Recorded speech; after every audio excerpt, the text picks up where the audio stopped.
allow you to give yourselves a massive hand again for making it.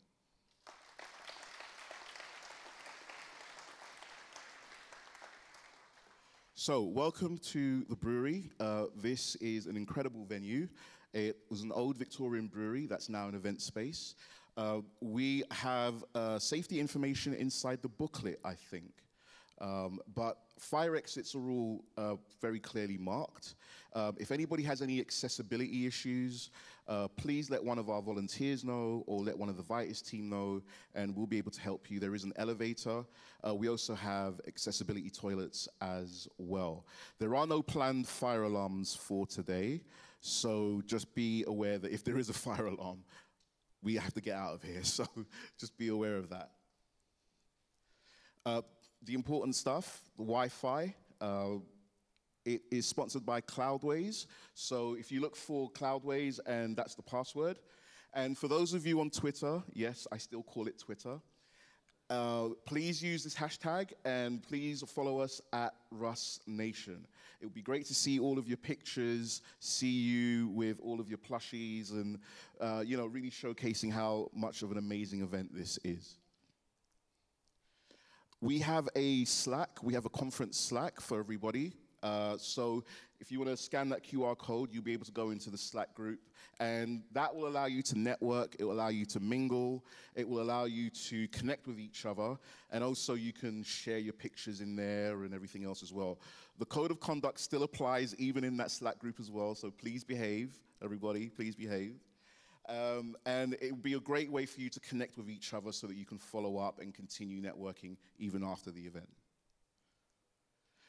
I want to say a big thank you to our sponsors who made all of this possible. We want to really appreciate them for the support that they've given us again in this very tough time. You'll see that we have the exhibitor lounge, so feel free to go up to one of their booths, ask them what they're doing, interact with them, network with them. They are there to be connected with, so the exhibitor lounge is a great opportunity for that. We have competitions running through the whole 2 days of the conference. Arden Labs are giving you an opportunity to win a free Rust bundle that they have. So go up to their stand and ask them what the competition is. Main Matter will also be giving you the opportunity to win a signed copy of Luca Palmieri's book. So go up to Main Matter and connect with them as well. And our community recruitment partner are giving you an opportunity to win a pair of iPods. So go up to Realm. They have an amazing game on their stand that you can play with. So go up and check them out, and you might win a pair of AirPods. We also have the Fastly Lounge as well with lots of swag. So please feel free to connect with them there as well. We have a great lineup of speakers. It's been incredible being able to secure the speakers of the caliber that we have, and I'm really grateful for this. One of the things that I do want to point out as well is we have an amazing hackathon event at the lower ground floor. So please feel free to go in there, and you'll be able to experience a lot of the things that Helsing are doing. John, the well-known John Jensek, will be there, and you'll have a great opportunity to interact with quadcopters and RC cars and everything else like that as well. Code of conduct. Again, this is just really simple, decent human being stuff. We're here to have a great time. We do encourage robust debate and interaction, but please remember to be mindful of people. Please remember to be respectful. We do have volunteers who act as code of conduct liaisons, so if there is an issue, please find one of our volunteers who can help, and if we need to escalate it, we'll escalate it up to the Vitus team from there as well. We've gone through the safety information already. We have 5 tracks today, 3 speaker tracks, the hackathon, and we also have a tutorial track as well. So the tutorials are going to allow you to get hands-on with the language. They are a little bit different to a conventional talk, so you won't just have someone speaking to you. You'll actually be able to get hands-on and follow along with the speaker as they're showcasing what they're showcasing. We will be serving refreshments at these times, and they will be in the exhibitor lounge. One of the things we actually look forward to is the food, because it's so good here. So I'm hoping that you will all enjoy it and have a great time. We're going to have a social afterwards as well. So after the last talk, after the last keynote, we'll all go back into the exhibitor lounge, and we're going to have lots of fun. There's going to be drinks, there's going to be games, and there's going to be a great opportunity to interact and continue to network. So, a very big announcement. Who has heard of Google Summer of Code? Amazing. So, Rust has been included in this year's Google Summer of Code, which is a very, very big deal. So please give that a massive hand.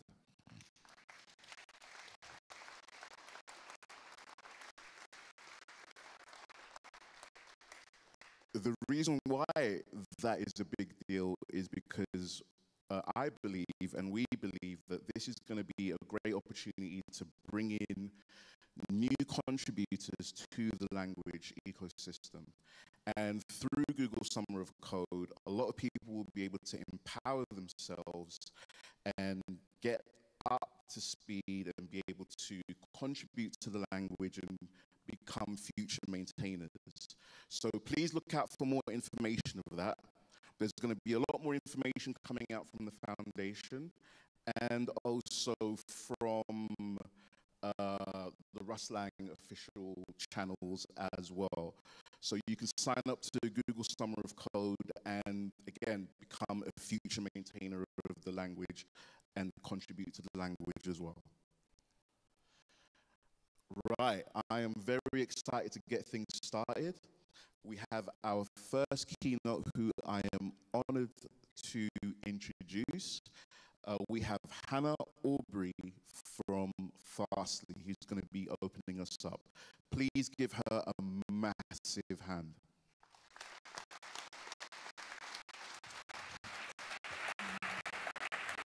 Thank you so much.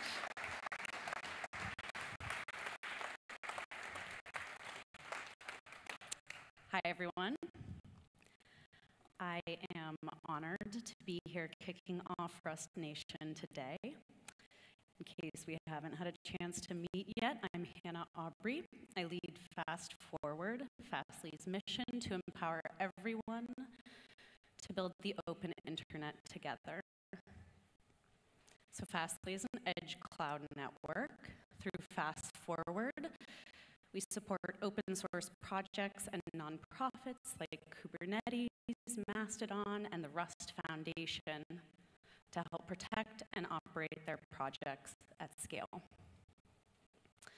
To give you a little background on myself, I've spent my career between research and industry focused on social network science, community, and communications. I was a study coordinator in a social network laboratory. I've built community with developers, neuroscientists, and people who eat bread. In my spare time, I'm an artist, an activist, sometimes at the same time. Currently, I'm a core organizer of a shopping cart race and a mobile food drive called Iditarod. So based on what I know about how people form communities, how they convene, how they communicate, and what qualities it takes for them to effectively create change in the world, I believe that the people in this room, the people watching this live stream,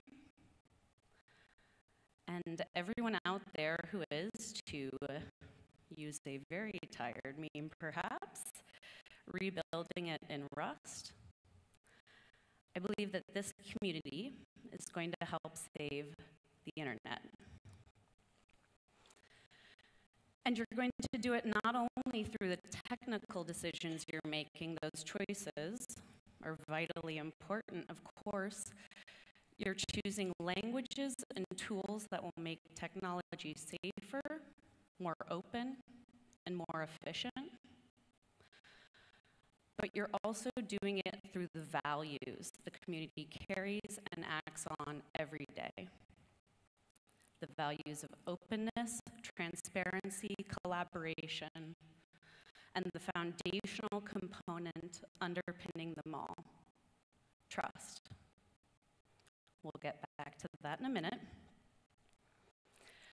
A web of trust refers to a social network structure where trust is established based on personal relationships and endorsements within a network of users.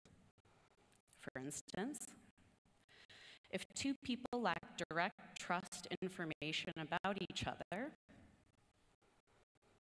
they may rely on a third party to establish trust, someone like a friend, colleague, boss, influencer, reporter, or politician. Unfortunately, as much as we'd like to believe that everyone around us has the best intentions, human trust, especially indirect trust, is ultimately fallible because humans are ultimately fallible. Instead of relying on indirect trust, Rust relies on evidence, math, values, and good engineering to make systems trustworthy by default. And the Rust community relies on the fundamental underpinnings of trust between people, openness, transparency, and collaboration to build trust amidst the community and trust amidst people who use what the community builds. So to be clear, this is not a technical talk.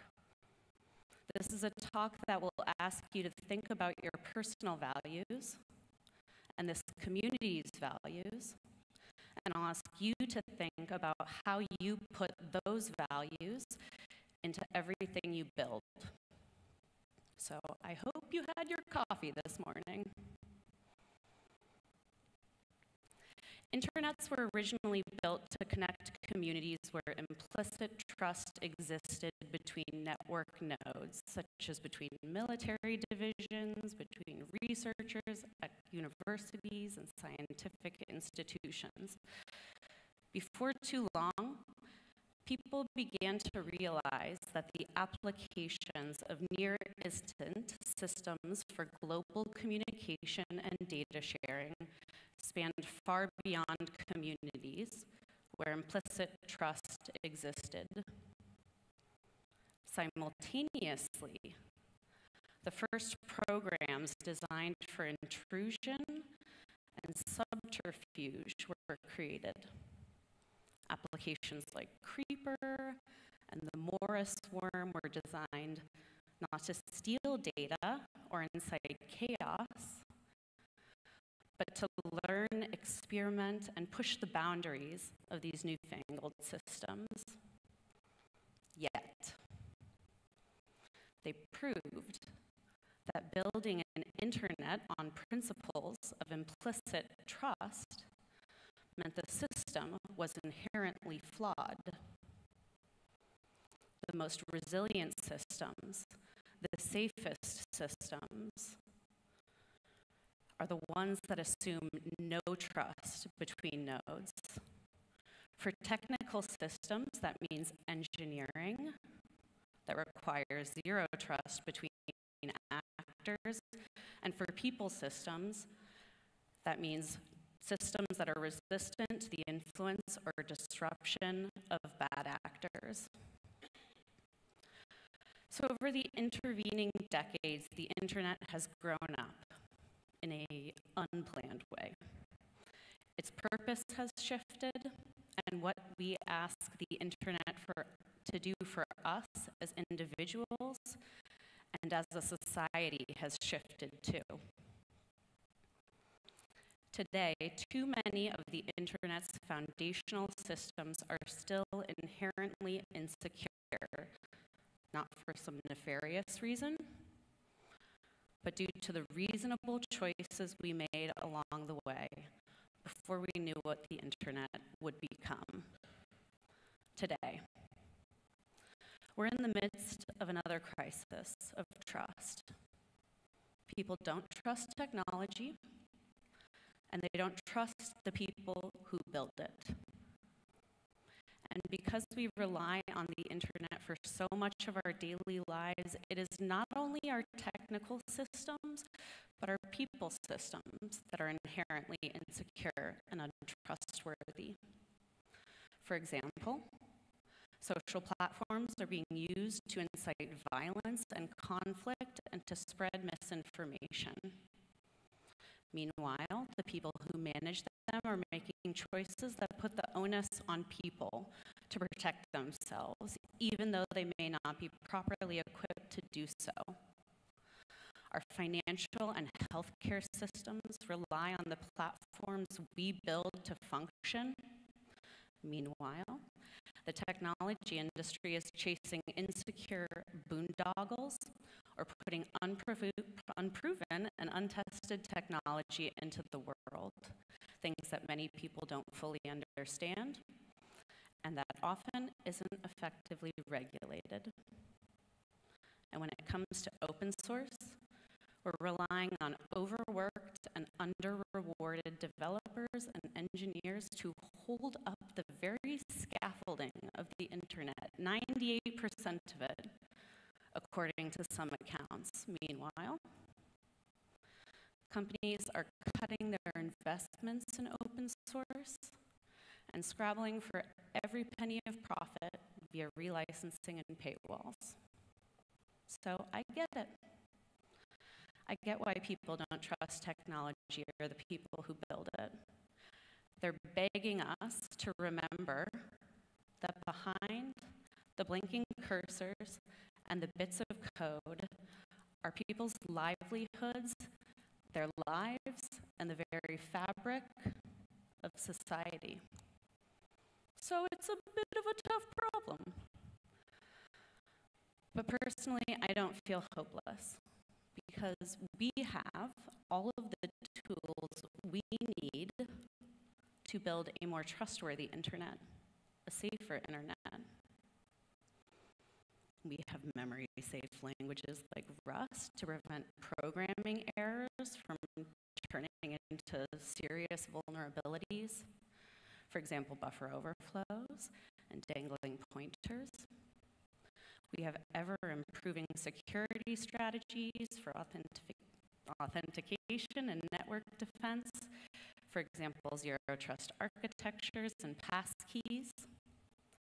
We have new binary formats and code execution environments like WebAssembly that improve sandboxing and isolation, performance, and interoperability.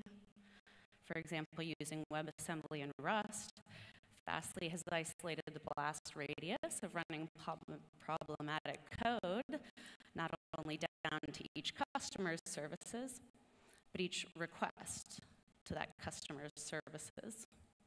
And like I said before, it's not just the technical choices and tools. It's the human stuff too, because we have brilliant minds that are capable of solving the world's most intractable problems. We have beautiful hearts that care about how the technologies we build impact the people that interact with them. And we have each other, this passionate, dedicated, honest community to support, grow, build, and learn together. So for this new renaissance of the internet, what we build and where we deploy these tools will be crucial, yes. And how we build is going to be just as important. How we build, perhaps even more so, is the crucial key to building trust between people. To trust someone, an ultimately fallible human, is to take a leap of faith. And operating in this current deficit of trust, we must give people good reasons to leap by consistently showing our work, inviting people into the room where decisions are made, listening to their concerns, and acting on what they share with us. Why? People working together with these values in mind build better technology. They protect the vitality and integrity of our community, and they improve the security and experience of all people who use the internet. Because we, all of us, exist in a social contract. That's the reality of living in a society, being in community, and engaging with open technologies. As the leaders of the institutions building the future of the internet of technology, and you are a leader, even if that is not what your job title or your paycheck says. As leaders, the onus is on us to earn and re-earn the trust of the community and the world around us. And it's the world's prerogative to decide when we've broken that trust. Because this is a fragile thing. And building trust is a hard and slow process. It takes years of consistent commitment to build trust with a community and just one action to break it. And that breaking change, it doesn't have to be malicious. It could be an accident. In the same way, unmanaged memory and a simple bug can take down a massive system operating at global scale. To illustrate this, I'd like to share a story from my own experience about how I learned this lesson the hard way. I joined Fastly on March 9th, 2020.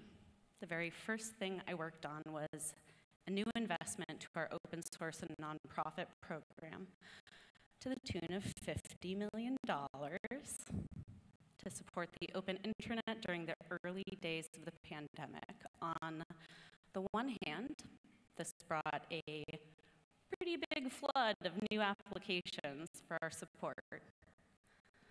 On the other hand, the program, and specifically my time, had to compete with other priorities in a rapidly growing company that had recently gone public. So that made it kind of hard to execute at the level we wanted, even as we kept supporting many great open source projects. The net result was we were fulfilling our promise to help open source projects. We heard often from our biggest open source projects that they couldn't operate at the scale that they do without us, that they'd fall over without us, and yet we weren't living up to our own ambitions for the commitment we wanted to make to the open source ecosystem. So we made a really hard decision, which was to pause applications to the program and do a reset, which we decided to do quietly while we quickly rebuilt it. That kind of moment is when trust is the most fragile, that moment when things are changing. When internal advocates of the program found out about the application process pause, they misconstrued it, thinking the program had been canceled. And they were right to be skeptical, because there's a lot of broken trust in this ecosystem. My colleague Neil Dash once said to me, developer infinity often takes the form of bug reports, but you cannot debug the system if you cannot see the code. So we pivoted, and we applied an open source ethos to rebuilding and restructuring the program. We started by spending hours talking to everyone who had ever touched the program internally and externally. And when we had the plan based on their input, we took it back to them, all those teams and all those people and all those projects, and asked them for even more feedback. We wanted to build in community for the community. And the whole time we worked in open channels, we narrated the work, and we brought in anyone who wanted to follow along. Because inclusion, collaboration, and transparency takes time. Building trust takes time. And it can be in direct tension with some kinds of efficiency because of that, but the result is worth it. We know that from democratic and egalitarian systems writ large. They are messy, contentious, and slow. They have checks and balances to avoid the accumulation of power. The best ones ask every citizen to raise their voices and participate in decision-making processes, and they make it easy for people to do so. And what results from those kinds of processes, those kinds of choices? It's that much easier for your constituents, the people who use what you build, to take the leap of faith that trust requires. When you invite the community in from the beginning, they can understand your motivations, the nuances of your context, and the reasoning behind your decision making. So when it was time to introduce Fast Forward to the world, we went back to our program members and asked them to share the news. They did, and they still do. Because after working with us to rebuild the program, after we invited them in, explained our work, listened to their opinions, and incorporated them into our planning process, we had earned their trust. They understood our motivations, the nuances of our context, and the reasoning behind our decision making. And that work continues.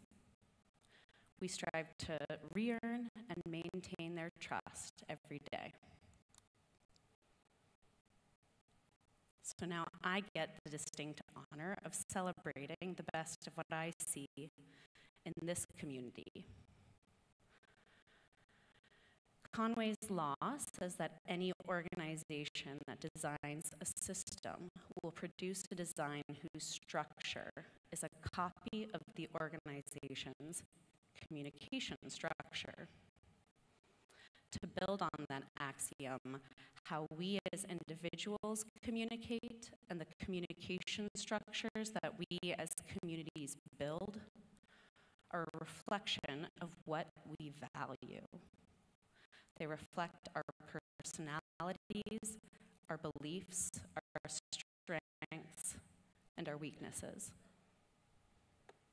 When I spend time with the Rust community, when I experience the systems you've built, I see that you've learned to turn Conway's law into a feature, not a bug. Your values are evident in the systems you build, both the ones for people and the ones for machines. To name a few examples from a technical perspective, it starts with how you onboard new programmers to language by giving them a safe and inclusive path to get to Hello World. When a new programmer installs Rust, the install page detects the user's operating system. The install script sets up the tools with just one line of input. And the Rust sandbox means coders can get their hands dirty without needing to install a single thing. You meet people where they are and give them an opportunity to participate no matter what environment they're working in. Moving down the onboarding path, Rust's unique features mean the language itself is trustworthy. The static type system, borrow checker, the ownership system, lifetimes, and a dedicated effort to strictly define semantics means improved memory safety, fewer of the world's most common bugs, and predictable program behavior on a multitude of different platforms. It makes sense to me that what you build is so trustworthy because your community is built on these foundations of trust, openness, transparency, collaboration. Your community prioritizes community. Your evolving and ever-improving governance systems are evidence of how deeply your community cares about the project's outcome and effect on the world. You foster open communication channels among the Leadership Council, the Foundation, the project, and the broader community. Your robust RFC process enables anyone to give input on your decisions. You build in community, for community. What's more, you value non-code contributions. That's something not every open source project can claim, nor every community, nor every company. In fact, this industry has a big problem with undervaluing people whose passion or interests or calling lies outside of writing code, are non-technical, and yet their contributions are crucial to an engaged, active, sustainable project, community, world. They are crucial to a diverse and inclusive world. And I know you value non-code contributions because you asked me to give this keynote address today. So on behalf of the communicators, the product people, the community builders, the policy researchers, thank you. Your values mean more people. Thank you.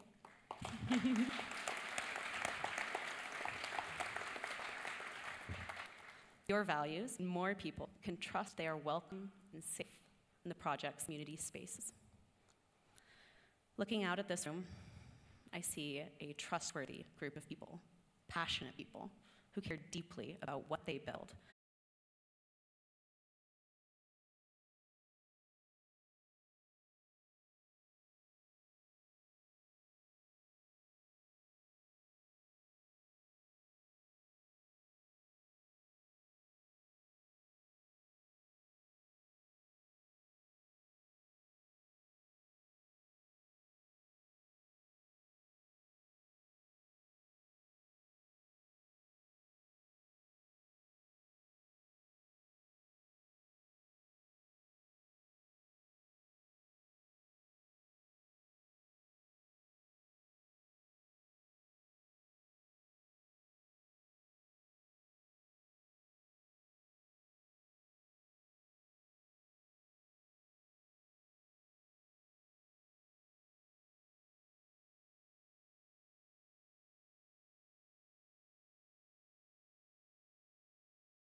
Okay, hi everyone. Sorry we're running a little bit late. Really excited to introduce JD from the foundation. He's going to be giving us a great talk, so please give him a massive hand.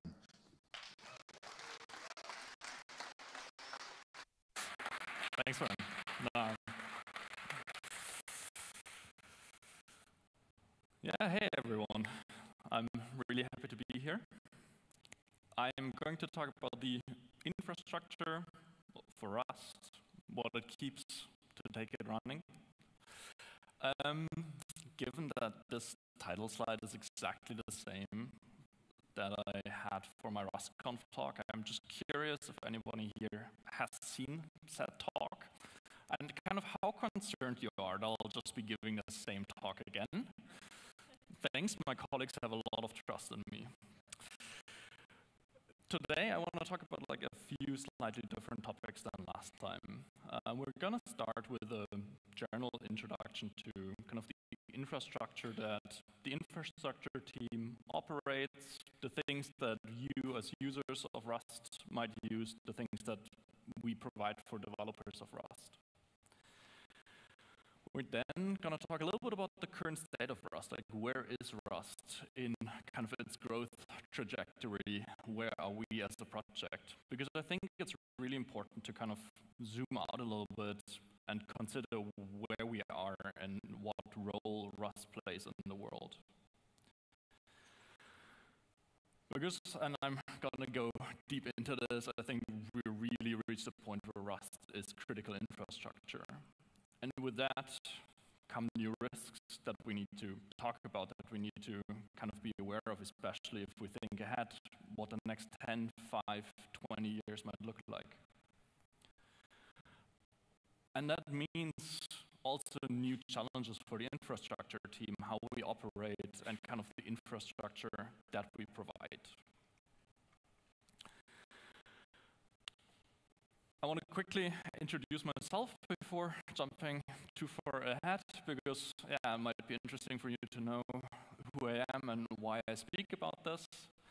I'm one of the two co-leads of the infrastructure team in the Rust project, where I can thankfully work full-time because I get paid by the Rust Foundation to work on Rust as my full-time job. I want to start this with a small disclaimer, which is that I'm not here as either a representative of the Rust Foundation, nor do I speak for the infrastructure team. This is a very kind of personal talk that I want to give about my view on where we are as a project and what kind of conclusions I draw from this.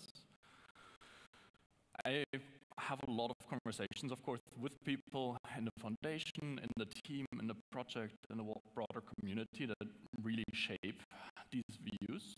But this is really me speaking from the heart, essentially, about a topic that I've been thinking about a lot over the last year and a half.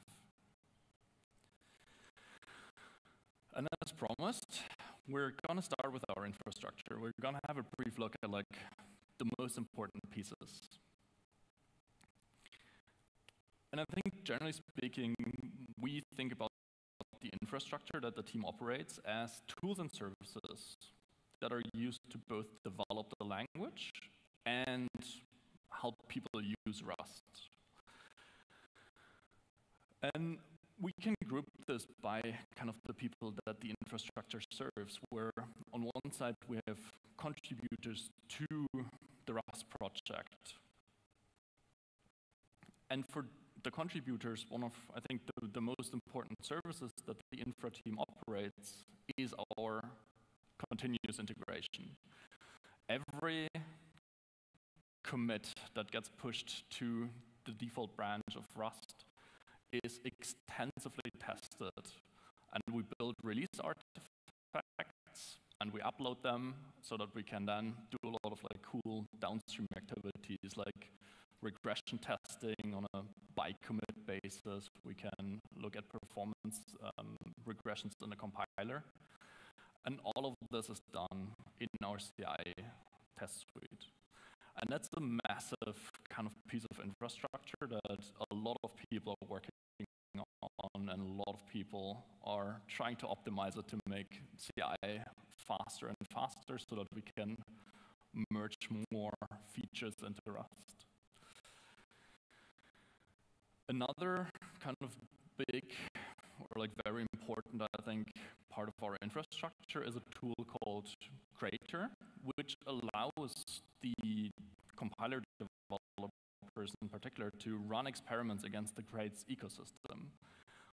So every kind of new feature or every bigger change in Rust can be tested against pretty much all of Crates.io to figure out if there are any breaking changes, if new features would accidentally break large parts of the ecosystem. And this is, to geek out a little bit, it's like really nice infrastructure. It's one of the ones that, yeah, it's quite fun to work on because it essentially does nothing for most of the time, but then when someone wants to run an experiment, we spawn up a ton of servers to kind of build a ton of crates in the background. And finally, but not unimportantly, the infra team is responsible for a ton of GitHub apps and a ton of bots that help maintainers, most importantly, to kind of do their daily work. We have a ton of tools to help people triage issues, to coordinate teams, and to kind of merge PRs into kind of the main line. And for anyone who's like ever contributed to Rust, I think the two bots that pretty much everyone eventually gets in contact with is Triage bot and then Boars. And yeah, if you want to hear me rant about Boars, find me later. On the user side, it's a little bit simpler, but I would say more critical. Because most importantly, I think we have the Rust releases that we provide, where the infra team maintains the tooling that is required to take these release artifacts that CI builds and repackage them as a Rust release that you can download with Rust up. And it's not just the tooling part to kind of build the release, it's also the infrastructure that serves the release, like that makes you or gives you the ability to download this, which is a bunch of like content or like, yeah, 2 content delivery networks that we run. And the infra team helps with the development or like the underlying infrastructure of Crates.io and DocsRS. Like we don't help with the development of the applications, but we help those teams run their servers by, for DocsRS, providing a server, for Crates.io helping again with kind of the distribution of crates, making sure that people can actually download the crates that are in Crates.io. And I want to take a brief second to kind of introduce this concept of our content delivery networks, because it's something that's really important as we look at kind of the growth of Rust.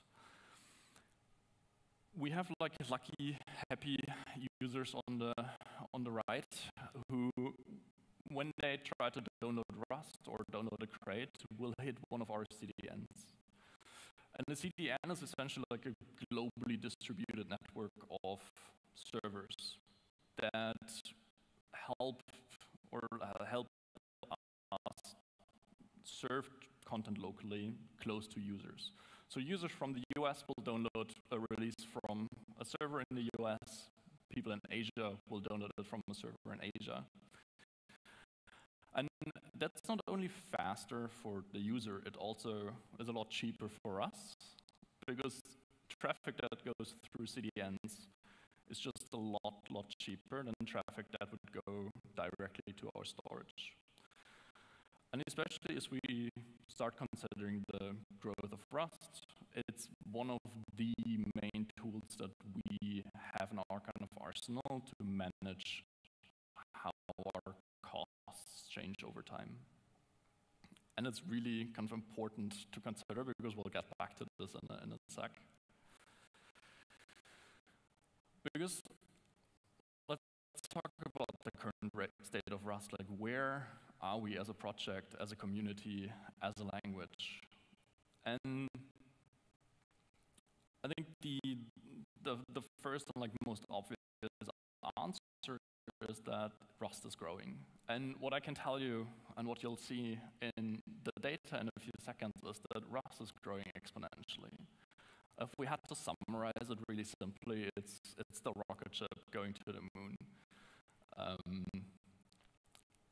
It's both really incredible to see how quickly Rust is growing, how quickly the adoption is growing, but it's also really scary if you're on the other side of this and kind of see how much infrastructure we need to provide to keep up with that curve.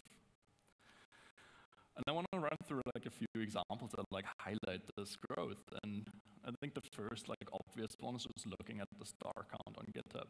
And this is the prime example of an exponential growth curve. We see that Rust is still growing fast, and we see that the growth is accelerating as well. Every year we get more and more users. It's not that we add the same amount of users every year. The curve goes up steeply. And I think we can look at the ecosystem.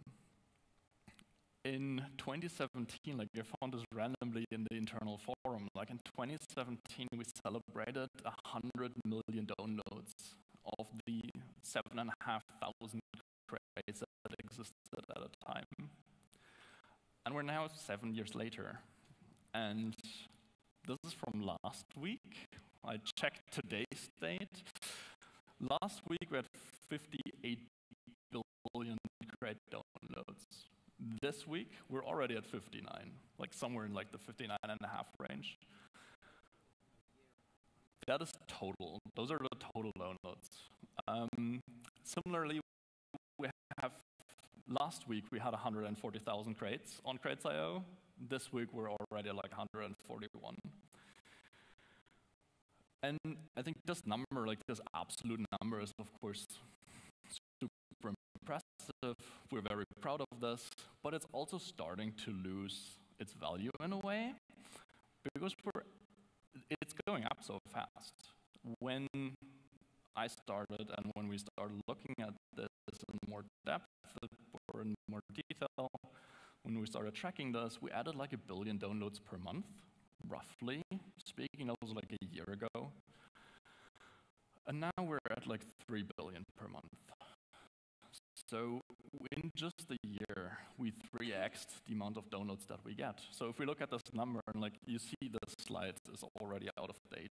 I took this screenshot last week with 58 billion, now it's 59. We're growing incredibly fast, and the size of the ecosystem is growing really, really quickly. And this is kind of our bandwidth chart that we track internally, which shows this growth as a very constant line, where if we kind of predict a little bit where we'll end up, between October and October, we'll at least double our traffic, and I think it's not unreasonable to expect that we'll triple it even. Also, shout out to Christmas. It's always fascinating to see that dip. And this growth in our traffic is, I think, one of the most reliable figures that we have to really show how the ecosystem is growing. Year over year, we've doubled our traffic, and there's no sign of slowing down. And for this year, we're predicting that we'll, low estimate is around 4 petabytes per month. High estimate is somewhere in the range of 5. And I think the scary part is that, there's no end to this. And it's one of the reasons why I have this Fastly dedication slide in here, or appreciation slide in here, because our bandwidth is growing like crazy.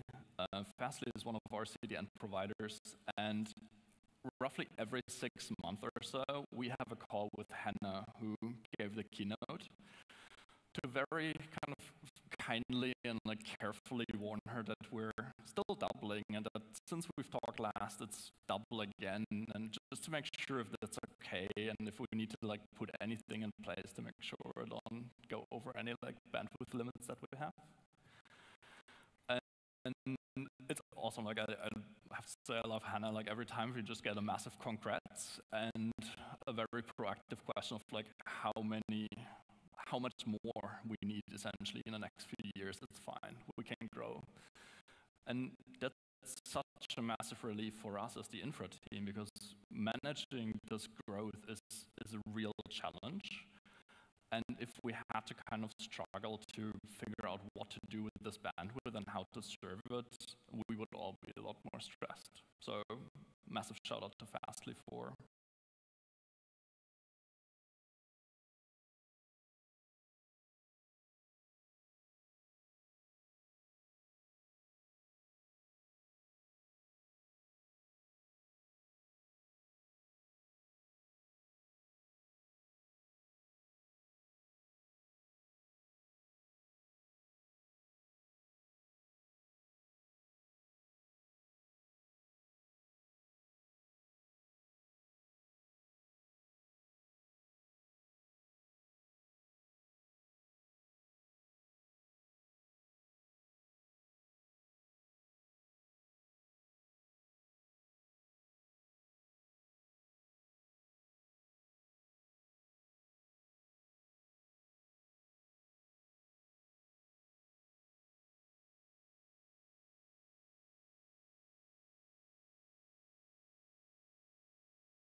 but because I think it's something that is not, it's not a part of our technical deliverable. It's not something that people rely on in their day-to-day once they adopted Rust. It's easy for us as a project to forget that this is an important part of essentially our reputation. We also have CI, which, because we built the release artifacts there, it's really important that it produces a reliable result and that it is secure, that people cannot push their backdoor into our release artifacts because we accidentally, I don't know, do something wrong. And this is something that, yeah, a lot of people are working on to make sure that this produces exactly what it is supposed to do. And similarly, we have the release tooling that takes these release artifacts and like makes them into something that you will download through RustUp. And there's a ton of work going on right now to make sure that we increase our kind of security posture, that we sign stuff in a stronger cryptographic way to really give you the confidence that whatever we push from CI and that eventually becomes a release, that thing cannot be tampered with ever, especially if we look into kind of a far future where we want to have mirrors for all of those things.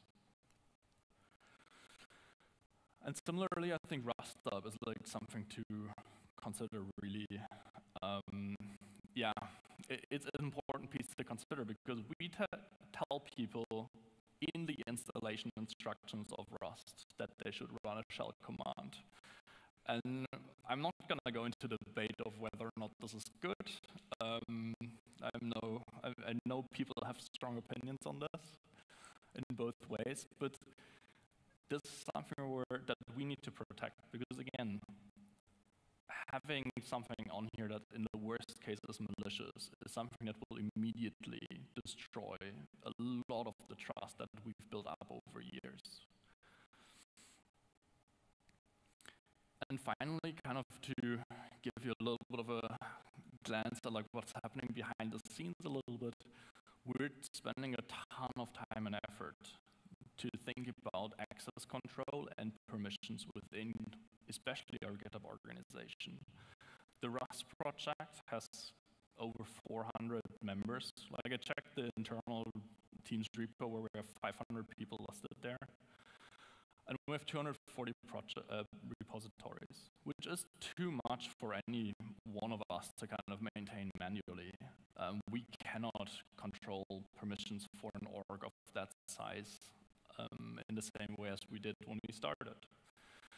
So in particular, Jakob, one of the members of the infra team, has done a ton of work to move all of that into automated tooling so that we know that when people join teams, they get the permissions that they need to do their work, but also when people leave the project, when they leave teams, when they move to other teams, the permissions get updated adequately so that we don't have people, or that we don't have repositories where people still have access from 8 years ago, because once in a while, sometime in the past, they were a contributor. And why I want to kind of share those examples is that I think as Rust becomes critical infrastructure, we really have to reconsider our risk profile. Because we're in all the major operating systems in the world now. And what everyone in the industry is talking about right now is this topic of supply chain security, which, if you're not familiar with the term, it means we all depend on other projects, and if one of those projects has a security incident, we have the security incident as well. And the two major examples for this that I want to talk about is like SolarWinds and Log4Shell. SolarWinds in 2020 was a supply chain attack on a company called SolarWinds, which does like some security software. And someone managed to infiltrate their build system and put a backdoor into the SolarWinds software, which gave them access to all systems essentially of SolarWinds customers. So by penetrating a single piece of software, attackers were able to access thousands of other systems, which were run, or like companies of customers of SolarWinds include the US government, the UK government, NATO, and just pretty much every Fortune 500 company. And the thing that was, I think, scary about SolarWinds is that it was not the work of some teenager with too much time and a passion to like try to break systems.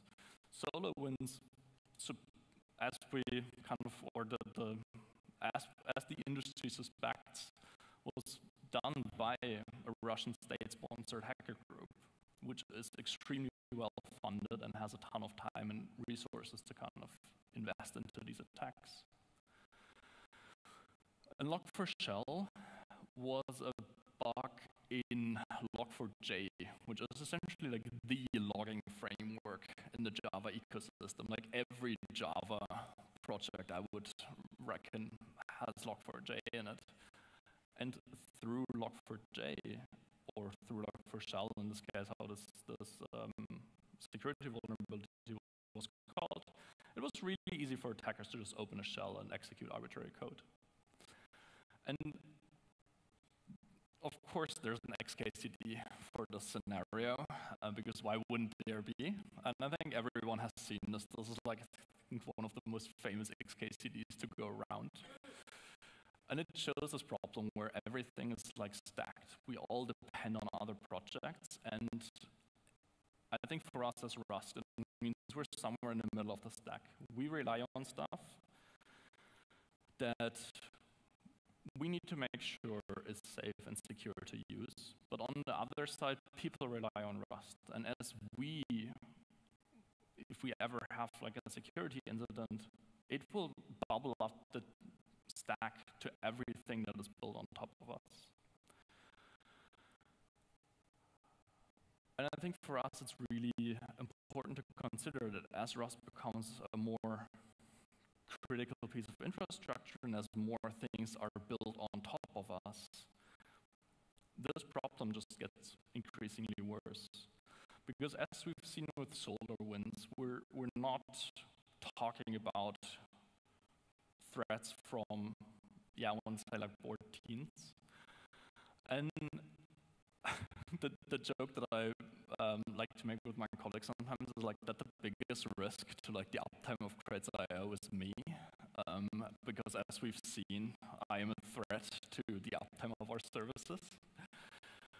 But I think as we look ahead of like the next 10 or like 5 to 10 years, that risk is changing. I'm no longer the biggest threat to our ecosystem. It's becoming these, in the worst case, like nation-state funded groups who want to infiltrate Rust to gain access to a ton of other systems. And especially if we, as we talk about kind of the infrastructure team and the infrastructure that we're managing, it changes how we need to work, because suddenly it's not just us making mistakes, it's someone trying to mess with our systems, essentially. And it's one of the reasons why I'm really happy to give a quick shout out here as well, that the Rust Foundation got funding through Alpha Omega to invest into the security of the Rust ecosystem and the Rust project, which has allowed the foundation to hire 2 people who full-time work on nothing else than trying to respond or like trying to address these concerns. And a ton of work has been done over the last year to really try to get clarity on kind of what is our threat profile, what are the risks that we need to manage in the future, and how can we address them. And in a sad way, this means more work for me. Like I get frequent pings on Slack from colleagues that there's stuff that I should be doing that I don't find time for. But it also means that there is now an attention on this problem, and that we're as a community are able to kind of move forward and improve our posture on this. And this is kind of how I want to end the talk a little bit. It's like, we as an infrastructure team, we have historically worked in the same spirit of the broader Rust project. We're a team of it. We, of course, share the same culture and the same values, which is mostly, or was often based around experimentation and exploration and innovation, trying out things. And I think it's really important to kind of consider that this is it's also a strength. It's something that how every one of us, I think, or a lot of contributors got into the project in the first place, by wanting to contribute to something in a kind of fun and spontaneous way. But I think as we consider these new risks, as we consider what Rust means to the world now, I think it's more and more important that we consider kind of stability and security for these parts of our infrastructure that we consider critical. And that means we also need to rethink how we work. Because this approach that was fine for, again, not in a negative way, but like a hobby project, it's not the same approach that will work for something that runs nuclear reactors. And to be fair, this is my favorite slide of the talk, because it allowed me to put like every corporate sounding term that I could find on there. But I think there's a lot that has been learned in the industry, like in the IT industry in general, about how to run infrastructure, how to run services, and how to essentially have like professional operations. I think that's really kind of the term that I landed on. Like, we as a team that runs infrastructure 24/7, we need to make sure that we do our job well. And for one, that means that we need to figure out like what is it actually that we run. what are the assets that we manage, who's responsible for them, what's their status, are they patched, are they not patched, what updates do we need to install. It's really something where I think we as a team need to get better, but it also is something that it's work, and it's not the fun kind of work. It's the work where you need to write documentation and check boxes, and that's boring.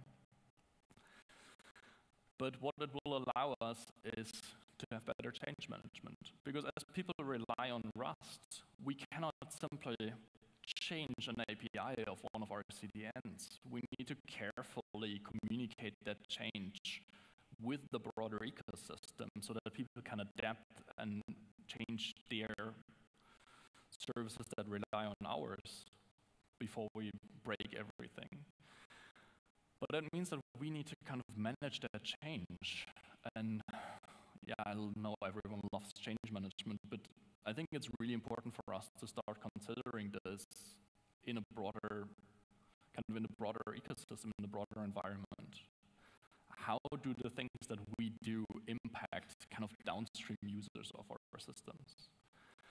And to be able to do this, we need project management. Like, we need to be able to establish timelines and say, hey, in 6 months we're going to do something, and we're actually going to do it this time.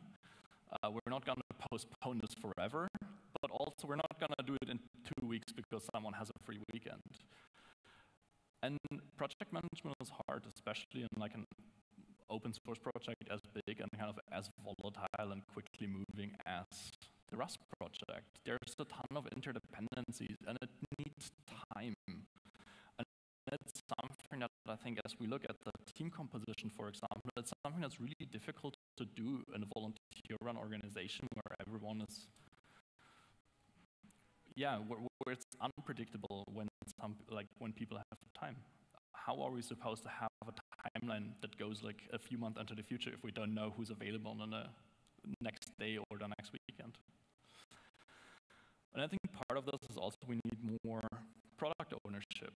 We need to feel a stronger sense of ownership of the things that we run. It's not enough to build something in a weekend because it's fun and deploy it to production and then hand it off or think it will run forever like this. The things that we run, we really need to maintain. We need to update them. We need to monitor them. We need to make sure that they are not becoming a security issue. And that's a different kind of culture and philosophy. And that's something that also requires, again, like this longer time horizon, which I don't know how to combine it well with like open source, where, we don't know how long people will stick around. So maybe we have a contributor who builds an awesome service for us, but like, how do we then take ownership of that and make sure that we can maintain it in the far future? And kind of the bottom line here is that all of this is starting to sound like a job. And I couldn't decide whether or not I want to go with the boring yawn emoji or like the two professionals. But I think it's a very important kind of message here that as Rust becomes critical infrastructure, as our profile changes, it's not fun anymore. Or I don't want to say it's not fun anymore, but there will be friction. We need to write documentation. We need to test things. We need to coordinate with people. We will need to have a ton of conversations around how we actually deploy something in a safe way. And making a change and just deploying this, I think for these critical pieces of infrastructure is not something that we even want to be able to do. I don't want to be in a position where I can accidentally bring down the Rust ecosystem because I make a mistake in a configuration. But that also means that I will not be able to make changes as quickly as I'm able to make changes now. It will require coordination with colleagues and with other stakeholders, which means suddenly it's not as easy to just make a change on a Saturday and have it live on Sunday.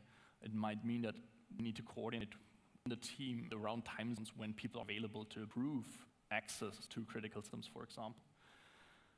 And what I really want to end on is this question of how we can kind of maintain the best of both worlds. How can we maintain the spirit that exists in a project, this open source culture where We are open and transparent, where we encourage experimentation and exploration, and where we allow people to come in and learn and grow and make mistakes in the project, because honestly, this is how every one of us started. I chatted with a few folks in the project in the last days, and I think everyone agrees that we got merge rights when we didn't feel ready for merge rights yet. And we want to maintain this culture. We want to give people the benefit of the doubt. We want to help other people join the project in the future as well. We don't want to put a ladder up behind us. But on the other side, we also have to make sure that what we run is secure, it's safe, people can't tamper with it. We need to protect it from ourselves to a certain extent, where it's not that I don't trust my colleagues, but I also don't want colleagues to make mistakes that bring on grades IO. So how do we balance those two cultures with each other? How can we ensure that in the world that we run a team that is reliable and responsible and able to kind of face this insane growth that we're experiencing? And like I said, I don't have an answer for this. It's something that I've been thinking about, and why this is a talk that I wanted to give from my experience, and not as I didn't want to talk about infrastructure in depth or about the work that the foundation is doing. I really want to talk about something that's very close to my heart, because as a team of the project, this is what I'm thinking about. It is how can we shape the team in such a way that it can respond to the demands of the next 5 to 10 or 20 years, while maintaining the culture and spirit that currently has. Yeah, if anyone wants to talk about this, find me later, because I'll chat. And with that, I really want to thank you, and appreciate you coming.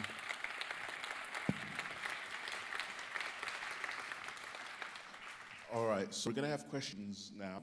Please give JD another big please. This is an excellent talk. Excellent talk, well done. And I'm really really grateful that we're able to have him here for all the work that he does to keep Rust afloat with the rest of the team. So please, this is a really important person to appreciate, because without him, it all goes to hell. All right. So we do have a mic roaming around the room. Okay, Martin, if you want to, Tim, you come to the front. Please give him a hand. He's going to be helping me today with the mic. Great. No, you're right, Martin. Hello. The mic will come to you, so don't worry. The mic will come to you. Just raise your hand, and then we'll bring the mic over to you. On one of your previous slides, you had sort of hobby and professional. What do you think is the milestone or milestones for when language or any language becomes professional, in your opinion? I've been thinking about this a lot, and I don't have a good answer for this. In particular, because I'm not someone working the language. I often feel I'm one of the least qualified persons to work on, because I only know about infrastructure. I can't comment on the compiler or anything. So I'm really approaching this a lot from just by looking at data, looking at kind of the user experience that we see in the adoption. And yeah, from my perspective, it's really something that I can only kind of say in hindsight. I honestly couldn't tell you where this line is. It's like a very blurry, very kind of thick line that's very hard to define, I think.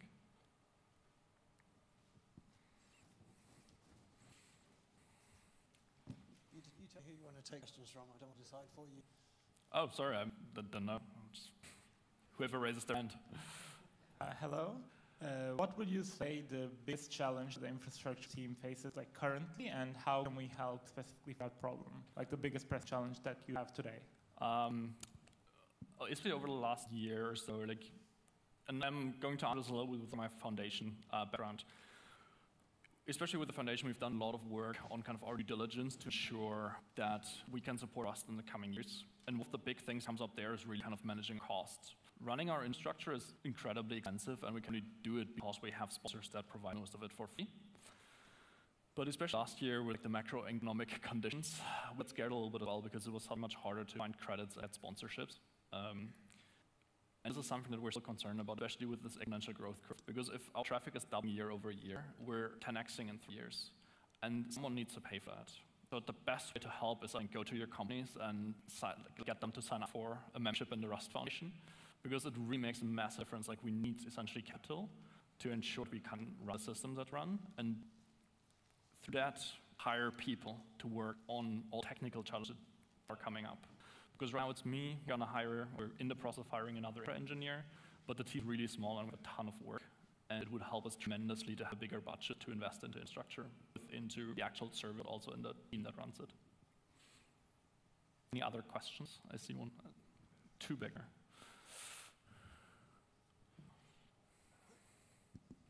Hi. So thinking about your professional operations versus open source slide, is there something unique about Rust that make this kind of like figuring out what to do and how to move to this stuff, or are there kind of like other contemporary projects you can look at and learn from? I'm gonna prefix this with, this is my opinion on this. I think Rust is a slightly unique project in the sense that it doesn't have either a kind of benevolent dictate for life, or it's run by a company. Like if we look at other ecosystems, they either have a person at the top who kind of has final say, or it's run by a company. Like Go is famously developed by Google, and Google can do whatever they want to operationalize their open source project. I think for Rust, it's a little bit more of a challenge where there's a strong kind of, I really think like this down approach is much stronger in Rust. I think that creates a little bit of a challenge for us where some of the what I would then call like professional operations, my fear is that some of them will cause friction with this open source culture where we need to do things that will be unpopular under kind of this lens of we want to be open and becoming an open source project. Because another thing I talked about RustCon, like one of our problems is the question of trust. How can we give people access to contribute to infrastructure if also need to make sure no one tamper with it? Which means it's really difficult for us to bring people into the infra team. Because how are you, it's really difficult for us to like give people space where they can like, essentially work their way up and like we can build trust with them because it's a little bit of a binary thing where either you have it or you don't. So I think for us it is a little bit of a bigger challenge than in other ecosystems, because in other ecosystems you either, someone can make a decision essentially to kind of give that trust, if that makes any sense.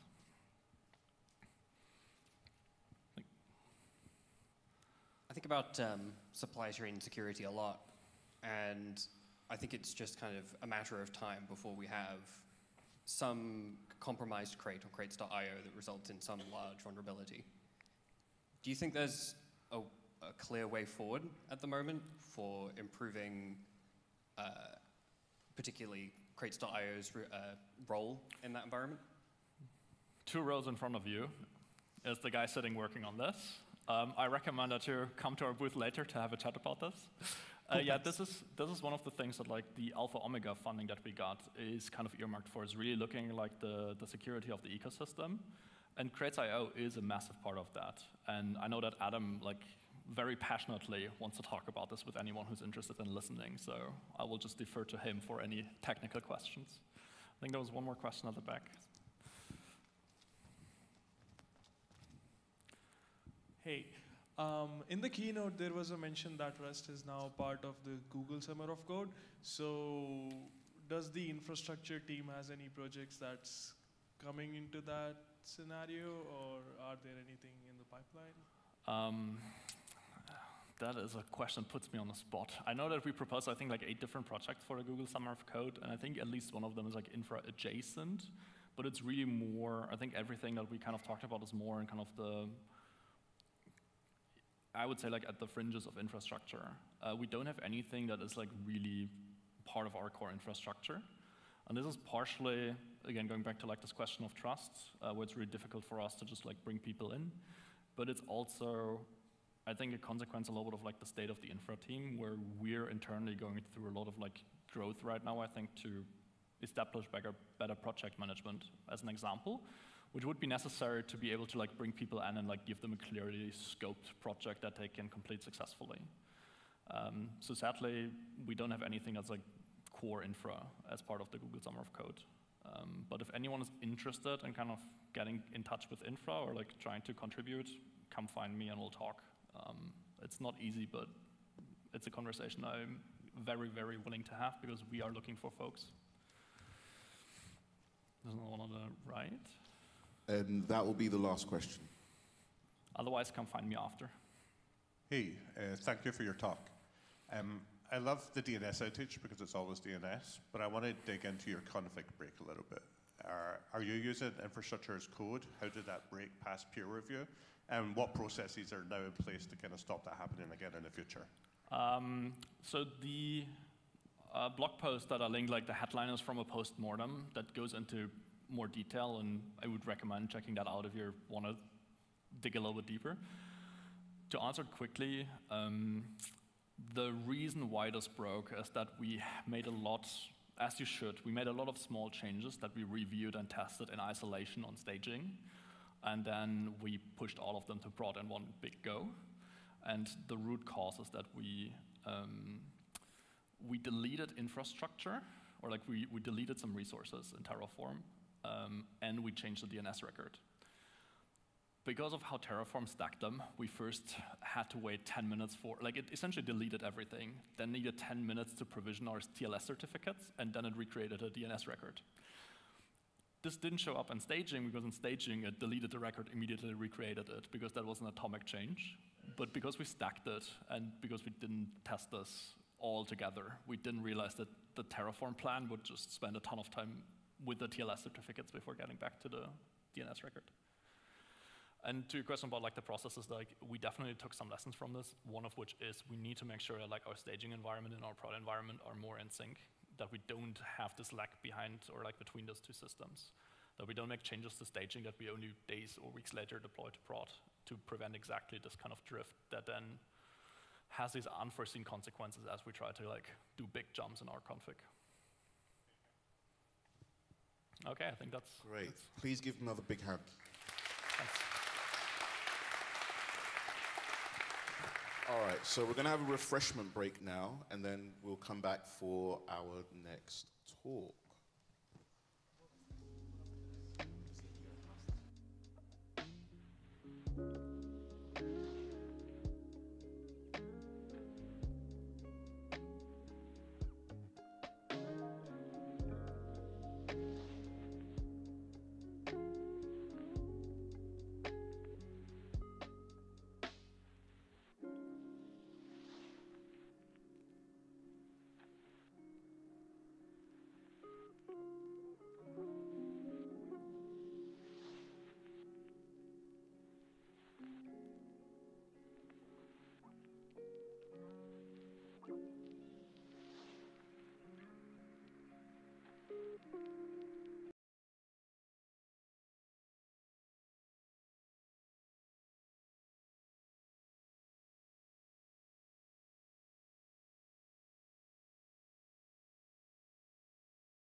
Great talk from another legend in the ecosystem.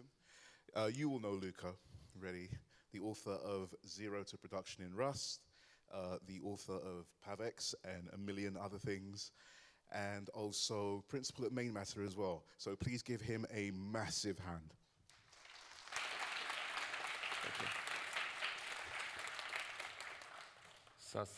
Beautiful, we got sound. So, first of all, thanks for coming. There was a little bit of AV drama, which hopefully will not leak into the talk, but you know, if that happens, you know why.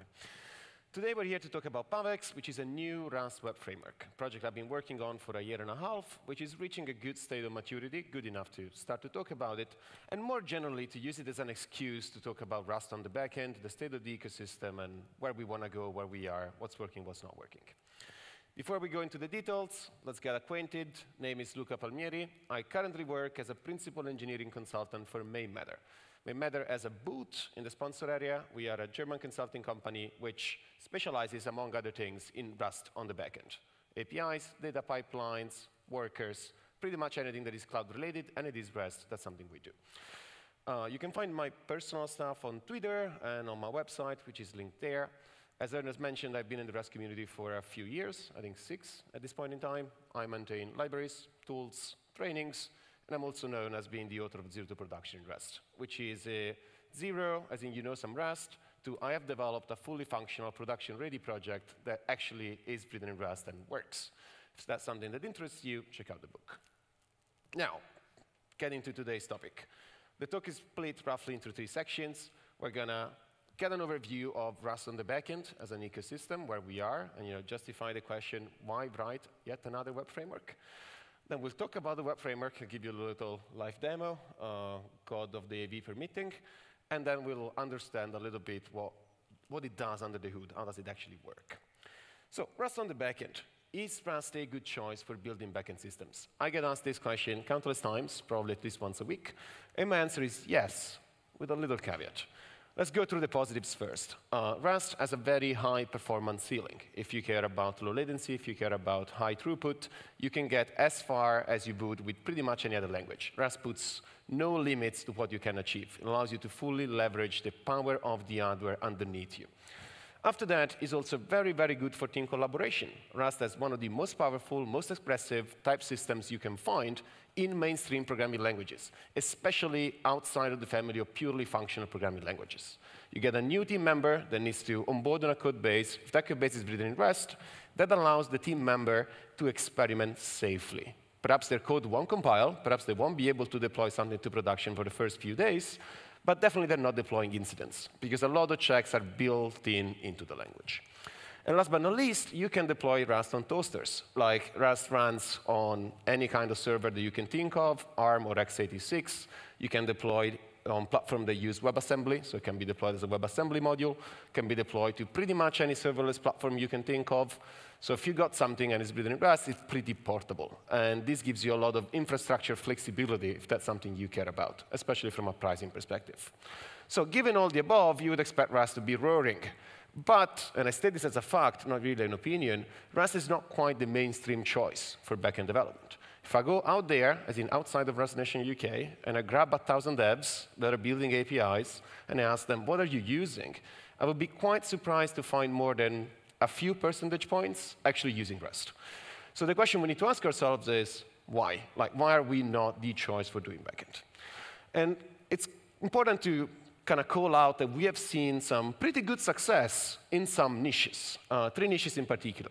High performance requirements, because of what I was saying before. If you got something like a high-frequency trading system, or if you got big data pipelines that need to crunch through petabytes of data, Rust is an excellent choice, and people are using it there. Then you got software that's being used at scale, where scale means a lot of users, a lot of region, a lot of infrastructure footprint. Rust is not just fast, it's also pretty efficient in the usage of the hardware. What that means is that you can reduce the size of your server fleet. You can reduce the number of Lambda function, well, the duration of your Lambda function invocations, which are pretty material savings at the end of the month when you look at that cloud bill. So for big hyperscalers, Rust is definitely like a very interesting choice. And I was working at AWS, so I speak from experience there.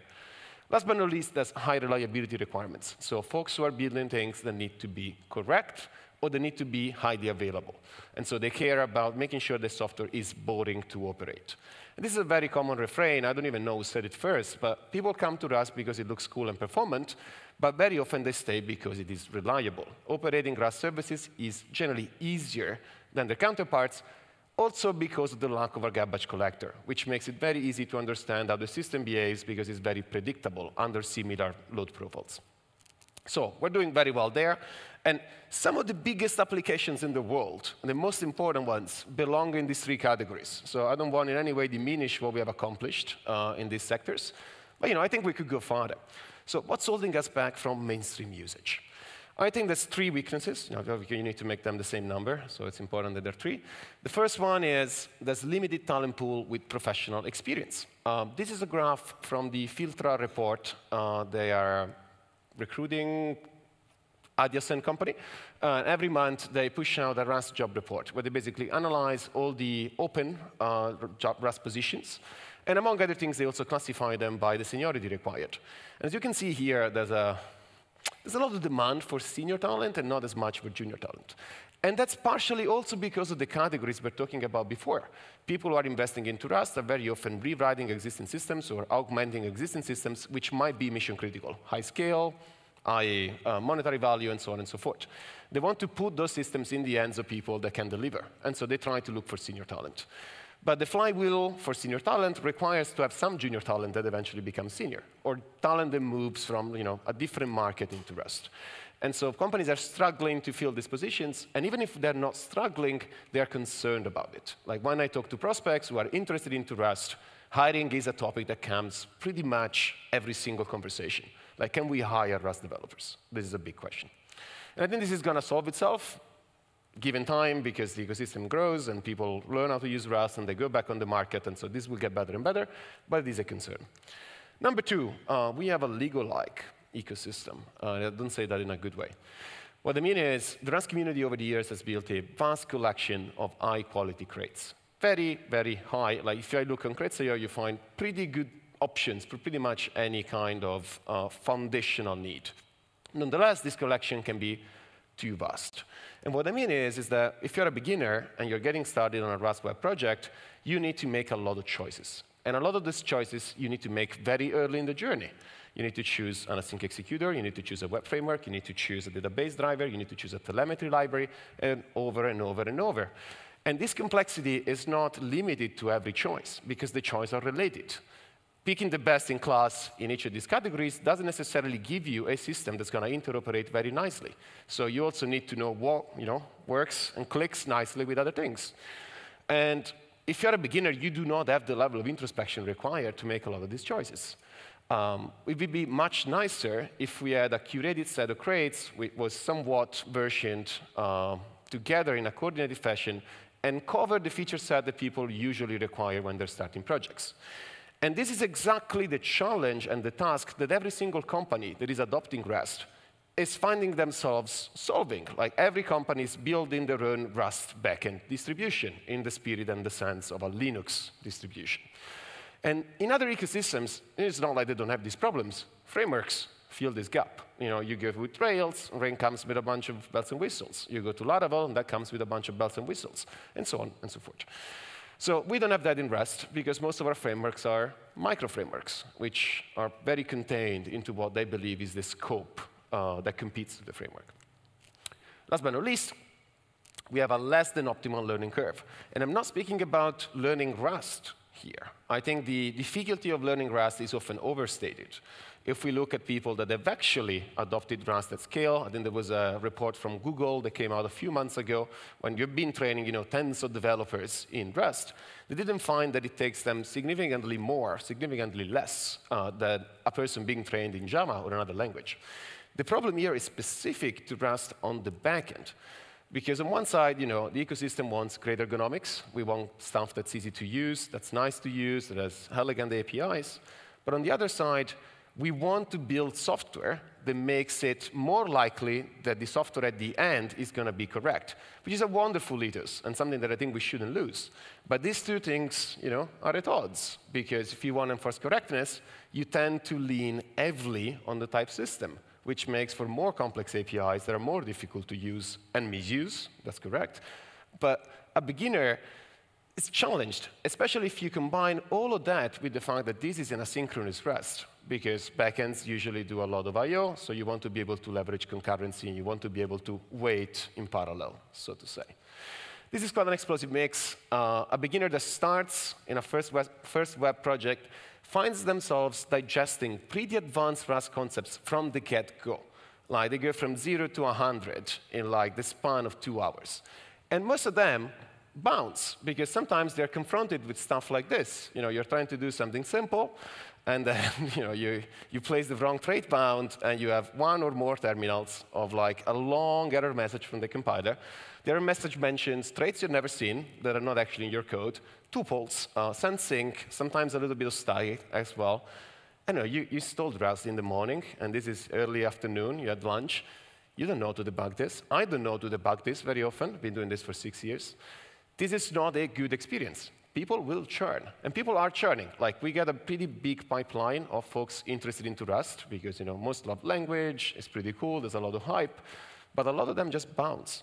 And if they bounce, they don't come back necessarily. So we need to make it so that people that get started with Rust have a nice onboarding experience on the backend. Some of these issues can be mitigated. It's a lot easier if there's a person on your team, a person on an open source project, that is mentoring you, that is crafting the learning path that goes through, the different obstacles. I see some people thanking their mentors in the audience. But not everybody has that. Like, you might be the first one, you might be doing this on your own time. It can be complicated. And I think all these things combined contribute to the fact that we're not mainstream, contribute to the fact that we are successful in some very valuable but ultimately small niches in terms of number of developers. But I think Rust could be mainstream, and I want it to be mainstream. I've been doing this for a few years. Like, I think the language is actually good, and I think it brings to more correct software. So what can we do? I rolled up my sleeves. This was a year and a half ago, more or less, and I started building Pavex, which is a new Rust web framework specifically focused on APIs, not necessarily on the front end. It was born as an experiment. This is the end of 2022, and I've been working on it ever since. And the question I want to answer with Pavex is, can we take a different approach? Can we do something radically different that comes out with a better DX? So, I could show you and tell you all day that it's better and nicer, but I think it's much easier if you actually see some code in action. So we'll try to do this demo. Now, your first encounter with Pavex is a CLI, pretty much like the cargo CLI. First and foremost, can you read it all the way to the back? Louder? Yes, cool. It's a CLI, there's a bunch of commands. The most important one that we're going to see today to start out is Pavex new. Pavex new is the same spirit of cargo new. You pass it a path, it's going to scaffold a new project. Like the best cooking shows, I've already done that. So we are inside one of those projects, demo. I've preloaded all the dependencies so that we don't rely on the conference Wi-Fi. And now we're going to explore what that looks like. Now, configured Pavex project comes with a README, which explains what you need. So Rust, there's a cargo subcommand, cargo px. We're going to talk about that in a second, and then Pavex, obviously. All the commands are the ones you're used to, with the tiny, tiny twist that there's px in the middle, and we'll see why that is the case. But other than that, it should look pretty familiar. This scaffolded project comes with a few bells and whistles, so that you start with something that is easy to continue and contribute to. So it comes with CI, it comes with pre-configured hierarchical configuration, Docker, file setup, and a few other things which are usually nice. All the action happens in the blueprint module, which is the one we're looking at here. The interface should be familiar to some of you who might have worked with ASP.NET Core or similar framework. You have a blueprint, and you attach things to this blueprint. What do you attach? Well, you attach constructors, you attach middlewares, which we're going to go in a second, and you attach route. So the syntax is fairly similar to most of the routers you might have seen. There's an F macro there that might look weird. I'll explain what that is in a second. Now, you can launch it pretty easily. Now, for the purpose of this demo, we are going to do cargo watch, so that as I change things, the project recompiles, and that's going to save us some time. OK, done, beautiful. So as you can see, the project comes also with telemetry set up. So this is going to give you JSON formatted logs, which then I pipe into Boolean so that they look somewhat nicer on the terminal. As we have seen in the blueprint, there is some route configured, mostly to give you something to look at. It is the ping route. But trust no one, so let's try to hit the ping route. And we're going to do that with curl. And as you see, this works. So you get the 200 OK. Carl is telling us everything is nice. And then you can see on the logs that you get one log when the request arrives and one log when the request exits. That log is going to capture the status code, the protocol, the method, as well as a server identifier. So it's going to come pretty fully featured out of the box. Now, let's play with it. So let's try to do something else. Let's try to add another route. And without looking at the docs, we can try to emulate more or less what the existing route does. So we're going to add the classical hello world route. So we're going to try to do API/greet. And then here we need to pass the path to the route. So let's create a new module, which is up here. Now, what does a route look like? We can try to be pretty naive, right? So we want to do an hello world module. We can try to say, I'm going to return hello world. That would be a nice, way of starting. And then here we're just going to pass the path to that handler. Oh, let me call it get for consistency. Ooh. It's difficult to type because there's like a 3 centimeters border on the podium. OK, and then we're going to add something here. Now, PAVX, obviously, cargo watch is going to recompile. Faster, please.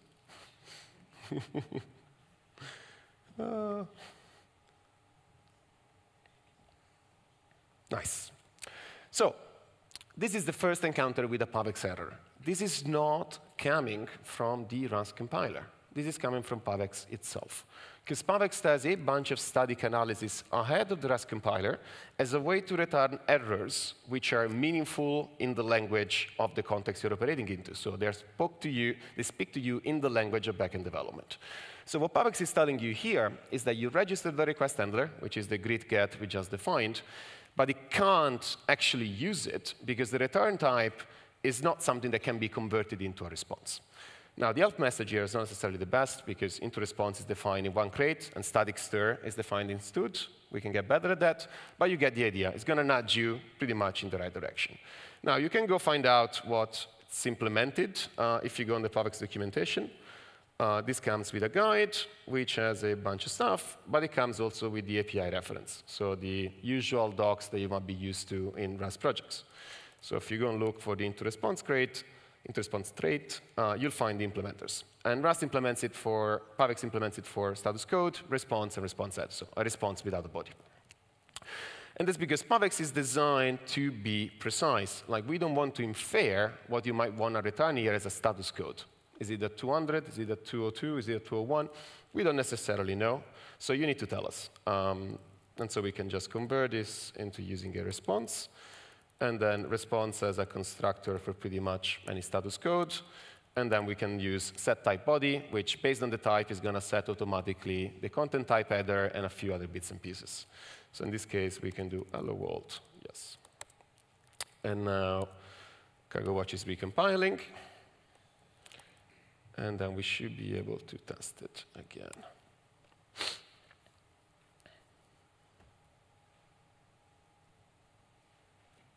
Not again, nice. So if I do ping again, well, I want to do greet actually now. So we can see that this works. So we get an hello world out of the box. Now, hello world is cool, but it's not necessarily interesting. Now, a lot of things have to go right for hello world to come out, so it's pretty exciting for people writing the framework, but I understand it's not as exciting for people looking at this.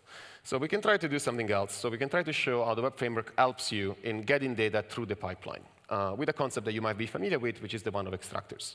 PAVX, like other web frameworks, implements dependency injection. So it automatically allows you to inject things into request handlers, middlewares, other pieces, in such a way that the code looks pretty domain-related and not HTTP-related. We can try to extract, for example, a named parameter, so a path parameter, a dynamic part of the path. so that when you do API greet Luca, it's going to come back with hello, Luca. If you go into greet, you can go in the docs. Pavex has a pretty extensive documentation as to what can be extracted from where. In particular, you can go down here, and you can see how path parameters are extracted. And it looks somewhat like this. So you have a struct, which defines the path params that you want to get out, and then you simply pass that as input into the handler. So we're going to pretty much copy-paste. Path params we need to import. And then we're just going to say get params, and this is going to be name, string. And then down here, we say params, and this is going to be path params. And then, as you usually do, you destructure that. And this becomes hello name. And this is so far pretty normal. Like, to most of you, this should look familiar.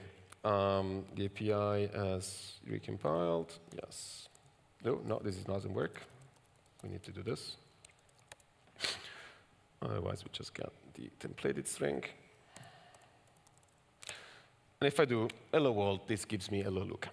So far, so good. The interesting thing is that Pavex goes a little bit beyond in what is the analysis. For this thing to work, pretty much in any framework, the name you use in the path, which is up here, needs to line up with the name you used in the struct. If they don't line up, you're going to get a runtime error, because it's going to try to extract something that doesn't quite match. So what we can try here is to make a mistake on purpose. So we can try to just change the name. Once again, Pavex is going to do some static analysis. So it's going to say, you tried to extract some path parameters, but all the fields must be named after something that appears in the path pattern. There, you have something that's named first name. You tried for something that's named name, but this is not there. Like, this is going to fail at runtime. So either remove or rename the fields in such a way that they map. And this goes back to the ethos we were talking about, trying to build tools that make it easier to build correct software.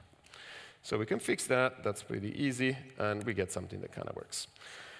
How does dependency injection work? This is not trait-based. So this is not the usual implement a from request trait for a type, and then the framework will somehow find out how to inject it. You need to specify a constructor, so a function that returns an instance of path parameters, potentially consuming other types which are themselves extractors, so in a recursive fashion. And most of what I've shown you so far is not really like magic. What we get here in self-path params is an extractor that's defined in user code. It's saying you need to use extract, there's a certain life cycle, handle the error with a certain thing. None of what I've done so far is framework magic. Some of the other messages obviously are built into the framework for specific cases that are well known, but everything we've done so far can be replicated in userland.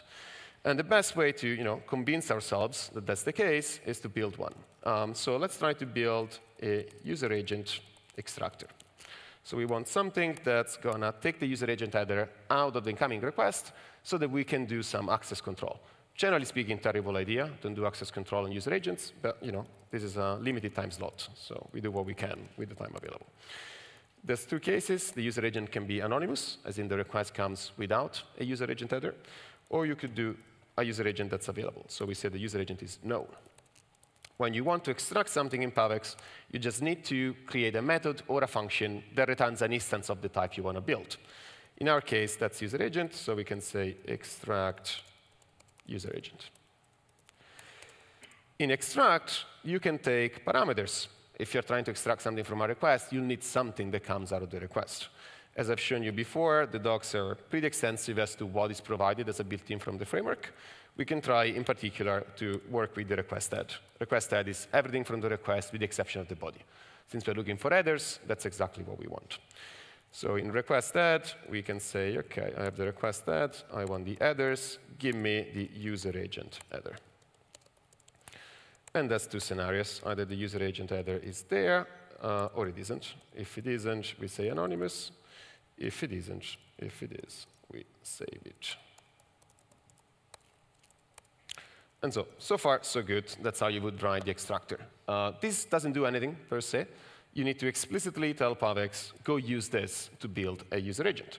And once again, let me show you first when stuff goes wrong, and then we'll look how that works when stuff goes right. So you could try to say, I want a user agent in here, right? what happens? PubEx does this graph analysis, so it looks at the signature of your greet handler and says, this takes a user agent. I don't know how to build this type because you haven't told me what the recipe should be. Please go and register a constructor for this type. And once again, this goes back to that wall of text of like type errors. This is talking to you in a language, plain English, you can understand. This is the mistake. This is why this doesn't work. Please go fix it this way. And so we obey, because we're being trained by the Rust compiler to listen to computers, giving us suggestions. So we create a register function here, mostly for encapsulation, that takes the blueprint, so that plan of what the application needs to look like. And then here you can do bp.constructor. Constructor takes the path to the constructor, which in this case is user agent extract. Ooh, need to import that. And then it takes the life cycle. The life cycle, when you have a dependency injection framework, is when should this be called? And there's fundamentally three options. Singleton, which means build one instance of this type before the application starts, and then use that instance throughout the life cycle of the application. This is something you would use, for example, for a connection pool. You would build a connection pool at the beginning, and then every time a request needs a connection to the database, it grabs a reference to the connection pool. Then you have request scoped, which means build one instance of this type for every request that comes in. This is the case for user agent, because user agent depends on some request-specific data, so you can't share that across requests. That'd be pretty bad if it happened, and PubEx wouldn't let you anyway. And then you have transient, which basically means build an instance of this every single time it's required. It's a bit of a niche use case, but still available. And so you can do this, and this works. Alternatively, you can do something that's a bit shorter, and you say, OK, I just want something that's request scoped. And so this looks like this. And then we go into Blueprint up here, and we write that up. User agent. Ooh.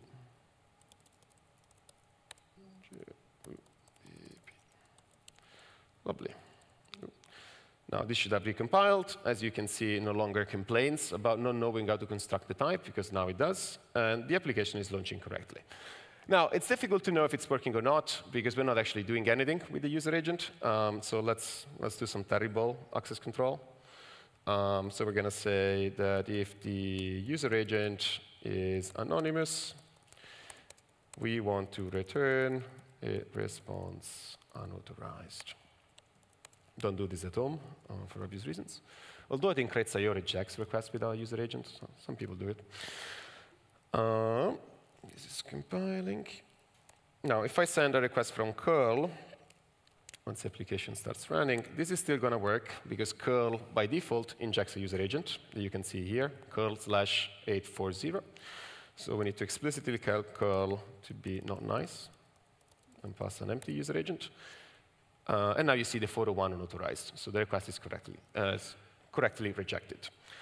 Now, last but not least, usually when you do access control, you don't do it inside the route, because you might be doing the same access control across multiple endpoints, and you want that to be consistent.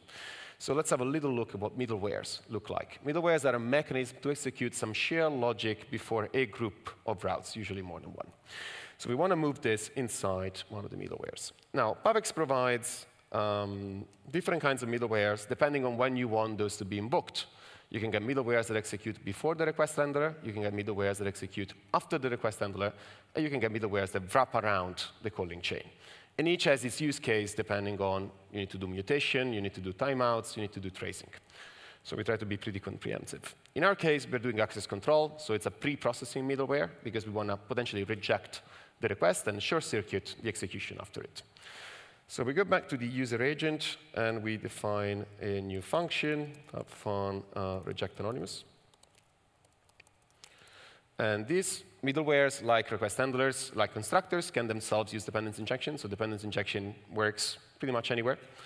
So you're going to say, I want a user agent. A reference is enough. And then I'm going to return a processing instance.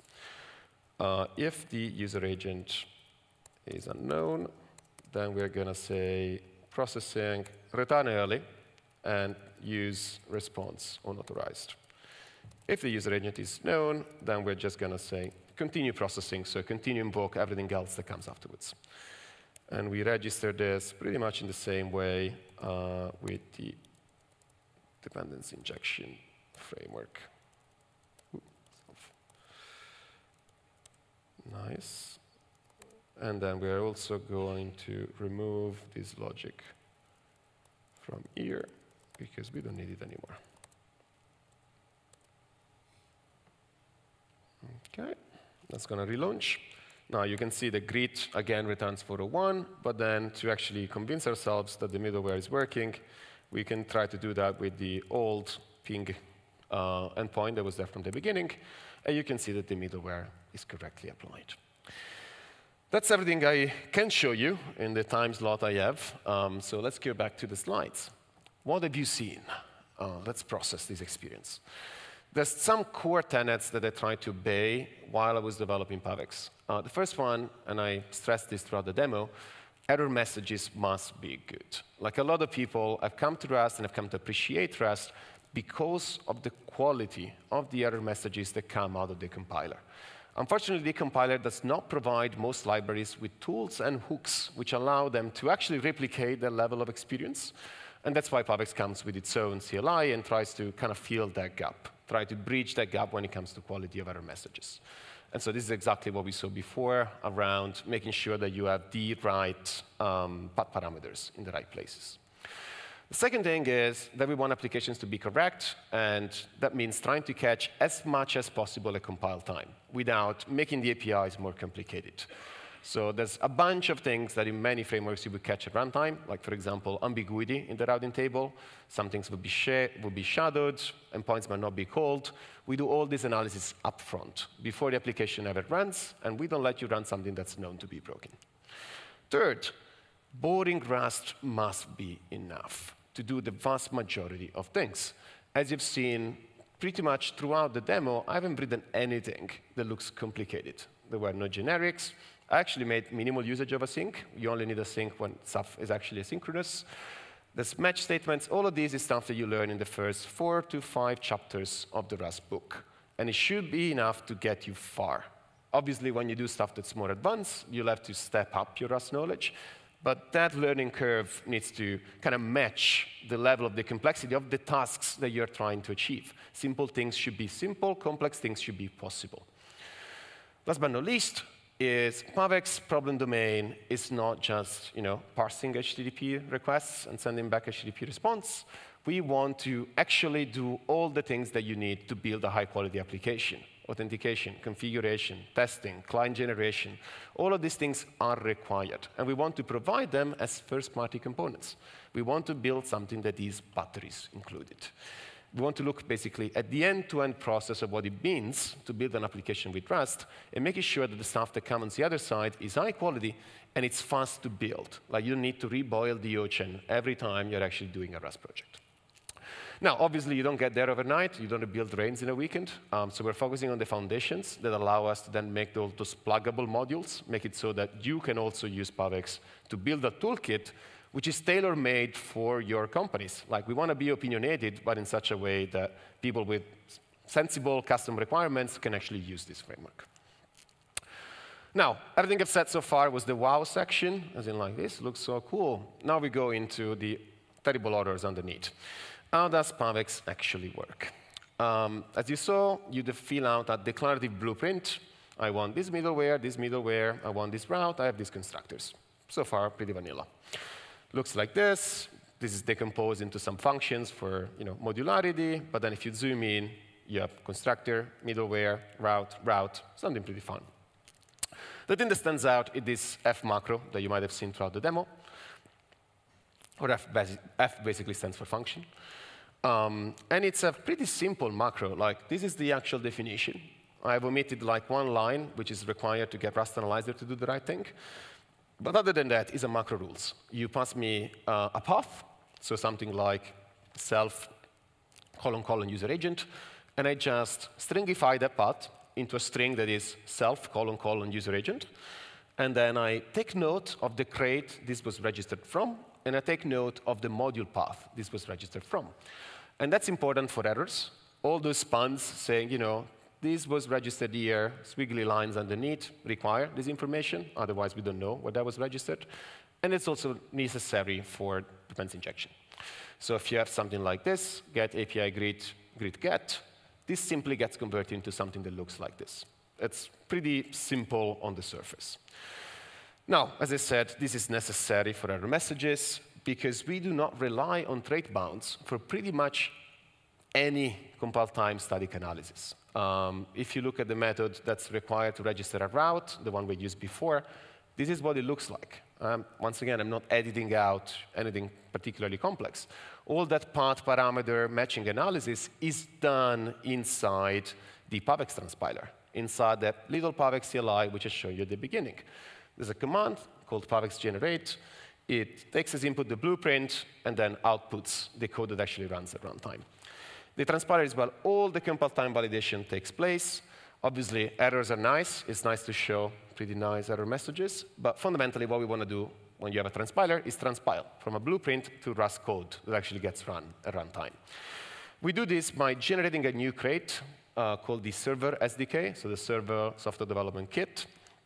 The code in the SDK is where the auto-wiring takes place. It's where all those constructors are called. It's where those middlewares are called. It's where that route is called. It does all that dependency injection. So that doesn't happen inside the macro, which you cannot expect. It's actually a crate in your workspace. And we can have a quick look at that just to convince you that it exists. So everything we've done in the demo was inside up.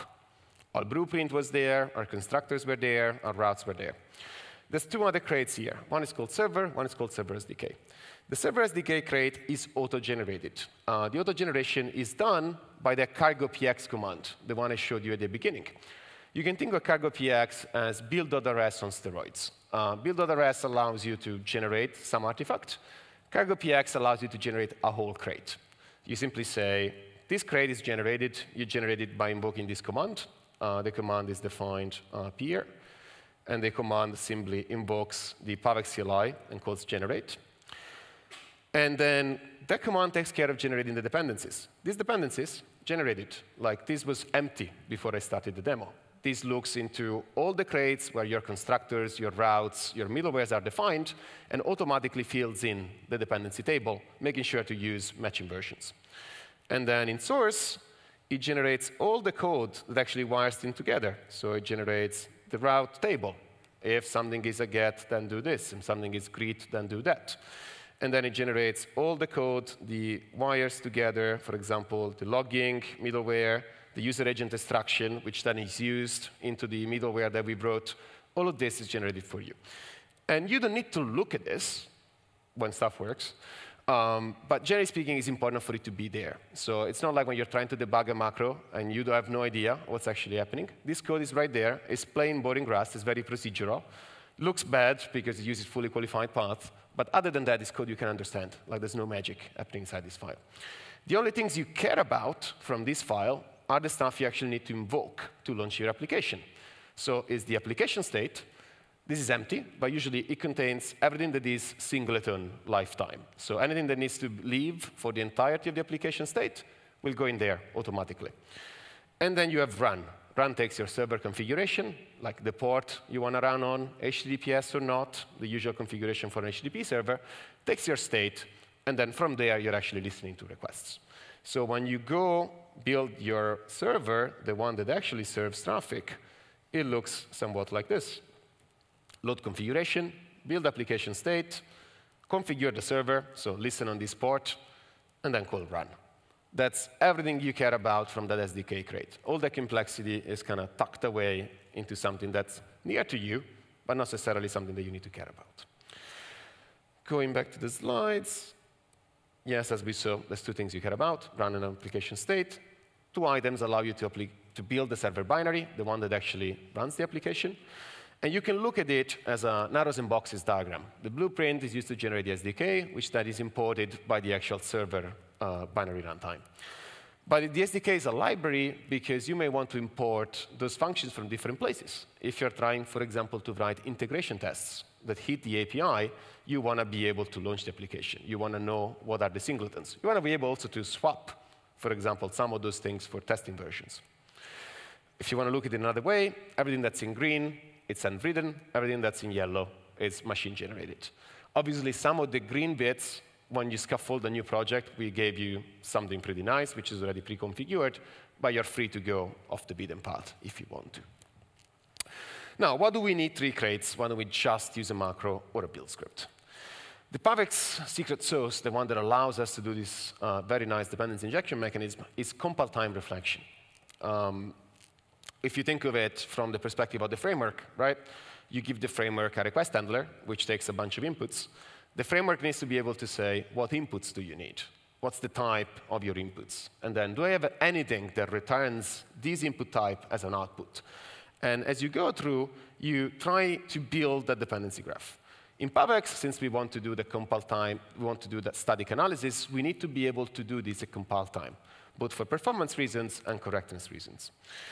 To do that, I initially considered working with tokens, but unfortunately, tokens, like macros in Rust, do not have access to type-level informations. If you're doing a macro in Rust, it's purely syntactical. For example, you have a SQL_query macro that takes, a query. This is what SQLX does. SQLX is going to take this string, talk to a database, validate that the query is well-formed, and succeed or fail the compilation. If you now do a little refactoring, and you say, OK, I actually want to assign that to a constant, which is known at compile time, because it is a constant, and now pass the constant into the macro, it's broken. This no longer works, because the SQL_query macro has no way to knock on the compiler door and say, excuse me, compiler, can you tell me what this constant evaluates to? For the SQL_query macro, query is a word that says query. It's an identifier. There's no smartness above it. There were some plans to get compile time reflection, but unfortunately, it doesn't look like it's going to come anytime soon. So since macros won't cut it, what do? Well, we can give up, but we don't. So we try to do something a little bit smarter. We power PAVX with a thing called RustDoc.json. If I say RustDoc, what comes to your mind? To my mind, this comes to mind. So you go on docs.rs, that's where you have all the documentation about your Rust crates, auto-generated, server-free, pretty nice. Once again, if you take the software architect goggles, what is RustDoc? RustDoc is a binary that takes a Rust crate as input and returns you some HTML. That HTML contains a lot of interesting information. It contains, for example, the signatures of functions, like what inputs they get, what outputs they return, what traits they implement. Now, going scraping the HTML would be pretty crazy, so we don't do that. But the RustDoc folks have implemented a different backend, when the same program generates output in a machine parsable format, which has a strong schema. That's RustDoc.json. And it's currently on idly. It was introduced in an RFC in June 2020. You can try it out pretty easily. Take Cargo, tell Cargo to use nightly, RustDoc, whatever you want to generate stuff for. The Z flag, that means I know what I'm doing, and then output format JSON. Let's look at a simple example. This is a struct from Cargo Chef, which is a crate I maintain. It's a public struct called target args, 4 fields, all public, all booleans. If you generate the JSON docs, you get something like this. Every item inside of your crate has a unique identifier, that 0:12:1620. Then it tells you what crate it was defined into. 0 means it was defined in the current crate you're generating docs for. It tells you the name, tells you the visibility, in this case it's public. Then it has an enum. This could be, a trait, a struct, an enumeration, a method. In this case, a struct. OK, if it's a struct, then we have specific struct fields. What are the fields? What are the generics? What are the implementation blocks? Everything that you see in a Rust file goes in here. And then you can follow these identifiers to kind of explore that API. Now, in reality, you don't actually find yourself working with raw JSON. That'd be pretty tedious. There's a crate called RustDoc Types, which is maintained by the RustDoc team. So it's first-party crate from the Rust project. And it gets released in lockstep with new RustDoc JSON versions. So what you actually work with is something that looks like this, which if some of you have done macros in the past, is very, very similar to what Scene does. So you get a strongly typed representation of every possible item inside of that schema. RustDoc.json is not something that I discovered as PAVX, but it's something that's already enabling today a new generation of Rust tooling. You might have heard of cargo semver checks. It's a cargo subcommand which allows you to verify if a PR breaks the public API of your crate. How does cargo semver checks work? generates Rust.json for the old version, generates Rust.json for the new version, does some smart comparisons, and says, OK, you deleted a public item. That's a breaking change. Not smarter than that, but you get the idea. Cargo check external types is another one. This was developed by the AWS SDK team. AWS SDKs are code-generated. They're huge. You want to know what types you are exposing from third-party crates, because those are very important to know for the stability of your API. Doing that by hand doesn't work. Generate Rust.json for the entire crate, walk it, collect all the external types that are exposed, compare them against an allow list. Yes, it's fine to expose the HTTP crate. No, it's not fine to expose anyhow. This is built with Rust.json again. And obviously, PAVX. So what we do here, going back to the examples, when you pass us a constructor, what we're doing, we're taking the fully qualified path, or unambiguous path. Since that is, in this case, self-user agent, that means it's an item defined inside of this module. We know what module we're into because we have the module path macro from the Rust standard library. We know what crate we are into. So we determine the crate, generate the JSON, look up that function using the fully qualified path, and then suddenly we know what types are going in and out. So we can combine everything together into a build graph, a code graph. This is a very simple one from one of our tests. And you can see that we have a constructor at the top, which is extract, is extracting path parameters, which in turn uses the raw path parameters. The extraction may fail, so there is a branch. If it fails, you need to call an error handler, which then gets converted into a response. If it doesn't fail, you can pass it as input to the get-home request handler, which eventually also generates a response. And this is a very simple one. They get a lot bigger as you have multiple middlewares, multiple constructors, more sophisticated things. But this code graph is what we use for static analysis. Like, we walk this code graph to detect violations of the borrow checker, to detect missing constructors, to detect a bunch of possible runtime errors. And ultimately, we walk it to do code generation. So we walk it to generate the Dash server SDK that I showed you before. Wrapping up. Today, I just scratched the surface. I've showed you a few things in the time that was allotted. There's a lot more to this. Hopefully, I will get to speak to that in the future. I think that the approach is very powerful. Like, what we're doing here allows us to do things which are otherwise impossible. You might have seen that we have used synchronous handlers here and there, but then there were also asynchronous middlewares. All that just works. And some of these things are pretty much impossible to encode as straight bounds. Definitely impossible with this level of error messages. And we can do more, right? Like, we know what goes in and out. We could pretty much generate accurate OpenAPI specifications and then use those to generate clients. We could automatically instrument the different parts of the application with tracing spans, allow you, when you are debugging, to understand where time is being spent. We could tweak the generated code depending on the target. If you're deploying something on a server, it needs to look a certain way. If you're deploying something on a Lambda function, then perhaps the entry point needs to look a little different. All these things are possible because we have that intermediate step, because we have that stage compilation approach. Now, this is a long piece convincing you that it looks cool. How do you install it? At the moment, PAVX is in closed beta. You cannot just go run it. And that's mostly because I think it's unfair to expose users to too much churn. When you have a project in the early stages, it's much better to have few people providing feedback. And when it goes out, it's, I wouldn't say stable, but pretty stable, so that people can actually build with confidence on top of it. You can sign up with a waiting list. We send out invites on a rolling basis pretty much every couple of weeks, so you don't have to wait much.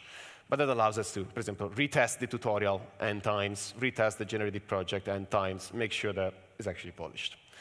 The other thing is that PAVX is open source, but I've seen too many open source maintainers burn out, and I've seen too many foundational crates go unmaintained a few years down the line. I think if you're building a web framework, which is a fundamental piece of infrastructure that a company depends on, like switching a web framework 2 years down the line is a pain, can be a tens of thousands, hundreds of thousands project, you want to make sure that you're going to be there 3, 5, 6 years down the line.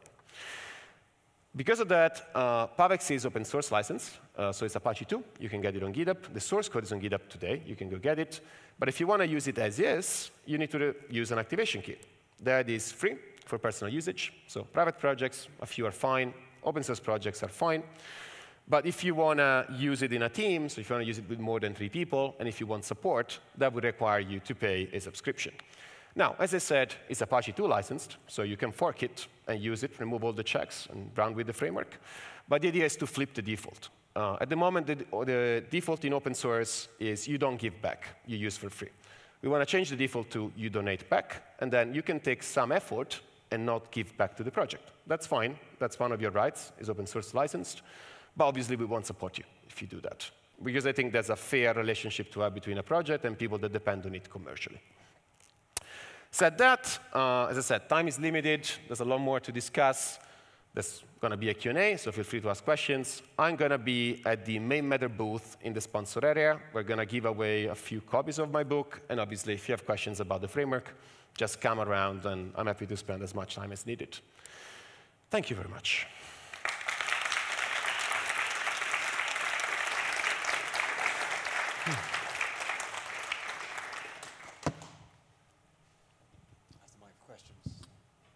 If you have questions, raise your hands.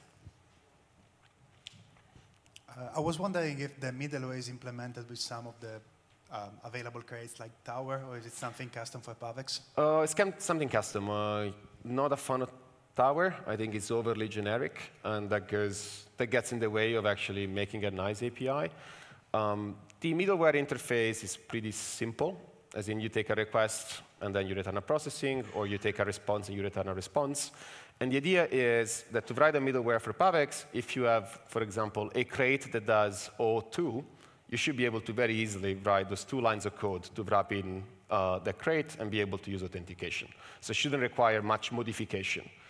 As much as possible, functionality that is not framework-specific should be provided by third-party crates which are cross-framework, and then each framework wires that up in the way that's most idiomatic. I think that's going to be mostly OK.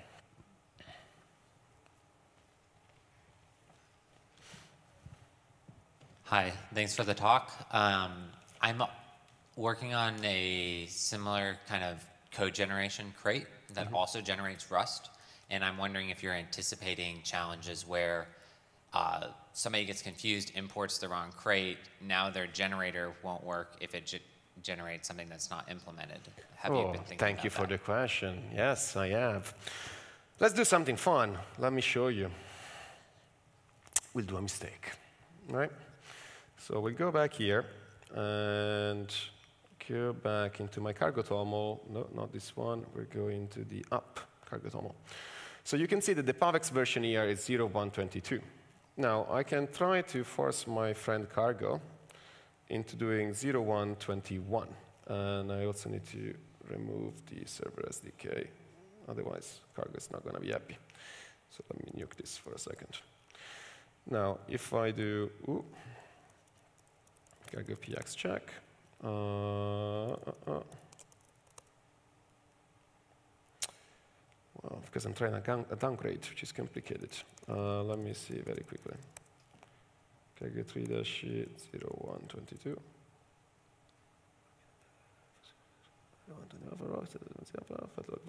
This conflict. Server. OK, sorry. So if I go back here, I also need to downgrade this here. Perfect. Cargo update. Do it. OK. Now, are we using the right thing? Cargo lock, PubEx. Not yet. Something is still using the old one. Server version is 0.122. OK. Sometimes Cargo is not very reasonable. So you got to nuke it. Version of PubEx is 121. Logged 122. Anyway, let's jump to the answer. If you use a different version of PubEx, so if you convince Cargo, that is a good thing, the CLI will automatically detect the version that's used in the Cargo lock.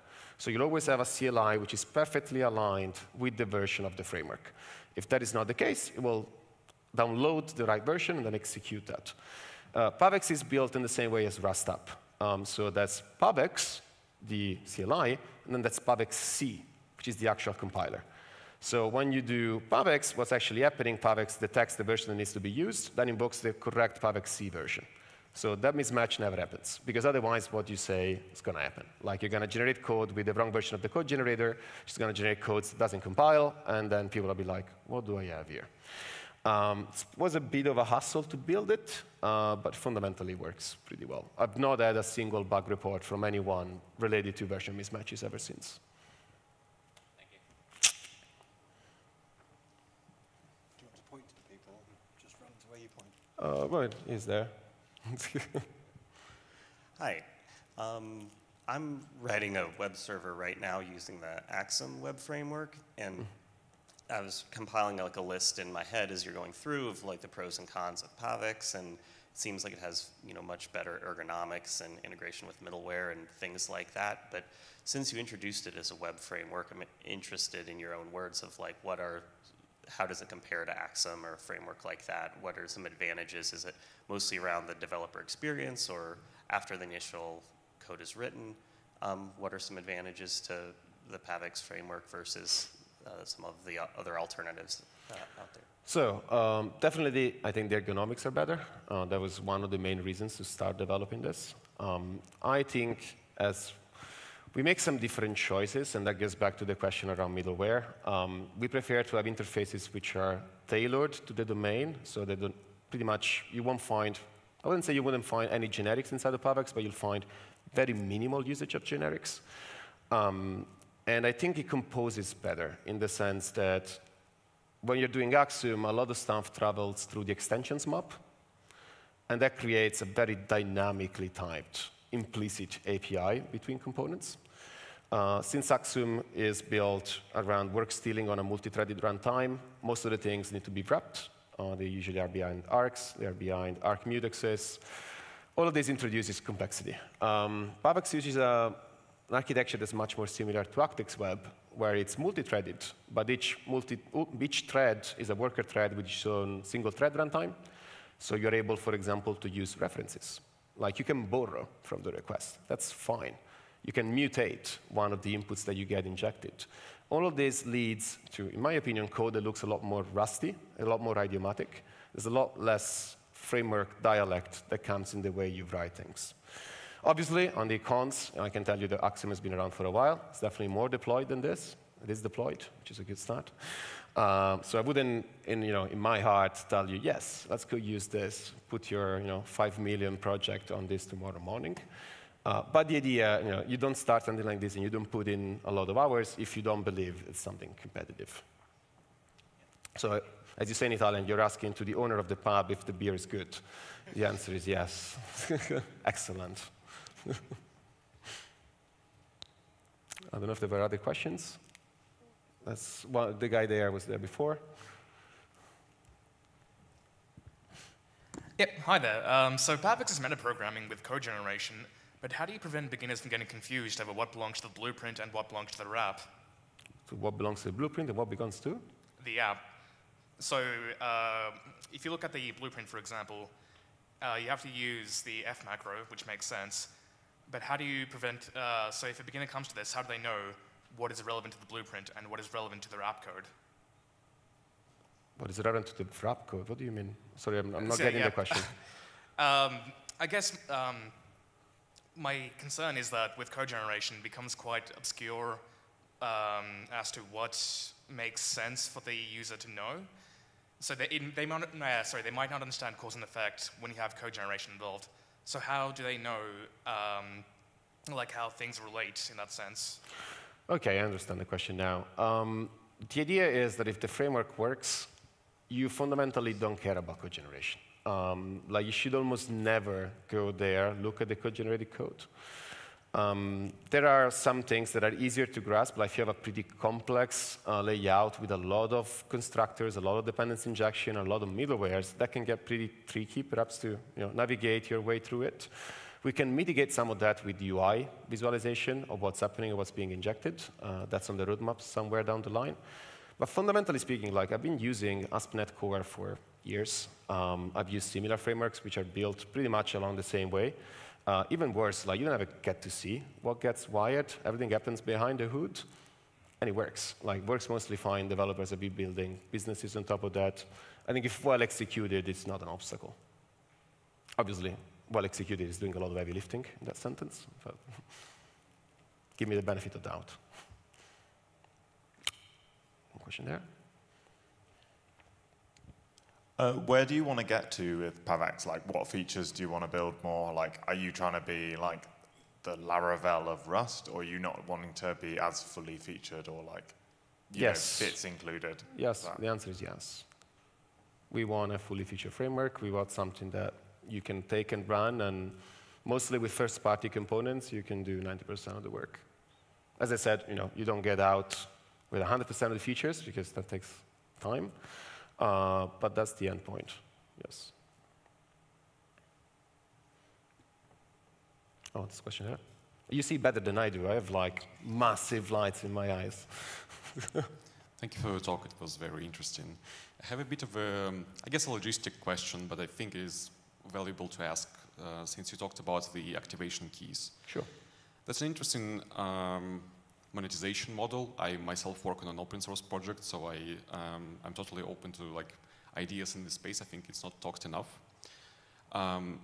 I'm not asking like for a very specific answer, just what are your thoughts about external contributors? Like if PAVX goes fully open source, how would you distribute the wealth you get from the activation keys between the other contributors if you are planning to do that? Because otherwise it might seem like somebody is doing unpaid work, does not receive the money which people are paying for the technology. Yeah, absolutely. I think that's a very fair question that was also in my mind. Obviously, call it wealth, assume a certain level of success, but let's assume that it's successful and that we have some wealth to distribute. I think there's a difference between being a core contributor and being a pass-by contribution. Somebody comes in and fixes a bug in the docs, thank you, but that's a different story. PAVX is open source, but that doesn't mean that necessarily every person that passes by can become a core contributor. The idea is that we'll pay for people working on the project, but that, as little companies, is a selection process that go from the company to the person that's being paid, not the other way around. And I think this is a pretty fair model. Like, you don't go contributing to Terraform and then expect a check from HashiCorp to show up at your door. You apply to HashiCorp's position, then you get hired at HashiCorp, then you get paid to work on Terraform. The thing that's actually more on my mind is not necessarily paying PAVX contributors, which is an interesting point. It's more how that monetization model allows you to distribute something to downstream crates. Because when you're looking at something like a framework, the value of the framework, obviously, is a big part of the value proposition. But a huge part is the ecosystem of stuff that's compatible with your framework. Is the little third-party crate that does OpenTelemetry, or the other third-party crate that does authentication. Having that monetization at the root of the dependency tree then allows us to actually sponsor those projects, allows us to incentivize that ecosystem and try to make that niche a little bit more sustainable. So that's more the part I'm interested into. Contributors to PAVX, obviously, is interesting, but I don't know, it's not that much of a problem, I think, in practice, as long as the expectations are clear. There's a question there. Yeah, thanks for the great talk. I had a question about the focus that you have done on the ergonomics of, with respect to the error message and stuff. While it's true that it's a problem in web development, but I think that applies for REST in general. So any work in Rust that's being done by beginners, it's sort of, there's an uphill challenge because of the error messages, the send, sync stuff that you mentioned. So just that particular aspect of it, the thing that makes it better, do you think that has applications beyond web development and the PAVX framework so that it can be used in Rust in general more widely? So the problem that the Rust compiler has when it comes to error messages and diagnostics is that the standard library is a privileged user.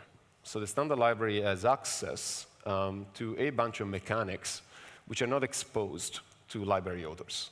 Like, you just can't push out errors like the standard library does, because it's using APIs that are fundamentally private.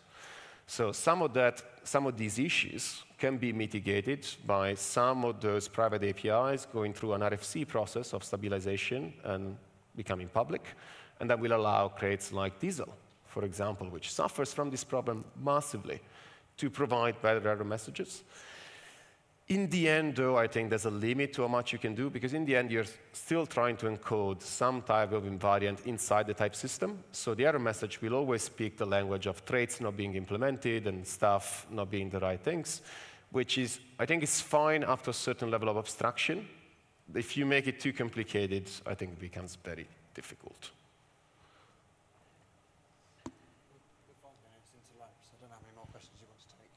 One more question, and then we go. Otherwise, we can just go have lunch. Please. Oh, there's one question there. Does PAVX provide ORM support for database connections, etc.? Not at the moment. I'm not a fan of tying your web framework to your data layer. I think that has historically been source of pain in other ecosystems, like excessive tying between the HTTP layer and the database layer. We plan to provide first-class integrations for the common database libraries. So there'll be a way to easily plug in a SQLX connection pool or a Diesel connection pool. Well, a very nice background. But ultimately, like, you are in charge of what you want to use. We can recommend some crates, which we will, but we don't want to make it too monolithic, because I think that doesn't help.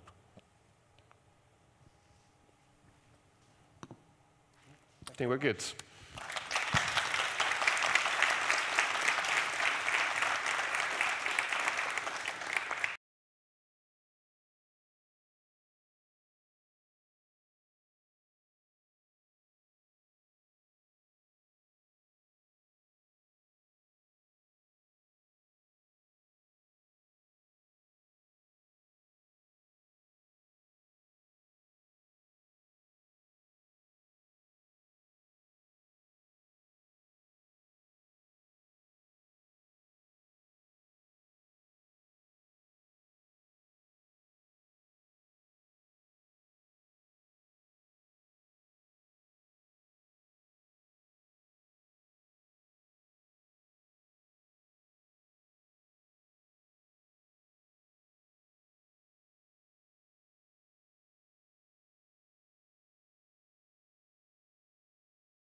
So we have a surprise guest speaker today.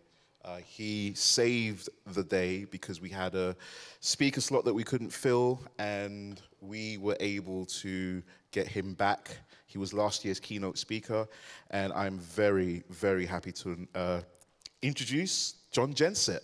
Give him a hand. Thanks.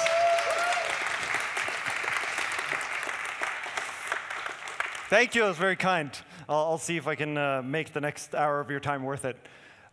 So today I'm going to talk to you about the path towards impeccable Rust. And I'll talk a little bit about what that means, what all the words in that sentence actually mean.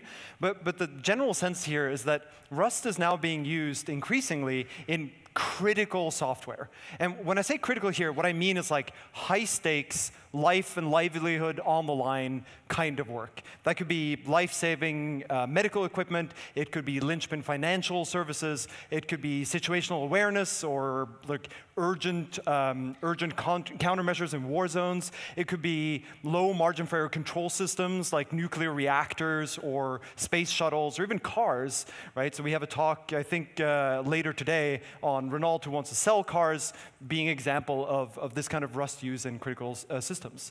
And remember, this is where we want Rust to be. Right? We have said that we believe, and I'll use the sort of royal we here, that we want Rust to be in these critical systems because we believe that it has properties that makes this the right place to use Rust. Rust has unique things that we think makes it the right tool for doing this successfully. So let me go back to the words of the title. So I'm saying towards here because it's impossible to reach perfection. Right? It is just not feasible in any way. But we should strive to get close. It's sort of like security, where the goal here is the journey, and there is no real destination for you to get to. And when I say impeccable, I don't mean that impeccable software can't fail. There are all sorts of reasons why software might fail. It could be operator errors, it could be hardware errors, it could be failures in the spec, like the software follows the spec, but the spec is not the right one. What I want to use here is impeccable in the definition of free from fault or blame. So it is not the software's fault. That does not mean that nothing goes wrong, but at least the software is not to blame. So what does impeccable mean then? It means that the software is dependable. It means that it's misuse resistant. It means that it's ergonomic. It means that it's fast enough. And in this talk, I'm going to talk you through some of the ways in which you can use Rust to achieve that. As you might say, the sort of subtitle of this talk is really Signs You're Doing It Right, like a bunch of things that are good ideas or might be tools or techniques that could be useful to you. It is not an exhaustive list. So who am I in this? My name is John. I promise, so I have less hair now than this picture, and it's not because of my strive for impeccable Rust. It is just a side effect of time. I do a bunch of things, but my day job at the moment is as a principal engineer at Helsing. We have a hackathon running downstairs, so you should come check out. It's pretty cool. If you don't know who Helsing is a software-only defense AI company, and we build software where real-time operation, resilience, and reliability are non-negotiable features of the software, where all of our operating environments are hostile and adversarial, and where the margin for error is minuscule and the consequences of failure are truly dire. And we do all of this primarily in Rust. That was an intentional choice. And since I started at Helsing, a big part of my focus has been on maintaining a high quality of bar for the Rust code across the company, often simply by just showing up to random teams, looking through their code, talking through some of the things that I'm about to tell you in this presentation, and then digging into how can we make the software they build more reliable. Beyond my day job, I also am the author of Rust for Rustaceans, which is a book on sort of intermediate and advanced Rust. And I also do a bunch of Rust education work and open source work. The book right there, yeah, that's right. So hopefully this sort of sets the scene for why at least this is, I know some of the stuff of this thing. So let's dig into it. The first thing I want you to take away from this, and maybe the main thing to take away from the talk, is that there is no single trick. There is no one thing that you can do to make your code impeccable. Instead, there are a number of techniques, tools, and telltale signs that you should keep track of in your code bases. We'll go over some of these here, but it's not an exhaustive list, and there never will be such a list. This space is constantly evolving. We're getting new tools. We're discovering new techniques, and that's OK.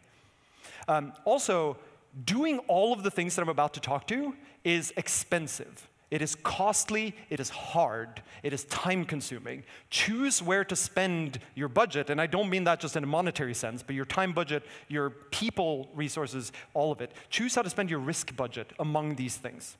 For those already familiar with my style, I won't go over the details of everything here. This is not a sort of dive deep on one topic kind of talk. I'm going to give a survey of a bunch of things that are useful for you to know about, and then the hope is that you can go dig into them on your own and learn from better resources than me about any particular one. Let's start with testing, and you knew that this was coming, right? There's no doubt the testing is one of the tools that we use here, but I'm hoping to highlight some aspects of testing that become particularly relevant in these high-stakes situations, or especially in adversarial situations. You should know about all of these. You don't necessarily need to use all of them, but if you're not using them, you should have a good reason not to. And why testing matters is obviously because of correctness. How else do you know that your code works? But it's also things like avoiding regressions, making sure that you match requirements, that you match spec. But it could also be for legibility, for documentation for others, so that they understand how your code is supposed to work and can see examples of how to use it. The first part here is be paranoid. Just because your tests pass does not mean your code is not broken, right? The tests only test what they've written to be, and even then, it's not clear they actually test what you think they do. You want to assert everything throughout your code base. Any assumption that you make in your software, have an assertion for. And we'll get back to some of the reasons why that is important, but you really want to be defensive here and make sure that anything you assume is true is checked. There are also a bunch of tools here that help you catch things that look like they work correctly, but are not guaranteed to continue to do so. Miri is sort of the tool that we know best here. This is a Rust-specific tool that executes your Rust code, it interprets your Rust code, and it keeps track of the actual behavior of your program behind the scenes and looks for things that are undefined behavior, things that might work correctly now, they might happen to get the right result, but they are not guaranteed to continue to work in exactly that way. Even if nothing panics, Miri will tell you this pattern is not okay. And then there's sanitizers, which are a simpler version or a more general purpose version maybe that work across languages. They're not quite as good as tracking down exactly all the problematic patterns, but the nice thing is that they work across language boundaries because they are agnostic to what language you're using. They're just tracking things like threading, memory access patterns, memory allocations and deallocations, that kind of stuff. These are very useful tools to know about. These are things like address sanitizer, thread sanitizer, leak sanitizer, and so on. The next step is, and I want to actually take a moment for this, like write tests for things that don't work. And what I mean by that is if you have in your code something that returns an error, if you don't have a test that checks that that error is actually yielded, then what that means is if someone comments out that return error, your code would still appear to work fine, even though it's now ignoring some error condition. You need to test for all of your error cases, so that you ensure that in future refactors, those errors are still returned under the same conditions. As a litmus test here, if you replaced all of your return error with like continue, if all your tests still pass, you have a problem. The next step here is to embrace chaos. The good old adage here goes, anything that can go wrong will go wrong, and will do so at the worst possible time. And this gets back to the fact that when you write tests, you're only testing specifically the things that you listed out, which is usually the things that you know about. But in reality, the way that software often fails are all the ways you didn't think of. And this is where anything in the sort of rough realm of chaos testing really comes in. There are a bunch of ways in which you can do chaos testing. You can do chaos testing on execution, you can do chaos testing on inputs, and you can do chaos testing on what I'll call logic, and I'll get back to that one in a second. Execution is about you have a piece of code, you have some input, but there are a bunch of ways in which that code might actually execute. So this could be things like you have your OS level scheduler might choose that threads run in a particular order, or your asynchronous runtime might choose to run futures in a particular order, and what that order is changes how your code behaves and might cause it to exhibit erroneous behavior. And what these tools do, so Turmoil being one for asynchronous code, Shuttle being one for synchronous code, is they sort of control the scheduler and just try to make sure that lots of interesting threading patterns or future execution patterns are exercised to maximize the chance that you hit some of those weird boundary conditions. For inputs, this is more like, if you just provide a single input to your test, you're only testing the behavior under that input. But in reality, you really want to explore the input space. It could be that your code only panics if the input is 42. Well, if you don't have a test that is 42, you have a problem. So chaos testing for inputs is really just giving a way to construct random or semi-random inputs and then checking that the system still has some correctness properties as a result. The simplest correctness property is that the code doesn't panic. But in reality, this is one of the reasons why to have a lot of assertions is that you get more panics when something goes wrong. But you can also do more things than just check whether your code panics. You could do things like, imagine you're implementing your own hash map. You could have an input test like this, where you have your code's hash map. You also have the hash map from the standard library. You generate an input, which might be a sequence of inserts and removes. And then you send those inputs, those commands, in the same order to your hash map and to the standard library hash map. And the output of this is you check whether the two maps are the same at the end. That should also be a correctness property that you can check. And the idea with these, with QuickCheck and with prop test, and also just general fuzzing libraries, is they just generate lots of inputs that are somewhat random in order to explore the state space of your inputs and figure out inputs that might lead to erroneous behavior. And this last one is really interesting. So logic chaos, and I only know of one tool that does this, which is Cargo Mutants. Logic chaos is the idea that there is another thing that matters, which is your code. And there are really interesting things you can do when you have a test suite that you know should be exhaustive, which is you take your code and then you make small modifications to it and you check that a test actually fails as a result. So what Cargo Mutants does is it takes your source code and then it looks for things like -1 or +1 in if conditions, and then it switches the sign, or it removes that -1, or it removes the +1, and then it sees if a test fails. And if no test fails as a result of changing a boundary condition, that means your tests are insufficient. Because this was a very easily reached error condition that you don't have a test for. And so it basically exercises whether your test suite is good enough by chaos testing. It's a really neat tool. There are some other sort of commercial tools, like there's a startup called Antithesis that has a tool that deterministically chaos runs your application and lets you look through the execution traces so that you can easily reproduce failures as well when they happen. I haven't used it myself, but I've heard good things. But in general, like, you never run out of things that can go wrong. So just keep testing. The follow-on to this is to be exhaustive. And this comes with a caveat, because it's only where you can. Let me explain. So think of a 1 in a million bug, or a 1 in a billion bug, right? Like, you have a U64, and like only the number 800,473 will panic. If you do chaos testing on a U64, you might never hit that number. And so you never realize that that particular code path is wrong. So you need something that's more structured here. You need something that understands that it either needs to exercise every possible path, every possible execution. And that's exactly what these tools do. So what they will do is, either in the input domain or in the execution domain, make sure that every possible distinguishable execution happens. Let's look at this from the point of view of threads. So Loom is a crate in the Rust library and the Rust ecosystem that will sort of replace all of your std thread imports. You replace them with Loom thread instead, just for the purposes of testing. And what it will do is it will run a simple test that you write. It will run it as many times as there are possible interleavings of those threads.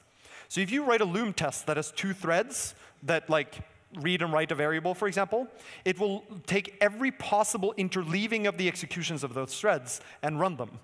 So that means a really simple looking test case can take hours to run, because it checks every permutation of thread interactions. This also means that Loom is only really suited for cases where you don't have too many possible interleavings. You want your tests to be relatively simple, because you don't need them to be complicated. All of the sort of exhaustiveness and the complicated parts of testing, when you write like loops that just try a bunch of times to see if something fails, is handled in the testing tool itself, so your tests can remain simple. But it only really works for core primitives. You would not usually take your whole application and run it with Loom. It would take far too long. There are too many possible thread interleaving points. And instead, you just take the core sort of synchronization primitive, data structure, run that through Loom. And then for your larger application tests, you use something else. Connie is an example of something that does the same, but in the input domain. So the idea here is, let me show you a code example here. Imagine you have code like this, right? So if x is 9,000, then you panic. For any other case, you print. If you tried to chaos list this, you would probably never hit the panic. What Connie will do is it does what's known as symbolic execution. So it runs your program once with, let's say x here was symbolic. It runs your program once with x being set to 0, just some standard default value. And then instead of just executing the code, it actually interprets the code, and it looks at all of the conditionals that x goes through in that execution of the program. And then let's say it picked x equals 0, so it's going to execute the print line branch. And at this point, what it will do is realize, OK, one of the conditionals that x went through was a check for x equals to 0, which was false. And so then it will try to solve using an SMT solver, sort of a tool to solve symbolic mathematical formulas, and say, give me an x such that x equals 9,000 is true instead of false. And out of that falls x equals 9,000. This can get really complicated for complicated if expressions, and you need to sort of have the entire path down the tree. But what it means is Connie can actually look at your code, look at the execution of your code, and realize that the only two inputs that matter are x equals 0 and x equals 9,000. It does not need to run any others, because those are the only branches in your program. This is really cool. It is really hard. It takes a really long time for any program that has, just calls to the standard library that might have if conditions internally, for loops, like those are if conditions, so it gets complicated there too. You want to keep your test cases simple, but it's a very powerful tool to exhaustively test your software. And again, you use this for like the core primitives or the kernels of your software, if you will. And in general, I would especially recommend using these for anything that has concurrent access, unsafe code. Anywhere where you know like bugs are likely to be is where these tools shine. OK, let's then move on from testing for a bit, because testing is only part of the story. The next thing I want to talk about is benchmarks. And you might think that, oh, benchmarks only matter if you want things to go fast, but that's not quite true. Anything that isn't tracked somehow is going to regress. It's going to get worse over time. And benchmarks regressions, like when things get slower or use more memory, sure, they're expensive, they're painful to users, but they can also mean critical failures. So if you think about these sort of low or very like slim tolerance kinds of systems with like embedded devices with limited memory, if you use too much memory, your process gets killed by the OOM killer, and now your process doesn't run anymore, and the software probably fails. If your software isn't fast enough, it might not keep up with the inputs, so it's lagging behind, and now you're not reacting to real-time information anymore. Maybe your system is on the critical path to some user interaction where they only have like a second to do something or 3 seconds to do something. Well, if your system now has a latency of 4 seconds, you don't work anymore in that context. So tracking these things is super important, because otherwise they will get worse. Here, the first rule, so to speak, is to know thyself. And sort of like with testing, you want to capture the entire performance profile of your program, not just the easy common path, not just the simple case. You want to exercise all of the parts of your performance profile that matter to the user. That means pathological cases. Like the cases that you know are slow, you want to make sure don't get any slower. If you look at, for example, the memcar crate in the Rust ecosystem that does it searches for a string in a larger string. It's a very useful primitive. It has a giant benchmarking suite of these are things that we know our current algorithm are slow at. If we get faster at them, that's great, but these are the ones that we acknowledge we're slow at, and we just don't want to get any slower. You want to have micro and macro benchmarks. So that means you want to benchmark that the individual components don't get slower or use more memory or whatever it might be. But you also want end-to-end tests that capture the entire workflow that you care about. You want to benchmark both under, at, and over capacity. So what I mean by that is you want to make sure under capacity, like if the system is not being loaded to its maximum capacity, that you're not like using 4 CPU cores to do very little work. at capacity is just checking to make sure that you can actually tolerate the kind of load you expect to see. And overcapacity is to make sure that if you supply the system with more input, more requests than it was designed to handle, it doesn't fall over. Ideally, when the system hits capacity, it should sort of flatten out the performance that you get. But for some systems, what we see is that as you increase the amount of supplied load, the system actually crashes and sort of tanks its performance because it spends all of its work doing throwaway work. And so these things are important to measure. And finally, you have to do these benchmarks on all of the targets that matter. So it doesn't really matter what your performance results are on some beefy Linux machine in CI with like an x86 processor if you're deploying to like a tiny Raspberry Pi, right? Those benchmark results are not representative of where you're going to run your workload. So you really want the benchmarks to be representative of what matters. Ultimately, you should think of this as, are your benchmarks useful? If they tell you that something got slower or faster, does that correspond to something that the actual users of your software cares about? And similarly, do you hear problems being reported by your users that weren't caught by your benchmarks? Because if so, that indicates that you're missing benchmarks that are relevant to them. The next part here is to have trustworthy measurements. You really want to have your CI be able to fail on regressions. And getting to this state is really hard. It sounds easy, but there is so much noise in benchmarking, at least in the traditional senses that we do it, that usually it's just like a warning box, like maybe your CI turns yellow instead of green, but you can still merge the PR. That's fine, but it's not good enough. You need to strive for more than this so that the benchmarks actually ensure that there aren't regressions. There are a couple of rules of thumb here. The first of them is to not use time. Time is generally a terrible thing to measure for benchmarks. And that means both like how many seconds did it take to do this workload, but it also means how many operations per second can I get. And the reason for this is because the absolute performance of your system, in terms of things it can do per second, depend on a lot of different factors. It can depend on things like the temperature in the room, or what other things are running at the machine at the same time, or even just what microcode updates does the CPU have. And all of those things are not really the things you wanted to measure, and they add to the noise of your system. There are a bunch of other things you can measure instead, things like the number of instructions executed, which is independent of how fast they were executed, the number of cycles, which is a little more noisy but corresponds better to wall clock time. But you want some measure that is less noisy but corresponds to how long it actually takes to run. So in number of instructions is usually a good thing to use here. This is also what rustc does for their own benchmarks for exactly this reason. There are some tools to help here. One of the ones I know of in the Rust ecosystem is IAI Callgrind, which runs it through runs your benchmarks through Valgrind, which can actually measure the exact instruction counts for your software and then report on that as part of your CI. So these are lines that should be flat if your benchmark has not changed, if your results have not changed. If you can't do that, if that's too hard, like Valgrind will often slow down your program significantly, so it might not be a good option. There's a sort of fallback technique, which is to run the old and the new interleaved. So the idea here is that instead of running your benchmark suite, on your main branch when a thing lands, and you save it into a Git repo or a web server or whatever, and then when a new PR comes along, you run the benchmark just for the new stuff, and you compare the absolute numbers. Instead of doing that, when you open a PR, or whatever system you have in place, what actually happens is you compile your main branch and you compile your current branch, and now you have two binaries. And then you alternate running the binaries on the same host basically at the same time. But you're alternating, so they're not actually running concurrently, but you're alternating between them.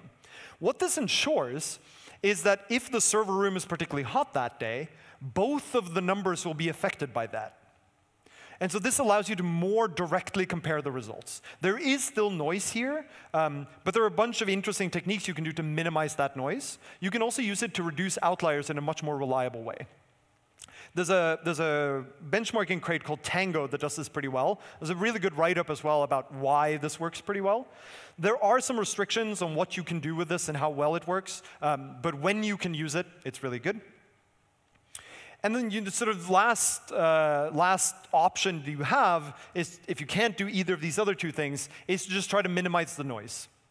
This means things like have a dedicated host, make sure that it actually stays pretty reliable over time in terms of temperature, in terms of what else is running on it on the time, which should ideally be nothing, in terms of how updated it is when you compare different branches. It's hard, but you can do a bunch of things to try to minimize that noise.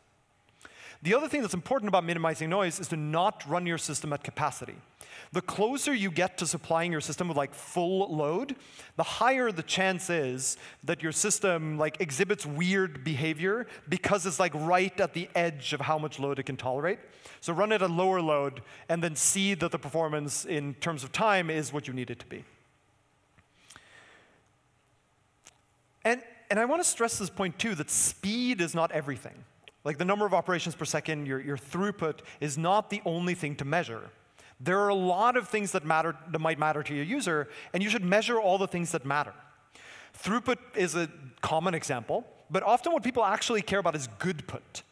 Goodput is the amount of actual work you get done over time. So imagine a web server that you're stress testing. You can imagine that the web server detected it was under load and started rejecting requests with like a 500 internal server error. It can return those errors really quickly. Right? So you keep supplying more load, and the server just gets faster and faster. Great! But that's not actually what your users care about. They care about how much work gets done. And so you need to be able to reliably check what is the goodput of my system, and not just what is the throughput. As I mentioned too, you might have restrictions in terms of memory use. Like maybe you have some upper bound where you know, I cannot use more memory than this. Well, then that should be part of your benchmarks. Maybe latency is what matters. Well, then you should have reliable benchmarks for latency. And I want to go one step further here, which is you sometimes want to measure outcomes. This doesn't matter so much if you have like deterministic systems, but if you have anything that does approximation, that does sort of data summarization, does statistics, anything that's machine learning, AI based, anything that is approximate stuff, here you want to measure that the system is sort of within tolerance in its outputs, which has nothing to do with speed. This usually looks something like your benchmark harness simulates a bunch of real-life inputs. Then it measures the system outputs, and because it simulated the inputs, it knows what the answer should be. And then you check the output of the program against the ground truth, and you see whether the difference is within your tolerance threshold. In general, simple benchmarks lie. If you have a benchmark harness that is simple, it is probably measuring the wrong thing. If you run something in a loop and you get a bigger number, I don't care. And what I mean by that is, if I ran it on my machine, it might be inversed. It might have no difference at all. It is really hard to trust benchmarks that are overly simplistic. There are a bunch of things that matter here. How you benchmark matters. Not just in terms of the things we've talked about, but also like the structure of how you generate load. Things like, is your benchmark open, closed, or partly open? If you don't know the difference between these, your benchmark is probably bad. And I don't blame you. Like, knowing this stuff is non-trivial. There's a really good paper called Open versus Closed, A Cautionary Tale, that talks about the difference between these kinds of benchmarking loops. And it's a really worthwhile read because it talks about how to build representative workloads. How do you make sure that the benchmark exercises your application in the same way that real users will, that real load will? Things like, do your clients send a request, wait for a response, and then send a new request? Or do they send requests at a fixed rate or a dynamic rate and asynchronously wait for responses? Whether you do one or the other, closed versus open, really changes the kind of output you get of your system and really changes what happens as you crank the load up. You have to think about what bottleneck you really hit. Sometimes your benchmark looks like it gets slower, but it's actually because the generation of inputs in your benchmark becomes the bottleneck. Like, let's say you're like generating random numbers for your benchmark. Random number generation is not free. And so if you're benchmarking something that's fast enough, you hit the bottleneck of the benchmarking generation of random numbers is now your bottleneck. And so you're not measuring your system anymore. The next thing is that what you record out of your benchmarks matter. It's very tempting to just sort of measure the time before, measure the time after, and you take the number of operations you did divided by the time, and that's your output. But what you measured is the mean. There are a bunch of other statistical properties that are worthwhile to measure here. You might talk about the median, right? So the median is nice because it eliminates outliers. The downside of the median is the bunch of stuff it doesn't catch. Like if you have a bimodal distribution where some things are fast, some things are slow, and very few things are in the middle, your median is still going to be in the middle. but it doesn't represent the performance profile of your program. You might measure a histogram, right? So even like the top quartile, the bottom quartile, and the middle two, that gives you a little bit more fidelity. You can increase and decrease the size of the buckets according to the data you want to get out. Or you can go to the sort of gold standard of getting a full CDF, which gives a full distribution of your measured statistics. But whichever one you should choose it for a reason. You should choose the one that optimizes the insight you get out of the benchmarks and let you make actionable decision as a result. And finally, how you compare these metrics matters. If you have a benchmarking suite that just outputs a number or a statistic or whatever it might be, but the way that you compare whether your PR is faster or slower than your main branch is you just check which number is higher, then that's not reliable either. There's a whole field dedicated to figuring out whether one thing is the same or different than something else. It's called statistics. And it's a huge field. It is really, really complicated to get this stuff right. And I don't mean that as a disparaging thing, like you'll never get it right, but just that there's a lot of knowledge here that you can apply to make these things more reliable and more reflective of the real things that matter. And so you need to look into what does it mean for something to be faster or slower than something else. Tools like Criterion implement some of these algorithms for figuring out, is this more or less, but it's worth knowing more about. Okay, moving on from benchmarks, let's talk about documentation. And I'm not talking about the general practice of documentation, like writing the sort of public-facing documentation that goes on DocsRS. There's plenty to be said about that for external-facing docs and how to write comments. Actually, I have a blog post that will come soon about all of the opinions I have about how to write good code comments, but I'll leave that for another time. But the kind of documentation I'm talking about is like your lead engineer is hit by a bus. If you vanish from the face of the earth, is anything irrecoverable lost? Apart from you, of course, we don't want to lose you. But my point is more, is there information that is irrecoverable that you knew that is going to set back the other people who have to pick up where you left off? And there are two main points I want to make here. The first here is to document decisions that you've taken. Why does your system work like this? In particular, what alternatives were discarded and why? Which things did you think about doing and then didn't do, and why not? And this matters because if someone comes along later on, they look at your code and they go, why didn't they just do it this way? And then they also end up trying it even though you've already tried it, and then replicate a bunch of the work, and then come hopefully to the same conclusion. Instead, if you write down that you thought about a thing and you decided not to do it, that is valuable information to save work down the line. And similarly, given the path you chose, very few decisions are optimal. There's always some trade-off involved. And you should document the things that you chose to accept.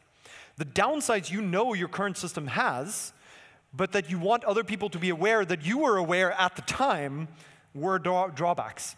This matters because someone might come along later on and say, oh, but this library has now been updated. It doesn't have these problems anymore. Let's try it again. And they should be able to look at which things have actually changed that you thought of, and are there things you thought of that they hadn't. There's no perfect method for documenting these things. I don't have one. I also don't think the exact mechanism is all that important. The most important thing is to keep these things in mind and make sure they're written down. There are things like ADRs that try to get at this. There's also a variant of them called Y-statement ADRs. They're much more concise that I quite like. They can actually work in code comment form as well. I have a tool that I've written that also TBD will probably come out soon that we're using internally at Helsing at the moment for basically documenting these kinds of decisions in code. But ultimately, you just need to make sure there's something that captures this information. The second one is related, which is you have to document what's not there. What shortcuts did you take? All of the stuff where there is nothing, if you open the code, there's like nothing representing the fact that there's not a thing there on purpose. So a good example of this is stuff like missing handling of corner cases. Like you know that the code doesn't handle like, I don't know, graphs where the number of nodes is odd. It'd be a weird kind of corner case, but let's say you don't handle that. Well, you should probably write down the fact that you don't handle that so that when someone runs into it, they realize. Ideally, you run into it by having some check that hits a to-do or an unimplemented that causes a panic so that someone doesn't run into it and then the program just behaves incorrectly. This gets back to the sort of assertion thing. This is an assertion not about the behavior of the code or the assumptions, but about you didn't hit this code path. But even if you have a to-do or unimplemented, those on their own are not that useful. You want to document why this corner case isn't covered. What even is this corner case? If there's an if and it has an else branch that just says to-do, that doesn't really help me understand why this isn't done or what this else even is. What should go here? There are also a bunch of things that I know when I write code, there's a bunch of places where I go, oh, this thing could be made faster. Or maybe we could switch to this smart algorithm here. That I just don't have the time to do it now. It doesn't matter right now. It'll only matter when we scale, whatever it might be. You should write those down, those ideas down, because other people can then pick up on them. And again, if you get hit by a bus, that idea is gone if it's not written down somewhere. And then the last one is also really important, which is when you intentionally choose not to implement something, not to add a method that gives you a particular access, not to implement a particular trait. Those things are absent in the code on purpose. And there needs to be something there to tell people not to add it later, because they might look at the code and be like, oh, it'd be so convenient if this thing implemented send, or if this thing implemented from whatever. But if you chose not to do it, write down why. And ideally, this ties back to testing, write a test that will start failing if someone adds that implementation. That's not always trivial, but if you can, it is better than a comment that's never really checked. The next bit here, and this relates to what I just talked about, is misuse resistance. You want to write your software in a way where it's very hard to use it incorrectly, or certainly where it's hard to use it dangerously. Misuse at best means lost time for debugging or lower performance, but at worst it means critical failures when someone uses your software incorrectly. And I really want to stress this point. You're holding it wrong is not acceptable in these settings. It is a very common thing for us to program as programmers to say, often more politely, right, that, oh, you just need to do it this way instead. But that is just not okay when the outcome of someone doing that is a plane crashes or a nuclear reactor blows up, right? Not okay. So you really want to make misuse inexpressible. And this is something Rust is pretty good at, right? We have a type system that is quite expressive. And there's a talk, I think earlier today or later today, on abusing the type system for fun and profit. And it gets at these kinds of tricks.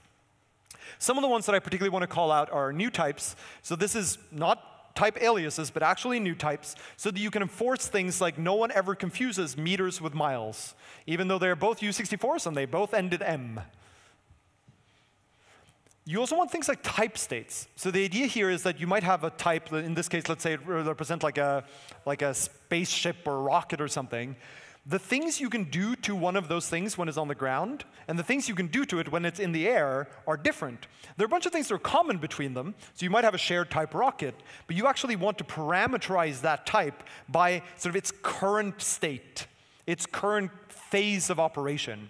And then you can implement methods only for rocket ground or only for rocket air, and methods for traversing between them. Like launch is a method that would take a rocket ground and return you a rocket air. And so that way you can statically ensure that certain code paths or certain misuse just cannot happen. There's a talk on typed for safety, I think, on the program as well, that goes into this pattern in particular. The next one is also sort of related, which is you'll see this in a lot of Rust applications, that they have something like a config type. Right? It's very common. But realistically, the config that you want to accept from disk that you're going to toml deserialize or something is actually pretty different from the representation of a configuration file that you want to have in the runtime of your program. The toml file might have a bunch of extra fields that end up getting computed in some way for runtime. Some of them might be optional, but they're not optional at runtime. They get filled in with something.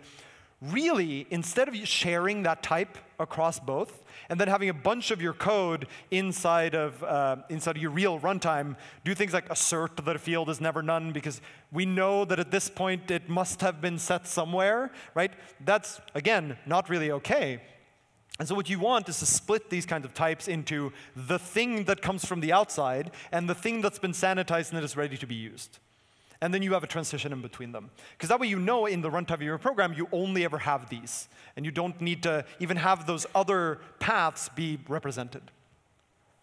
The next one is kind of obvious, and it's sort of a rule that's existed in C++ land for a long time, in many code bases as well, which is you do not have lists of Booleans as arguments to functions. Even just a single Boolean is probably not OK. Use enums instead. In Rust, we have really nice enums, and you can have each of these enums be a different type with variants that make sense and actually describe what the parameter does. There's no chance of anyone mixing up what the meaning of true or the meaning of false, and there's no chance of someone putting them in the wrong order. Use types here. And then the last one is kind of interesting. So this is when you have linked arguments. And what I mean by that is if you have a function that takes 2 arguments, but when one argument has a certain value, the other argument must also have some property. The simple example here is something like f here takes a Boolean and an option. And if it's the case that either the Boolean is true and then the value is some, or the Boolean is false and then the option is none, if we know that, then this shouldn't be the signature for this function. This function should just take an option, right? Where if it's some, that implies true. And if it's none, then it implies false. That way, you can't accidentally mess them up and pass true and none. Shouldn't be possible to express. And this can get more advanced, right? So you can think of things like if you substitute Boolean here for like a U64, imagine that it's only ever some if the Boolean is 0. Sorry, if the Boolean was a number and is 0. In that case, the real enum here should be something like is 0 and has value, and then it has whatever's inside the option. And the other variant is non-zero and only holds a number. And there's no option. Because that way, you cannot possibly mess up the calling here and have things that are out of sync. It's not always possible to enforce these kind of type tricks. Like there are cases where you run into things that you just have to check at runtime. Things like cyclical data structures are particularly problematic in this regard. But wherever you can, use the type system to enforce things. And a sort of corollary to this is to follow idioms. So even if you can't necessarily statically enforce things, it's really useful to have your code work the way that people think it ought to work. It's much less likely to cause misuse when the user's expectation matches reality. Or to put it the other way around, surprise and misuse go hand in hand. If your user is surprised, that means they've either already made a mistake or were about to make a mistake because the thing didn't work the way they thought. It's really hard to enforce these or even to encourage them. You can have sort of text that tells people and education to tell people. Clippy helps, but it's not a complete solution to this. The Rust API guidelines are a good list of like things you probably should and shouldn't do. But again, this is partially just an education problem until we get better tooling. And the last one here is if it smells like a different language. And I wish I could describe what Python smells like or what Java smells like. It's just kind of, you know it when you see it. But the reason I say this, like if something seems like it's just written in a very object-oriented way, it's not that that's inherently bad. It just means that if you do this in Rust, chances are you're not making use of some feature that Rust has that could ensure better performance, less misuse, those kinds of things. Right? You're probably then forgetting to use iterators, which can give you lazy execution, or you're not using guards, which can help ensure that you like tear down your program correctly. And so it really feels like anytime you feel the smell of a different language, a little alarm bell should go off, like we're probably leaving something on the table here. And then I want to talk about compatibility. And I mostly here mean backwards compatibility. You want to make it easy for other parts of your business or partners you work with or consumers or even just internal people who depend on what you build, you want to make it easy for them to update. Stagnation is sort of the root of all evil here, where if you update your thing, you improve the API, you put out some critical bug fix, you want to minimize the friction for others to adopt those and then be more safe, more reliable, more resilient as a result. And in general, if you don't have a good compatibility story, all the integrations that people have with your code are going to start to fall behind. They're not going to keep up. This mostly matters for reusable components like sort of library crates, but it also matters for anything else, like anything that has an FFI, anything that's a binary where people might be executing your binary and assuming that has a certain calling convention, anything that's like a hardware integration where people expect that your thing works on a particular device and then suddenly it stops, anything like this. You really want to think about the forward or the backwards compatibility of your software. And the main thing here, there's sort of two parts. The first one is how do you write your code in the first place so that it's less likely to break in the future? This is not an exhaustive list by any means, but there are a couple of things that I see so often that comes back to bite people. There are more of these than you think, but the first of these is concrete types. So what I mean by that is if you actually name a type, either in the return type of a function, in the argument type of a function, you have a field that's pub, so that type is public. If you name a type like vec, or hashmap, or btree map, or whatever is SerDes JSON value, what that means is you cannot change that type without breaking backwards compatibility. Right? You're now locked into using a hash map in the internal implementation of whatever that thing is forever, or having a costly conversion in between. So wherever you can, try to avoid public fields because it commits you to a particular type, and try using generics for arguments and impl trait for return positions to make sure that the thing that you promise the user is as non-restrictive on your future code changes as possible. The next one is public dependencies, and this one is sort of related. So if you take dependencies in your program, and those dependencies or types from those dependencies leak out into your code's public API, so that could be in argument types, it could be in return types, it could be in structs or re-exported, but it could also be in traits you implement, then those are now parts of your backwards compatibility guarantees as well. If you took a dependency on, I don't know, Axums 0.6, or Hyper might be a good example, like Hyper 0.14. And those are part of your public API. What that means is you cannot upgrade to Hyper 1 without breaking your consumers.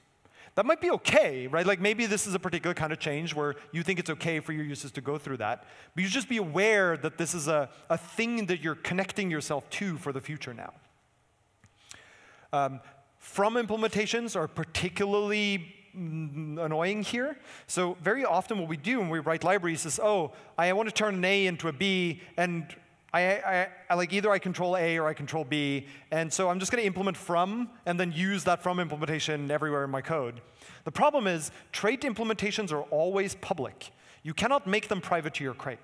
So if you implement from SerDes JSON value or from SerDes YAML value for some type that you control, well, now you can never remove SerDes YAML from your dependencies, because doing so would remove that from implementation, which would be a breaking change. But also, if that crate ever got a new major version, for example, then you couldn't upgrade to it, because if you upgraded, that from would be a different version of value, and now you have a problem. So in general, avoid implementing things like from for types just because it's convenient, and prefer non-pub inherent methods instead. Just keep in mind the trait implementations are always pub. Generally, the bigger the interface you have for a crate, the higher the hazard. You might want to consider stabilizing a simpler core. And you have a bunch of utilities and stuff and convenience methods around. Those can be unstable. You have a core that you keep a small API, very stable, and is easy to upgrade. And keep sort of your security-sensitive logic there, or correctness-sensitive logic there. This is what we see in Git, for example. It has porcelain commands that are specifically intended to be stable over time. It has a bunch of other things that break all the time. And remember that humans miss things. Like, these things are hard. Like, I keep discovering new hazards over and over and over again. It is really hard to keep up with this stuff. But you need to do user education. You need to tell people about these kinds of hazards. But ultimately, you need some kind of automation. Best effort automation is probably all you're going to get at this point. There's a lot of tooling that's sort of desperately needed here. Cargo sender checks is a fantastic tool, but its coverage of the kinds of breaking changes that exist is still fairly limited. And so, like, if you look at GitHub issue number 5 for cargo sender checks, there's a whole list of things that it doesn't catch that it would need to catch before you could rely on it. But even so, having the signal, however weak, is still really valuable.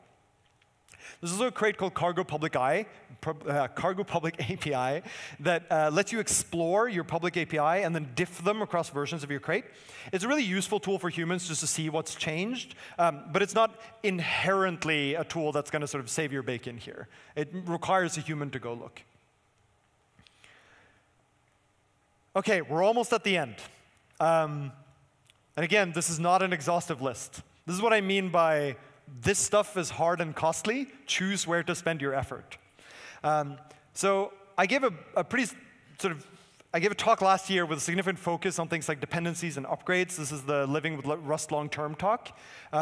So I'm not going to go too much over dependencies and upgrades and the like, but I do want to stress 1.5 main points. Knowledge is everything when it comes to dependencies. If you don't know exactly which version of exactly which dependency all the way down is deployed on what device at all points in time, you have a problem. Because you don't know where you might have a problem. You don't know where, like if there's a security disclosure for some crate, you don't know whether that affects you. And it's not sufficient to just track what you're currently using. It's not sufficient to just look at the cargo lock that is in your current main branch.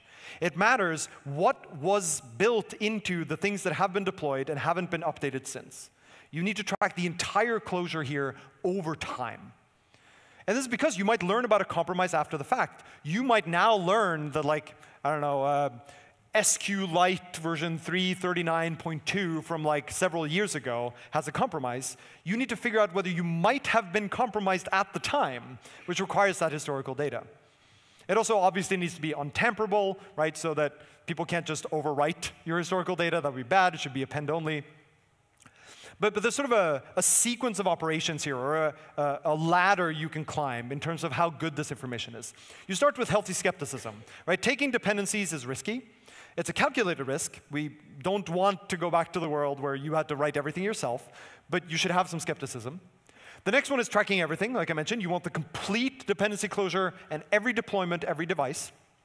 Once you have that, you then want to start connecting it to known issues. This is stuff like CVE databases, RustSec databases, so that if a new known issue is reported somewhere, you are alerted that you have a problem and where that problem is. This is sort of, you can think of this as sort of an ongoing join between your knowledge graph and the vulnerability databases. And then the next step is to start vetting for unknown issues. This requires like humans or tools to go look at source code and find new problems. There are tools that help with this, things like CargoVet. You could have your own internal database for CargoVet where like someone at your company has looked at this code, or you could have a public one that maybe you contribute back to, or you just leech off of. But in either case, you want to have some way to track which things has someone I trust looked at. And then again, you want to join that with this so that you know where your areas of risk are. It's just important that you know where the risk is. That is sort of the primary thing here. It might be tempting looking at this to be like, oh, we should just write everything ourselves. There's a huge risk in that too. If you write all of the software yourself, you're on the hook for updating it. If you have a logic bug in there, if you have a dependency bug in there, you have to be the one to go fix it. No one's going to fix it for you. And so this is like, you often want to take the dependency instead. And the sort of point here is that you want to make stagnation, like falling behind, a recurrent choice. That is, it should be okay to fall behind. Like, we all have jobs to do. But you should be aware that you are behind. And you should be required to reaffirm that you want to be behind on a regular basis. And the reason for this is because it's really costly to get back up to speed. It's not linear in the amount of time. Every time you choose to stay behind, you might fall another major version behind. Or you might fall another sort of significant deprecation behind. And usually it's much easier to just follow each incremental step of a library than trying to do these major jumps all in one go. You want to do this in two ways. The first one is to have loud reminders whenever you're behind, like whenever there's a dependency that has a new version, but also whenever you have dependencies that are dead. You are on the latest version, but the latest version is 7 years old, right? This is a thing that you should be aware of and should be required to reaffirm periodically, because it is an ongoing risk. And you also want to reduce the friction to catching up. This means things like Dependabot or Renovate for auto-merging, bump PRs. It means things like having an actual budget for your team in terms of time, like as a part of your regular roadmap, to do maintenance work, to do this kind of update work. Don't just have it be a thing that people have to find time to do. You want to make sure you upstream changes. If you have a fork of some dependency, you're behind and you're going to stay behind forever. You want to upstream them so that you can get back on the regular release train. And if you have a dependency that does change very, very regularly, you want to wrap it in some way so that when the dependency updates, which is like, let's say it has frequent breaking changes, you want to make sure that those changes only require you to change a small thing, and then all your other things just get the update for free because they were only using your wrapper that might simplify the API a lot, for example. There's a lot of interplay between these, right? So you don't want to be loud about something if an auto-merge PR just hasn't landed yet. You don't want to warn people if the automation can take care of the problem. But you also don't want to auto-merge something if, for example, it's going to introduce a breaking change because that dependency was actually a public dependency. So this stuff is not trivial, but at least now you know some of the things to keep track of. This applies to Rust C itself, by the way. Like you want to keep your Rust version up to date in a similar kind of way. And it has the same cost. The longer you fall behind, the more things you haven't kept up with. OK, those are all the things I'm going to tell you about today. There are more, but I'll leave you with a sort of a list of some of the things that it takes that you can sort of record in your memory, maybe. Feel free to come up to me afterwards and ask about other things and also how painful this actually is. But notice that I didn't mention unsafe here, for example. Unsafe is obviously a concern, but it's sort of orthogonal, right? It's just if you need to use unsafe, then you use unsafe, and then you still have all these problems. I didn't mention certification, not because it isn't a problem or a concern or a thing to think about, but it's also mostly orthogonal to the kind of techniques and tools that you need to have, regardless of how certified your compiler is. With that, thank you for listening, and you have 5 minutes left.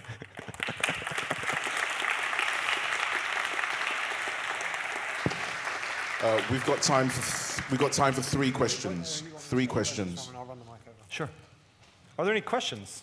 I'm happy to take questions on the side after, but any sort of public questions? We have a mic. I see a hand right there. We have a mic runner. It's great. Yeah, thank you very much. Great talk. I wanted to ask about smells, like the code smells like other languages. And my problem with Rust, when I try to write a lot of tests and make a good coverage, my code starts to smell like Java because I start to do factories. I start to want dependency injection framework. Do you have some advice about that? Yeah, it's a good and difficult question. I think it's something that Rust hasn't fully figured out either, like what is the right pattern.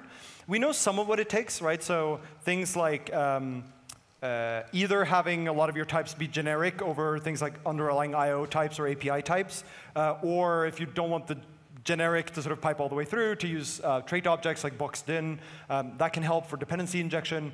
Dependency injection, for example, is not a bad pattern. It is something you can use in Rust. It's just the way that you represent it matters.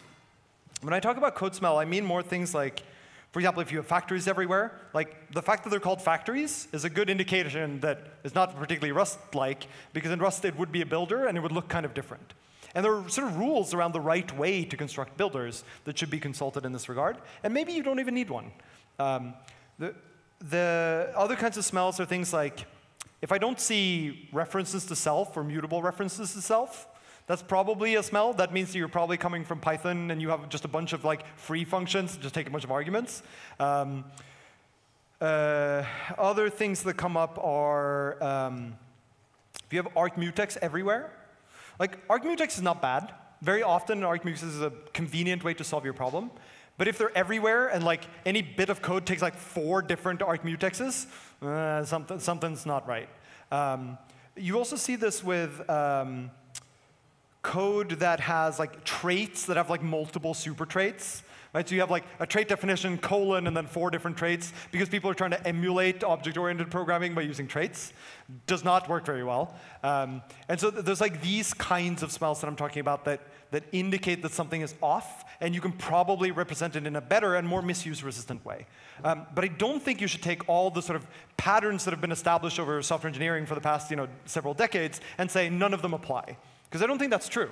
Like dependency injection, for example, I think is a valuable pattern. The question is just how do we implement it best in Rust? And for some of those, we have decent answers. There's like there's the Rust design patterns sort of online book that has some decent references here.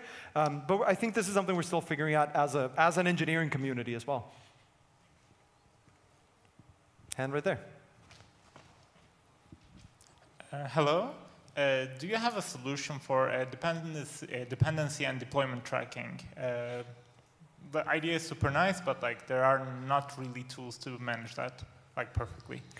I wish I had a solution for it. In reality, what I've found is that at a lot of companies, they end up building this themselves because they realize they have to have it. And if you're a small company, you don't have the resources to build it yourself. There are some sort of both open source tools to try to do things like generate SBOMs with every build.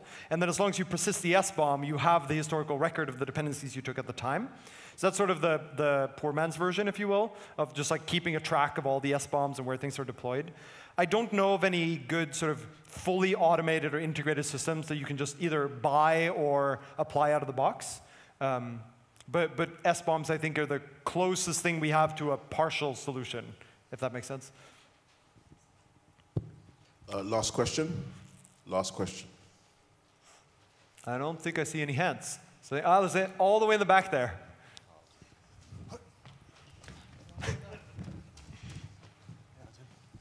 Hi, John. Hey. I was curious. I know you. Apologies. I am really curious about, this looks like a lot of work. For people who are just starting out, and like they are in a small team, how much do I need to do today? It's a really good question. And I wish I could rank these, right? And say like this one first, then this one, then this one. But I don't think that's actually how it works. I think you need to look at what are the risks that matter the most in the area that I operate in, right? So maybe it really matters that you like never run out of memory. It really matters your latency is under a certain threshold because otherwise like people die, for example. Like then that seems like a thing to prioritize is to have benchmarks to make sure you don't regress over that point. If you have things like services that are going to run and accept arbitrary user input, like you don't control the inputs, having fuzzing or doing the sort of embrace chaos kind of input sanitation seems like a pretty high priority, and the benchmark's probably less so. So it is a little bit of a judgment call what things matter in which domain.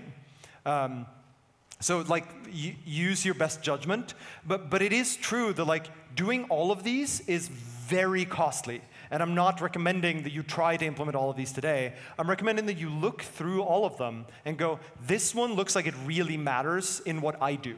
And then you do that one first. And then you look at the list again, and you find the next thing that really matters, and you do that one. Ultimately, you probably get to all of them. But that might take years, if not decades. Thank you very much. Give him a massive hand.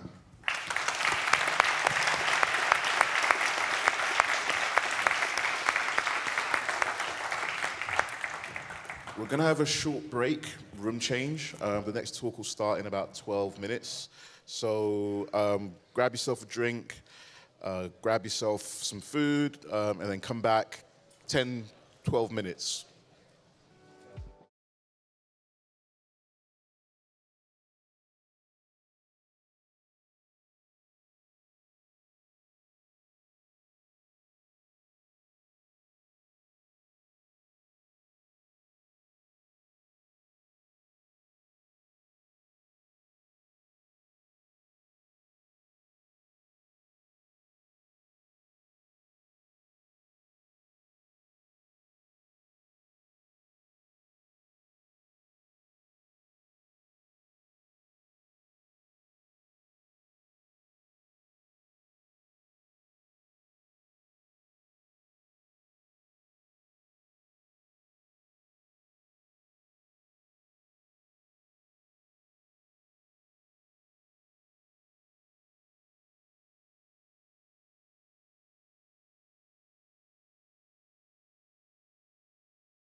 Good, good, good. We've still got lots more to come. So again, thank you all for being here. Really excited for this talk. We've been really interested to see how Rust is being used in loads of different domains. And one of the areas is automotive. So I am very, very excited to introduce Frédéric Amillet. Please give him a massive hand.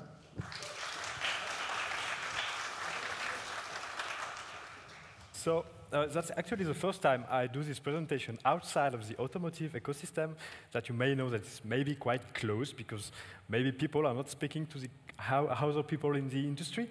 I'm actually used as a micromechatronics engineer, so I don't have a specific background of software engineering, but I've done software development since I was 12 years old, starting with PHP, don't blame me, and mostly volunteering in non-profit organizations around climate data science and popularizing the issue of climate change around the citizens. Then I was mostly working in the cybersecurity industry, so in the defense agencies in France, and also in the medical industry, and now I'm working in the automotive industry at Renault/Ampere, which is quite the same company now. So you can see that's quite regulated industries, and regulated industry have some interesting characteristics when they are dealing with software development that I will highlight a bit during this presentation. But first, let me show you a small video.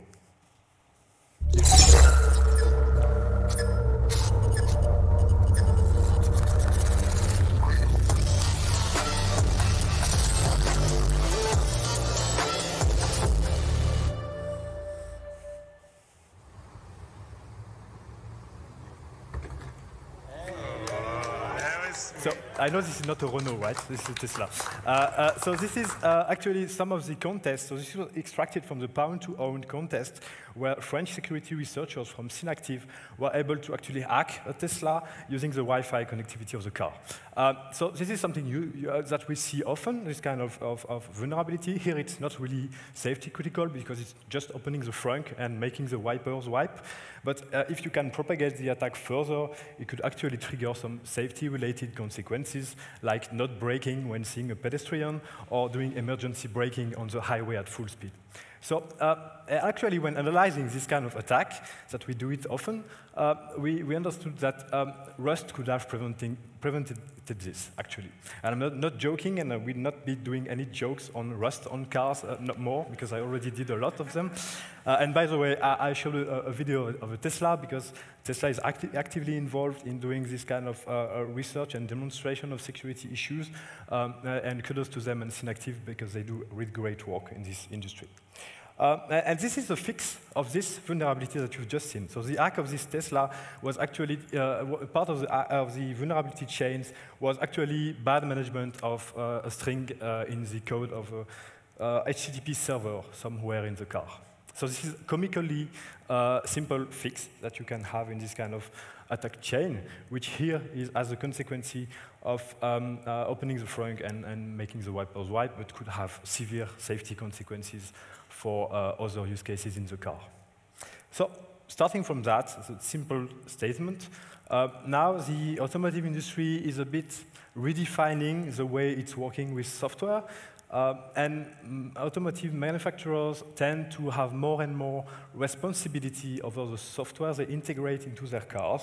So for two different reasons. First is some market redefinition, thanks to the concept, the marketing concept of the software-defined vehicle, where we take more and more responsibility and design our own software development instead of buying from other suppliers. And also because of regulations, which is a great thing, of having more control of what code actually runs into your car and having more control over the quality of this code. And having more and more software, so roughly a few dozen million lines of code in a regular car now, means you have more bugs and then maybe more vulnerabilities because this software is more and more connected to the cloud, connected to the internet. So, and collectively, as an industry, we still somehow fail managing all those attacks and those vulnerability surfaces, and we see that in the media very often. Of course, we can think that Rust and its reliability and quality by design is a great idea for car makers. This is a simple statement. But in our big, large legacy corporations, it could be really difficult to just say it's better, it has intrinsic quality. It's something which is not enough to really trigger changes in such industries. So here is some of the stories I could tell you about how to manage integrating Rust into those kind of companies where it might be more difficult to integrate Rust than in a startup or in a tech company. So I will take you an example. So I'm working as a cybersecurity architect, so my job is to basically not write software, but make sure that all the things that we integrate into the car make it safe. And when analyzing the cybersecurity measures in the car, we can see that often it strictly limits what we can do in the car. So you cannot communicate like you want, you cannot integrate the protocols you want, you cannot do whatever you want, and it makes the overall car more expensive and more complex. So just take an example. This is a really simplified architecture of what's a car today. So cars that you can see on the road today are basically a layered architecture or a tiered architecture where you try to separate what is the exposed area. So the exposed area is the right one, where you can have, for example, an Android infotainment system where you can download apps and you can easily have exposed interfaces like the internet, like the Wi-Fi connectivity. And on the leftmost side, you have the safety critical area where you have actually the ECUs. So ECU is basically a computer running the safety critical code, which is, for example, able to detect pedestrians on the street, but also do emergency braking of your car. So often you have this interface area where you are trying to mitigate the risk of interfacing the exposed world to the safety critical world. And often this is communicating using, for the rightmost side, some simple UDP-based Ethernet protocols where you are doing some some inspection of what's happening in the network and access control on the network. And on the left side, some maybe simpler CAN-based protocols or Ethernet protocols in the case of Renault. So you have quite a low attack surface on the interfaces. And somehow, when you want to make those two worlds discuss, so rightmost world is the exposed zone, so Android, Linux system directly connected to the cloud, and leftmost one is the safety critical functions. You want to communicate between those two worlds. So let's, for example, see that you want to interface it using some very old protocols like you can see in the automotive industry, and some of them, one example that we can have is SOME-IP protocol, which is based on simple UDP serialization stuff, and you want those worlds to be able to communicate. And one of the risks that people see when doing the security analysis of such architectures is that you have actually vulnerable code in the communication stacks and applications that use those communication stacks on this safety part. So this is the main risk that we see when analyzing the safety of this kind of architecture. And of course, the risk is that if an attacker is able to take control over this vulnerable code in those communication libraries, it could actually be able to trigger safety critical functions. And the overall impact of that could be, for example, you are driving on the highway full speed and you have an emergency braking and you don't know why. So this is the kind of attack surface that is considered here. So to mitigate this risk, usually, car manufacturers implement some kind of proxy or gateway approach where you try to isolate this rightmost world to the leftmost world using techniques such as packet inspection, packet deconstruction and reconstruction, inspecting all the layer stack, inspecting the payloads and making sure that whoever communicates from one world to the other world is actually able to do that, like checking the MAC addresses, the IP addresses. I'm not talking about cryptography here, but some basic systems like that. And that's how it's used to work in traditional cars.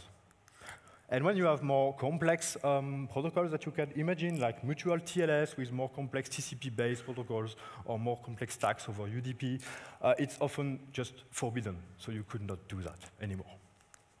And this costs a lot of money because each time you want to have a new protocol integrated between the two different environments, you need to put a lot of money to actually design the code that is doing this proxy function, but also validating the whole system.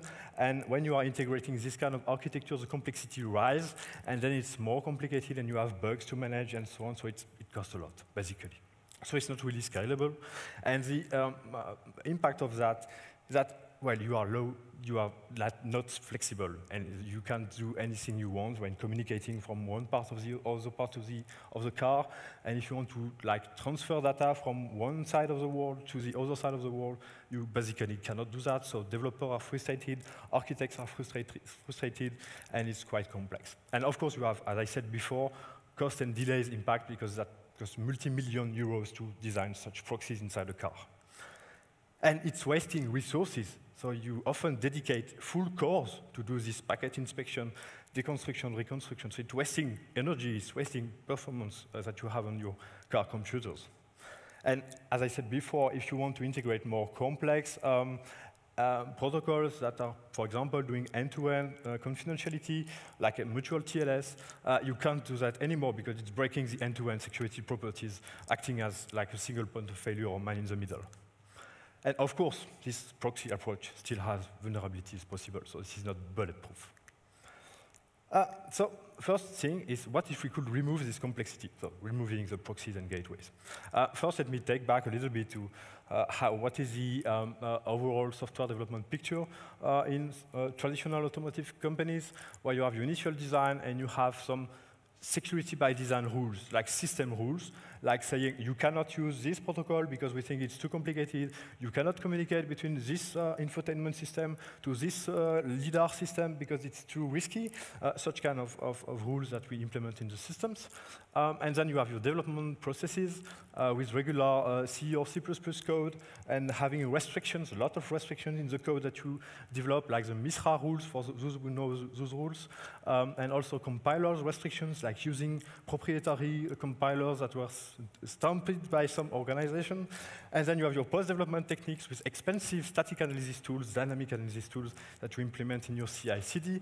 And somehow you could also have some fast cycle pen testing and bug bounties, like we've seen with the Tesla before, and trying to improve continuously this situation. And we can even extend it to certifications, like common criteria certification or formal proofing, so mathematical proofing of the correct behavior of your software. And you still have some issues at the end when the car is on the road, because all of those layers of security have their own internal issues. And one of those issues are memory safety, and you're all aware of that. And this is one of the most important amount of vulnerabilities that we see usually when analyzing the traditional attack surfaces that we see on car attacks, like I've shown before. And of course, Rust is an opportunity for that. So I'm sure you are well aware of that, and you still have the logic vulnerabilities possible, like if you have a client-server communication and the server is not checking the authentication of the client, for example, you have a logic vulnerability. But thankfully, the test framework of Rust is great, so we are also able to limit those logical vulnerabilities somehow. And of course, you have the inherent benefits of Rust, and I know that there is a presentation just after that we'll talk maybe a little bit more about that from Lars, and that when you are a good C or C++ developer in the industry, you need decades of experience to be able to achieve some good quality software, and you still will make some memory management mistake. Where you are a newbie Rust developer and you just learned a few months ago, you will be catched by the compiler even before making the same mistakes. So this somehow is also helpful in some companies which are trying to reduce their cost by outsourcing or by having more junior developers. And that's a reality. Those facts may seem trivial to you. These architectures, these network protocols may seem very trivial to you, but believe me, in large legacy companies that are not from the tech industry, which are not startups, it's really, really complicated, and it's a deal-breaker change. So remember what I told to you about the need for proxy or gateways to make those different worlds communicate, fearing of memory safety vulnerabilities? So what we are trying to implement in the Renault architecture is actually to say that if we can have memory safety guarantees on the protocol stacks, then we won't need anymore this complexity of having a proxy or gateway. So basically, implementing your protocol stacks and the applications that communicate using those protocol stacks using Rust. So that's the basic idea around that. And making that, you could actually say that if you use Rust, you're allowed to do more things. You can communicate more freely in the architecture than before. at a lower cost, because you don't need to design those proxies and gateways which are complicated, expensive, and somehow overkill. And actually reducing technical debt, because you don't have to have those complex rules, you don't have to have those specific development and specific CPU cores that are allocated to doing this kind of checks in the car architecture. And recently, Google Chrome was saying that it was able to move its QR code generator out of the sandboxing area by using memory-safe libraries written in Rust. And it was interesting to see that by using this memory safety approach, we are actually able to reduce system complexity. So we made Rust mandatory for some specific part of the software, saying if you use Rust with some rules that we've defined, which are really simple, you are actually allowed to do more things than before. And then the consequences of that is that it will naturally propagate in the remaining of the infrastructure because of the interfaces, because of course you need to interface through Rust systems, so you are maybe likely to also propagate this using your other software components. And also because when developers start doing Rust, they actually like it, of course, and then it's actually propagated naturally in the organization. And what we see also is that time to market is actually able to improve using Rust, like 20% less time to market because of the properties of the ecosystem and the capabilities of the cargo ecosystem and all the tools that we have around the Rust ecosystem. And one topic that we already discussed today is control over the software supply chain. So we talked about software, bill of materials, and that's also something important for regulation. And this means that cybersecurity people are like happier to have more control over what software is actually running exactly on the platform. And somehow in legacy companies, so Renault has 200 years of legacy as a company, it's somehow Rust is trying to bridge the gap between perceived security and actual security. Because when you are talking to executive in big companies, somehow the perceived security is important, and the sense of actual security might not exactly be the sense of actual security that you have as developers. And somehow I found out that Rust is able to bridge that gap and convince both kind of people of these actual properties or quality properties of the Rust ecosystem. So at Ampere Renault, we think that using those distributed security, so basically improving the security guarantees of the code everywhere in the architecture is a way forward. So no need to have those black boxes doing inspection and doing whatever complicated stuff to try to have a sense of security. We actually need to put in place distributed security. So we are already integrating Rust as part of our development processes, and we already use it. So for cars that will be shipped in 2 years, I think, from now, in some security software. So we are doing some heavy packet processing in a common criteria certified environment in Rust. And that's a software component that we have seen having a time to market divided thanks to using Rust instead of traditional C++ plus the usual rules of the automotive industry. And we are also starting to use it for driver assistance systems, so ADAS systems, where we have non-safety use case for now, and we are planning to run some safety proof of concepts for up to ASIL-B. So ASIL is a safety classification that you may have known for those who have seen the workshop from Ferrous Systems, and we are trying proof of concept for later years on safety critical systems. And we also use it because the goal is not to rewrite everything in Rust. We have too much legacy and too much systems to be able to actually propagate Rust everywhere. But however, we can see some particular areas of interest where it's useful to harden the legacy code which is executed on the platform. For example, when you are doing processing structures coming from the untrusted networks for cryptography purposes, you absolutely want this code to be sound and memory safe. And that's also a strong requirement that we will have in the new SDV operating system that we are developing with Google, because as you may have seen in the media, Renault and Google have partnered to design a new operating system for ECUs, so not only the infotainment system, so the screens that you can see on the car, but also for internal electronic control units that are doing more automotive-related software. And this new operating system will actually use Rust massively and use it as a by design, as a by default programming language for the APIs that are used to communicate with the other systems. So, as I said before, I think using Rust could clearly be useful for the automotive community. However, we need to find like a killer feature or a killer area where it could actually convince a big corporation or a big company to make the switch. Because saying it's better or saying it has inherent properties, qualities, and so on is not sufficient somehow, and it could not convince enough people to try to make this switch. So we achieved it using identifying some cybersecurity critical use cases and making them mandatory to use Rust. I say mandatory to use Rust. And then using the legacy code, so still using the legacy code because we have a lot of legacy from C, C++, or even assembly, which is integrated into that. And the goal is not to rewrite this legacy because it's like too much work to do to deliver actually the cars. So we need to live with those legacy libraries and legacy features. And this is where it's actually interesting and important to define the boundaries of what we actually rewrite in Rust, preferably in safe Rust, but using unsafe is not a bad thing. And also closely controlling which part is mostly exposed and which part is less exposed.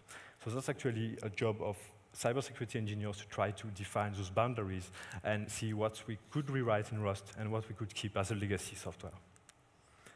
So as I said before, in internal development that we've done, that will be shipped in a few years in newest Renault cars, we observed up to 20% faster time to market to deliver the actual software components using Rust, thanks to, compared to traditional approaches, by the environment which actually helps you doing better work.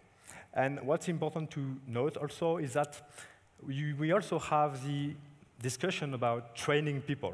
So we have a lot of people which are used to work with C or C++, somehow older versions of C and C++. And we had a lot of training, internal training session, external training sessions, thanks to external companies. Like 100 to 200 people were trained last year. And what we observed is that they are quickly up to speed, basically. They like it, and they are quickly up to speed. So this is why we think that by starting slowly to have touches of Rust, making slowly mandatory touches of Rust in the architecture, we are actually able to increase the incentive to use Rust for our internal developers, but also increase the incentive for all our ecosystem. So ecosystem is all the suppliers that actually write code, which is integrated in automotive platforms. So this goes from communication stacks, from low-level firmware that we could see on the cars to BSP or hypervisors, for example. And this is what we have some interesting discussion also. So here I talked most about higher level software.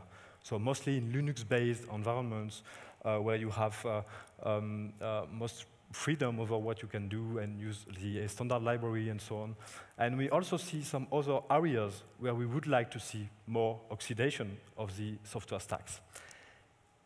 And then I will dig a little bit into that, and I will be more have a more comprehensive presentation on that at Rust Netherlands in a few months, is how it could be helpful for system-on-chip components.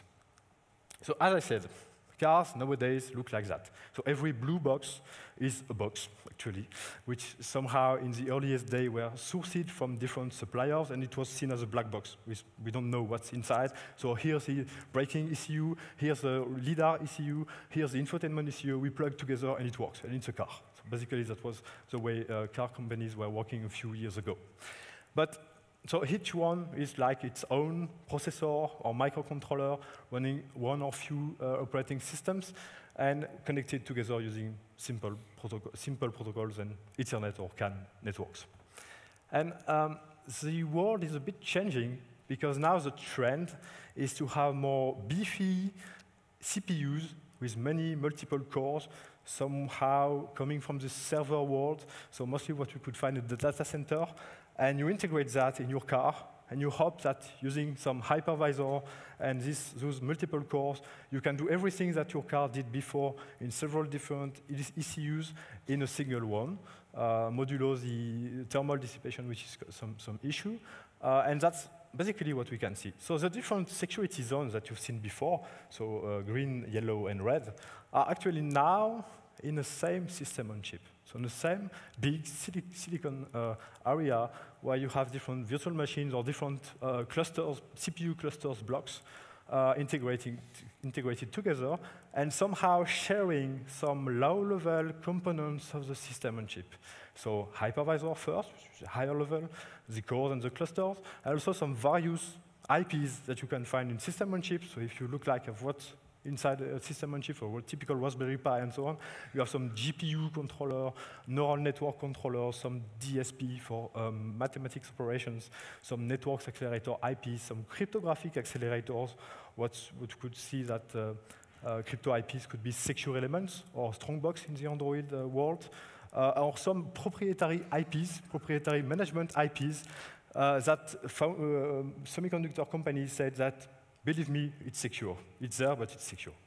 And some backdoor IPs, you can find whatever. So there have been a lot of discussion around architectures of system on chip, and open hardware is also a different concern, but somehow it revolves around that. And everything is connected through internal buses of the system on chip. And you have your different environments, so the Android ecosystem where you can download your own APKs or something like that. And you have the happily emergency braking function somewhere in this kind of real-time operating system, somewhere on the system, with internal bus that nobody really knows exactly how it's connected because you need deeply non-disclosure agreements and some confidentiality stuff for you seeing actually what's inside the system on chip. So this is what the future looks like, according to some people in the industry. We are not quite agreeing with everything, but anyway, you clearly see that now the attack surface is everywhere. And if you have every single of those blocks is actually running some specific microcontroller core, like Cortex-M, and running its own firmware. So every of these light blue blocks is actually running its own small pieces of firmware, and having a lot of privileges in the overall system on chip. This means that if you have like a memory safety vulnerability in the cryptographic IP, for example, and the Android system is somehow able to trigger this memory safety vulnerability on the cryptographic IP core, this means that now your full-fledged infotainment Android system can send safety braking commands to the braking actuators of the car and actually be able to make your car brake, do emergency braking on the highway at full speed. So you see now that this kind of ecosystem means that you could not have like before. So before you have simple links which allowed you to somehow have a lot of control over what's happening between the different worlds, and now you don't have this anymore. This means that distributed security and having more trust on the quality of the software components that are below is very important. So this means that what we did traditionally with an exhaustive, centralized control and inspection of all those data flows in the car will be more expensive and performance impacting because the data flows are increasing. Before it was like 10 megabits per second, now it's 2.5 gigabits per second of data transiting from those worlds. And it will be like very fragile because you need to do this more in more complex network stacks and even be very complex or impossible. I was talking about end-to-end encryption for different use cases. If you are doing end-to-end encryption, you cannot inspect anymore the data that's inside the payloads. So what can we do better in this context? Today, to try to mitigate this risk, what we ask is security certifications. So like when you are integrating a system on chip with two different areas, different security areas on the same system on chip, you ask for security certifications of the common shared components. So for example, certifying the hypervisor. So you have an hypervisor. I want to guarantee that the different virtual machines are actually not able to see what each other is doing and to interfere with the functioning of the other virtual machine, including the drivers when sharing some peripherals of the system on chip. This is really complex, and somehow security certifications, like the common criteria for those who know, are quite fragile, very bureaucratic, and a lot expensive. So this is not really convenient, but asking for guarantees is a complex stuff, and we actually find this way as the lowest, as the best idea to try to convince the SoC manufacturers that there is something to deal with. What we may ask for tomorrow is, as I said, for those lower level blocks of the system on chips, we need more memory safety in those lower level components. So I'm talking about hypervisors and their drivers, the firmware blobs that are loaded to basically make those IPs work in the system on chips are really some areas of work where we would benefit from more openness, more memory safety, and also somehow reproducible builds and attestation of the code that is actually running, but this is for another topic. Actually, one interest that we see to that also is that writing this kind of code using Rust is also a benefit for achieving formal proofing, so mathematical proofs that your software is actually sound and acting correctly, and for safety certification. So when we want to do this kind of architecture for a car, you need to have some safety certification available, and Rust actually helps doing that because of the borrow checker and because of the properties of the compiler itself. So see also the Ferrous system talks about that. One issue that we run into is managing the supply chain. So when you are doing Rust, you have a wonderful ecosystem of crates and existing crates that you can use in your project. And somehow, let's not do like NPM did, and somehow having supply chain attacks. So meaning that when you are integrating this crate from whatever open source or proprietary contributor, you want this crate to not be able to propagate attacks through your car in the components that are using this crate. So there have been great work done by the Rust Foundation to address this issue and to try to do risk analysis of the crate ecosystem. We also internally are defining some rules that we would like to publish and work with the ecosystem on what kind of rules we could have to manage this supply chain attack issue, or basically how do we make sure that the dependencies that we integrate into our cars are actually safe and safe for a long time. And I think the industry also have a role to play helping doing managing this topic. As I said before, we are slowly using Rust and making Rust mandatory for non-safety critical components, so higher level components that are not ASIL tagged. And we are starting slowly to want to use Rust for safety critical applications, mostly for driver assistance systems, where you have to write complex code that is basically doing like optical flow tracking or trying to use data from LiDARs or from cameras. And this is complex code that you want to benefit of having a great programming language. And so that's more for better code behavior, better soundness, and not more for cyber properties. So that's another area of concern. We need for that to define like what kind of formal guarantees we have on memory safety, and there have been a lot of work done already on that. And also, and I get back to this sense of perceived security, how do we map that to the usual way we did things before? So for example, the MISRA rules are pretty common in the automotive industry, so defining a few hundred of rules saying you cannot do that in C++, and 70% of them are useless for Rust because the compiler already takes care of that. But the industry wants us to basically write it and be sure that those MISRA rules are actually not useful and making the map between the old way of doing stuff and the new way of what we could do with Rust. And other stuff that we are trying to achieve as well is pushing this memory safety towards our suppliers, and they are numerous. So I told you about hypervisors, where most of the concern is actually more on the drivers. So when you are sharing a GPU, when you are sharing flash memory, when you are sharing different devices of a system on chip or a processor, you want this to be actually safe when using the drivers. And we have seen a lot of attacks in this kind of areas in the past. As said before, all those proprietary firmware blobs into the system on chip or the processor would actually also benefit for the same reason, because they are shared among different exposure environments, so we actually would benefit. And we have seen also attacks in the past, for example, in boot sequences of automotive semiconductors, where boot sequences are doing very complex cryptography on untrusted data coming from the flash storage, and you absolutely want that to be memory safe. And also for all kind of other exposed components, from whatever data you receive from whatever source which is not trusted, you want to think about memory safety twice.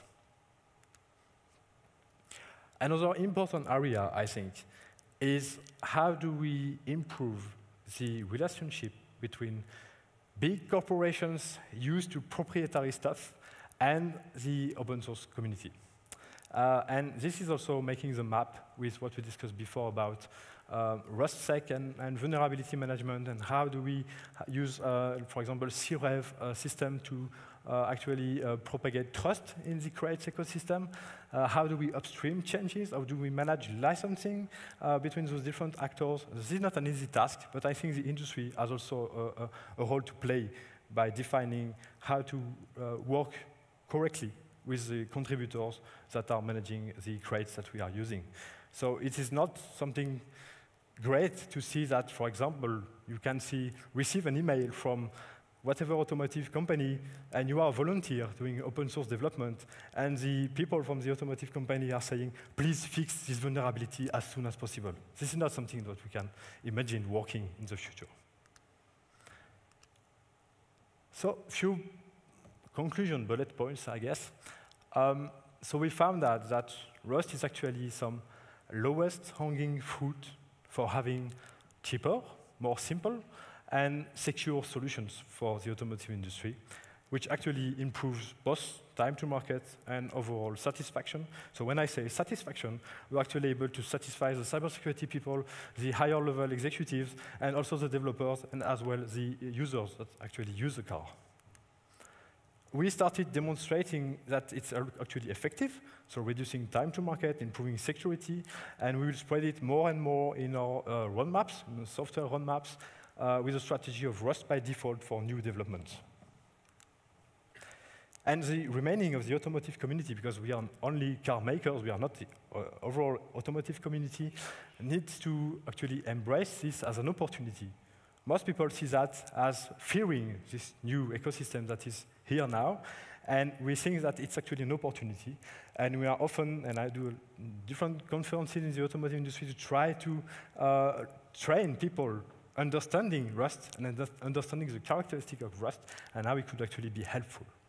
And the more we are to use it, of course, the more it will be used to improve the overall ecosystem.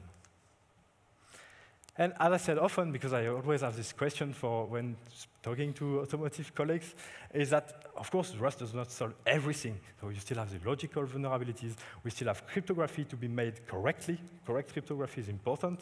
Defense in depth, like isolation, sandboxing, virtual machines, SO Linux, whatever you have, and integration, testing, security by design, and having simple architectures and holistic approach of security are really complementary solutions. So it's not saying Rust solves everything and Rust is the solution to this specific problem and to all problems, but it's important to keep in mind that all that was discussed before. So there is an interesting talk just before me around what quality we could have more than what Rust provides by default, and all of this is really important to make sure that we do great quality actually software. So I'd be glad to answer any question that you might have. I know that this may not be easy to understand all this automotive-specific stuff, but I will be really glad to have your feedback and understand any of your questions. Thank you.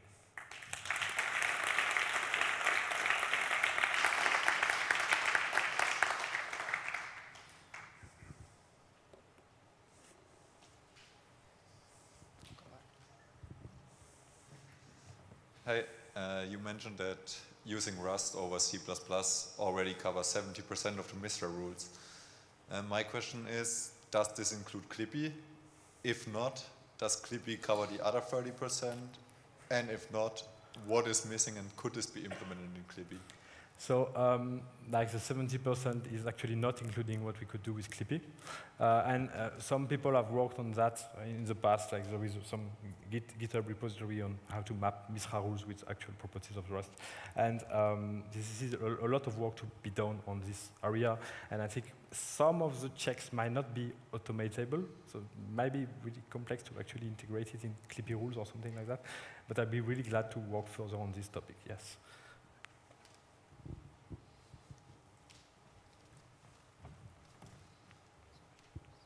Thank you. Thanks for the great talk. I would like to hear what your engineer has found most difficult when they started using Rust. So you mean what is more difficult to you? Yeah, for the engineers who have to change from a C background, maybe?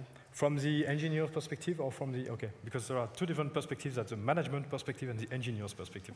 So actually from the engineer's perspective and the software architect perspective, I think understanding everything that changes is maybe quite complicated from people that have a lot of experience. Because in the automotive industry, you often see people that have 40 years more experience in legacy. So this is not, I don't want to blame them, but of legacy software.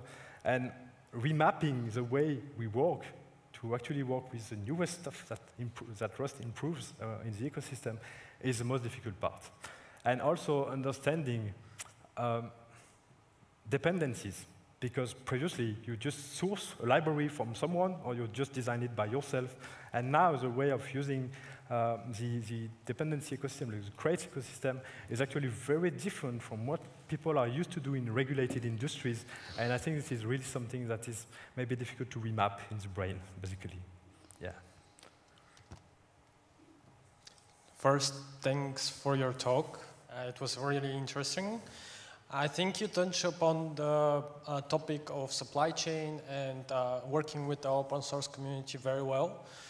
Because as an open source contributor, I see how corporations don't actually, communicate with the open source community.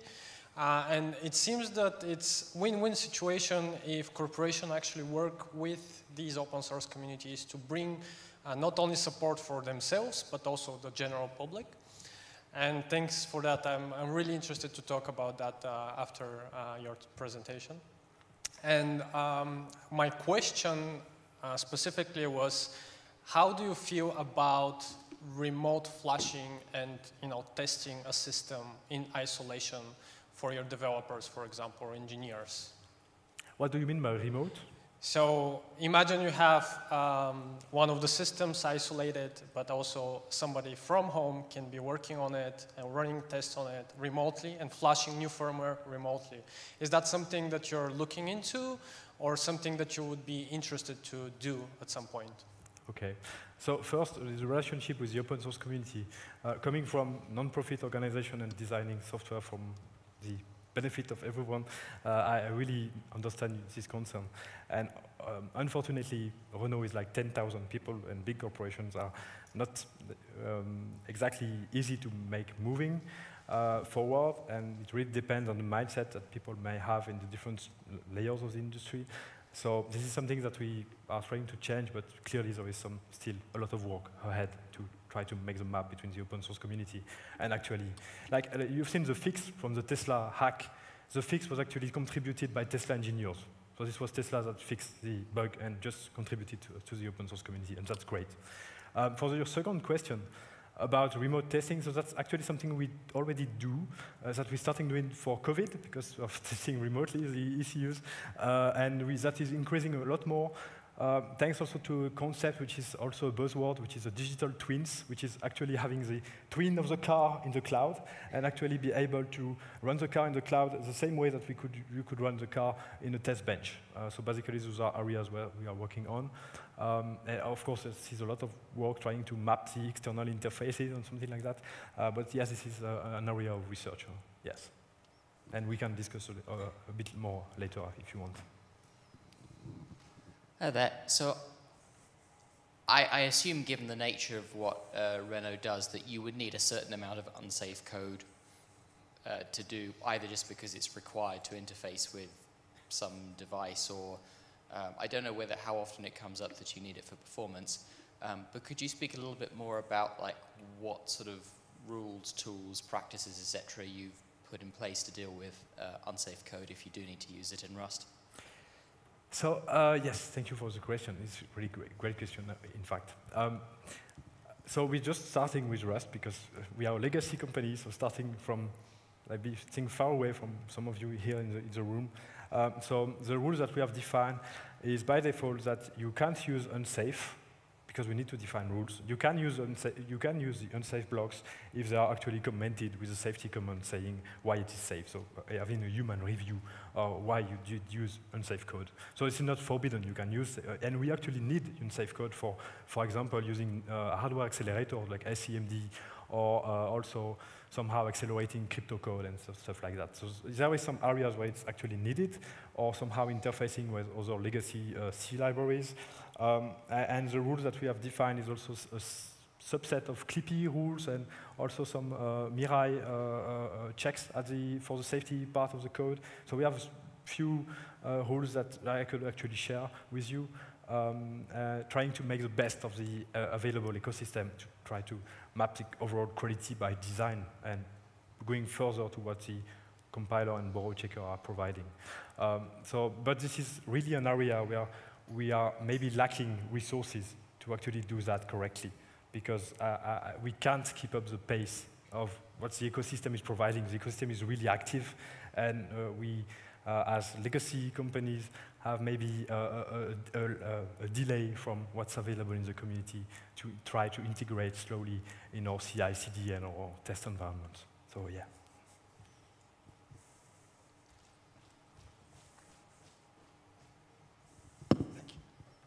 Thank you. Thank you for the talk. It's really interesting. Could you maybe elaborate a bit more on the management perspective? Because I think developer experience is not enough to convince the management to onboard such a new language. So how did you push it inside the company, and how did the management react? Yeah. Thank you. Great question, and the most difficult, I think. So developers were already convinced. When speaking with developers, they are using old school C and C++, and they say, Rust is maybe better. We've seen a lot of things. We've done POCs, but we've not yet, we can't push them exactly and so on. So there are two different things that allowed us to push that forward in the company. First one, so we try to make a presentation to the higher end executives, trying to present what's exactly the benefits of Rust and the economic benefits of Rust, because all revolves around economic benefits at the end. So thanks to improved productivity, improved happiness of developers, improved ecosystem, and so on. So first thing first is trying to have the correct people involved in that discussion and making this discussion at the correct level for them. Second is, thanks to the partnerships that we've done, I should not hide that Renault has partnered with Google, and partnering with a tech company that is actually has that mindset has actually helped quite a lot. And if I may add something more, is what I said just before, is that we started by making Rust mandatory. So we have not started by saying, maybe you could use that if you want. We started by making Rust mandatory for some specific places. So identified places for very precise reasons, so cybersecurity reasons, to remove some other cybersecurity constraints that we have in the car. So by finding those critical areas where we could make Rust mandatory, then we allowed it to propagate for non-mandatory areas thanks to its powerful ecosystem and what developers feel like. Okay, so how many more? Okay. Ouch. Let me see how many more hands we got. All right, so we'll take 2 more questions. You all right with 2 more questions, Frederic? Yeah, that's fine. Okay, 2 more questions, that's it. So, Tim, do you want to ask a question? I would like to steal one. Okay, well, let's have the question over here, and then you'll have the last word. Where was the hand? Right here. It's me. I thought I was getting... I didn't think it was me. Yay. Yeah, I'm curious more about that negotiation you were talking about in terms of getting sort of the cybersecurity folks in your company to highlight the exact portions of legacy code that you're willing to rip out. I'm interested in it both from the perspective of how did they make those decisions and how did your team organize that decision-making process, as well as I'm sure there were unexpected challenges you ran into and maybe heuristics you came upon after doing that for okay, what are the boundaries we should sort of keep consistent? Maybe that's at a service level, or maybe you're willing to accept FFI in some scenarios. Yes, so I wanted to dig a little bit more into that topic because that's really related to the operating system that we are designing and the way the applications are deployed in this operating system and the interfaces, the IPCs between those different software components. But I was not allowed to do so for legal reasons. But I would like to discuss a little bit about that. It is basically notifying. So let's take a concrete example. We actually have a driver assistance system that is receiving data from the cloud for helping driver assistance systems, so to adjust your speed if you are coming to roundabout, to different road intersection and so on. So you have this kind of system which is using a legacy protocol that is actually packing data structures into CAN messages of 8 bytes. And they slowly progress this protocol to integrate it into larger payloads. And still you have this vulnerability of the code that is actually parsing those data structures inside the safety areas. And we had actually to define how to make the map between the legacy C library that is reading this serialization protocols and making use of it, and the Rust part of the code that is needed for ensuring memory safety of the deserialization protocol, or deserialization code. And basically, we have defined a set of rules around what we call basic types. So when doing the interfacing between the legacy C library and the Rust code of defining a few set of basic types in the structures and the IDL that you are defining between your processes that are allowed and those who are not allowed. So of course, if someone uses a big string and packs data in the big string and then does the deserialization in the legacy C code, it's not working anymore. So that's why we need cybersecurity people to watch at the code and to actually dig into what people are doing and making sure that we are doing safe things the safe way. So yeah, we can discuss it later a bit more if you want. Okay, great. Last question, Tim. Okay. Is there another system that if the worst happens, that you will be able to get forensics of what happened, which system misbehaved? Like, was it the driver? Was it the software? So your question is, let me reformulate the question. What kind of measure do we use to know the source of misbehavior? Yes. So another concept in the car that I haven't shown here is a system which we call IDPS. So in the server environment, you have IDS, which are basically tracing the source of all events in a system. And this is actually integrated in the car architecture. So you are able to trace which ECU at which time gave which order or used which actuator. So using this kind of system and making it not making it tamper resistant, because that's how attackers may actually tamper those records and try to make you think that's actually the driver's fault and not the attacker's fault. So we have this kind of systems in cars that actually help defining the sequence of events that may have led to a crash. So currently, this is only for internal security operations center work. And I know that regulation are actually now asking to get a little bit more into that, so having some kind of black box, like in the flight industry, in the plane industry, to be able for investigator to find those records, to explore those records, and understand them, to have the sequence of events leading to threat safety events. Yeah. All right, thank you very much. Please give Frederick a very big hand.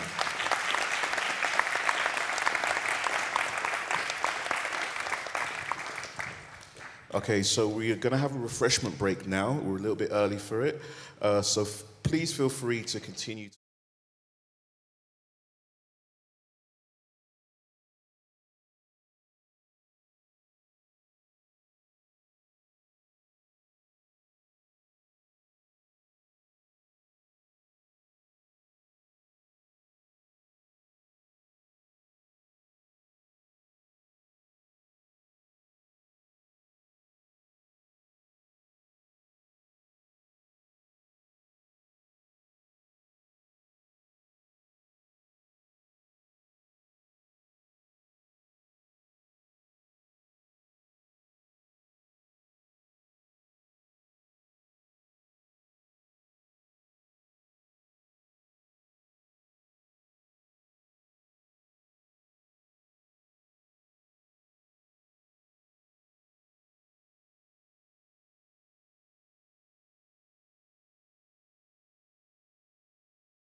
Come on, give me a louder shout than that. How's everyone doing?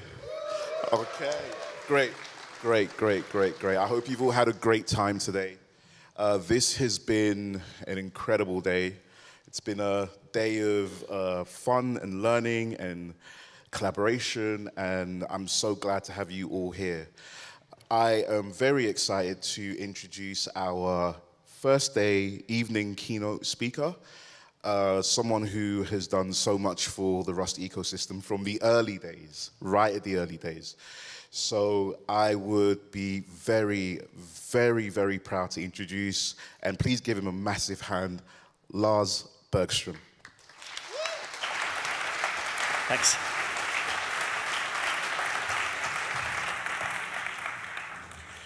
Thanks for the warm welcome. And like Ernest mentioned, I'm very grateful to have been around from some of the early days. And this is such a wonderful event to see both so many new faces as well as people who have been around, interacting and talking about all sorts of new use cases, new places to take Rust.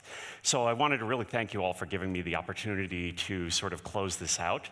For those of you whom I haven't met, my name is Lars, like Ernest mentioned, and I run our compiler and runtime teams at Google Android. So in addition to Rust, I get to see a lot of folks who are developing in C++, in Java, in Kotlin, get to support them all. And so I'm excited to talk with you a little bit today about the things that we've learned specifically about our Rust migration. Now, because it's the end of the day, I'd like to be a little bit, incite some interest, and in particular, rage on the internet.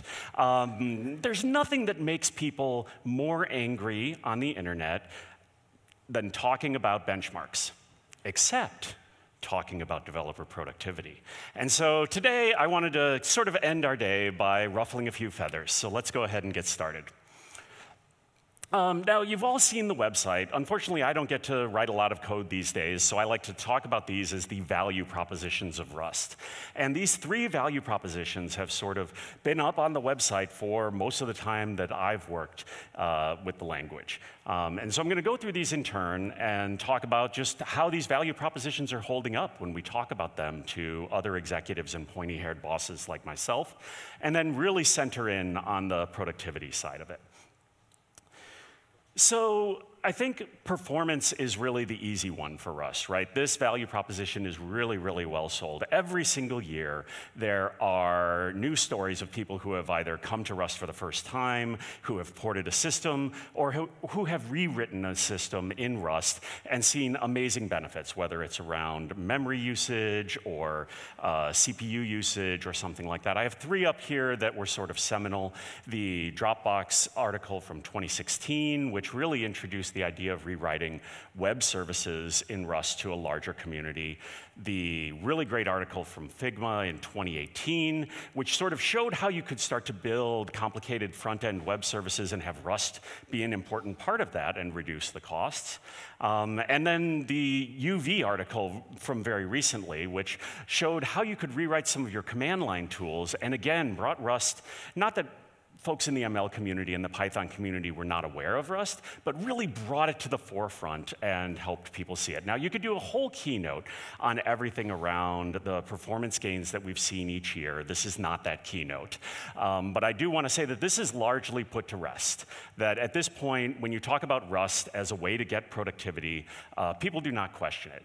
Now, if you wind back 10 years, we were not really sure about that, right? We were carrying custom LLVM patches. People didn't know if we were going to be able to get similar performance to C. And really, other than some questions around cross-language optimization and making sure that we support all of the same modern features that come out across the C++ tool chains, I think that this is really put to bed, and you can rest your hat on Rust as a highly productive language.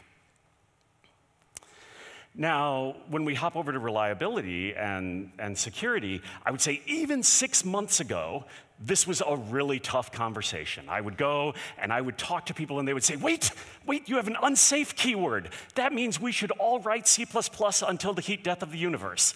And so that is really, but fortunately we've seen a large growth in awareness of the challenges with using non-memory safe languages sort of across the ecosystem. And we've seen increased interest, not only from the White House, but in the US, which you've seen this one in a couple of other talks today, but also across many nations. Everyone is sort of recognizing that software plays such a crucial role in not only our critical infrastructure for our governments, but also for the end users and the software that they're getting delivered. Now, I do want to admit, unsafe code, we need to do more about it, but I worry about unsafe code in the same way that my Java teams worry about J&I code, in the same way that my teams who are writing web services worry about the virtual machine and runtime. We always need to be improving the quality of the entire software stack, and the more that we can do to prove more and more important properties, the better. But every order of magnitude reduction in the overall surface of the surface of security vulnerabilities that are possible really improves the state of software. And so I would say, again, for reliability, this one is sort of put to rest. I don't even have to argue about it anymore, well, except maybe on the internet a little bit. Now, productivity is sort of interesting here. If you looked at the other two value propositions, we bring performance, we bring reliability, and then if you read the productivity tier, it says, we have some amazing tools, documentation, and culture.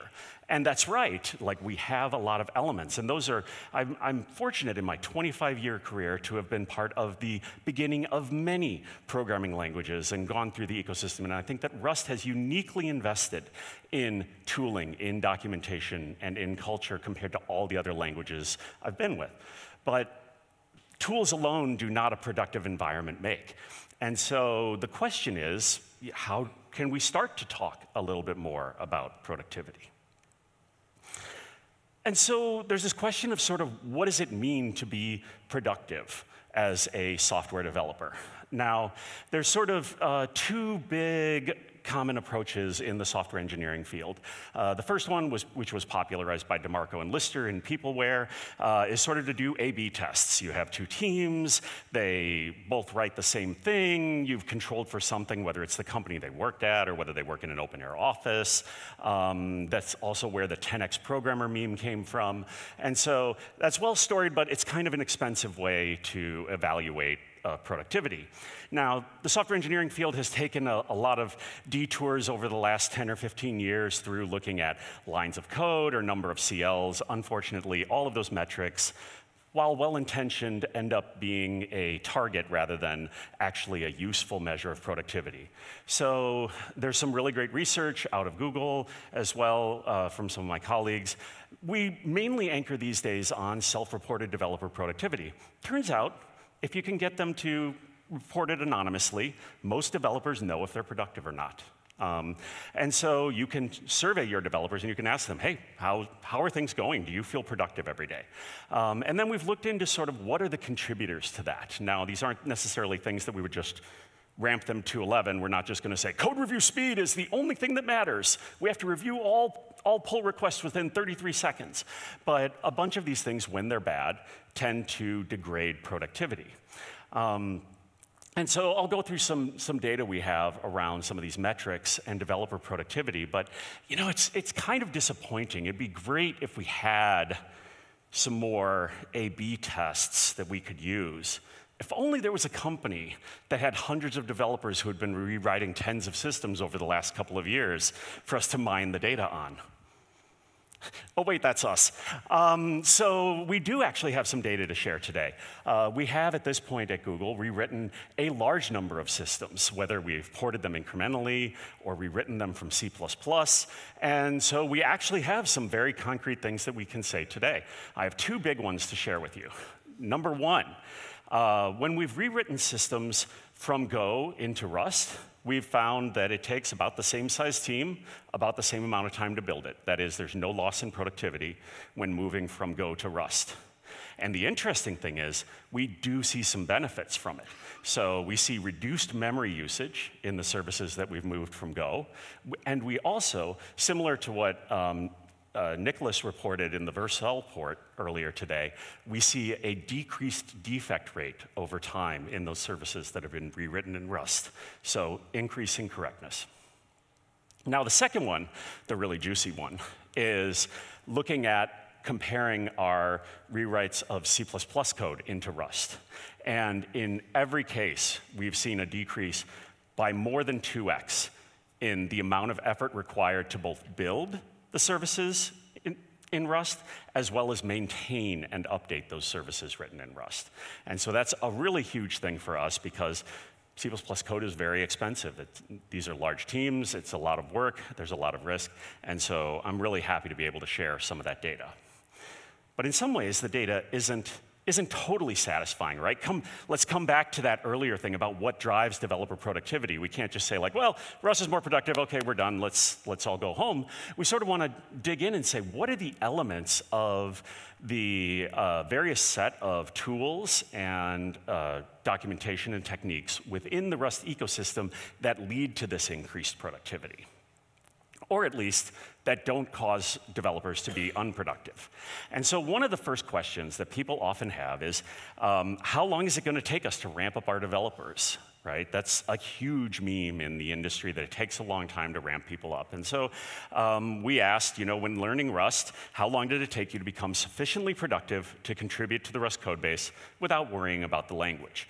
And so for about 2/3 of the developers, who again are experienced Google developers, these are all internal Google surveys, it took them 2 months or less. Now, in the abstract, that sounds like, well, I don't really know where to do it, but again, putting on one of my other hats, I also manage the Java teams at Google. And you may be aware, we have a similar migration going on in the Java ecosystem, where we're moving people from Java to Kotlin. And the number that we use at Google to reflect about how long it takes us to take a Java developer and get them contributing to Kotlin is 8 weeks. So it takes about as long for us to retrain a C++ developer to use Rust as it does for us to train a Java developer to use Kotlin. And so could we do better? Certainly. We're always improving the documentation. Even since this survey was done in 2022, we've improved the quality of the quality and comprehensiveness of the training. There's a ton of research being done, not only at Google, but especially outside in the ecosystem, both the academic industry as well, figure out how we can train people up better on Rust. And the quality of the tooling and the error messages continues to improve. So I only expect these numbers to get better over time. But it's not just about delivering code, right? We want to know, when are you as productive in your new language as you were in the old one? That is, you're not just checking code in, you actually feel like someone gives you a task, you go ahead, you complete it, you get it in. And within 2 months, about 1/3 of the folks are feeling as productive as they were in their other language, and you double those and you get to, in 4 months, you get about 50%.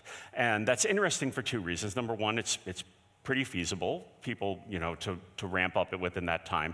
And the other one is that people do indeed feel as productive in Rust as they felt in their previous language. And we surveyed folks across a variety of languages, C++, they were coming from Java, they were coming from Python, they were coming from Go.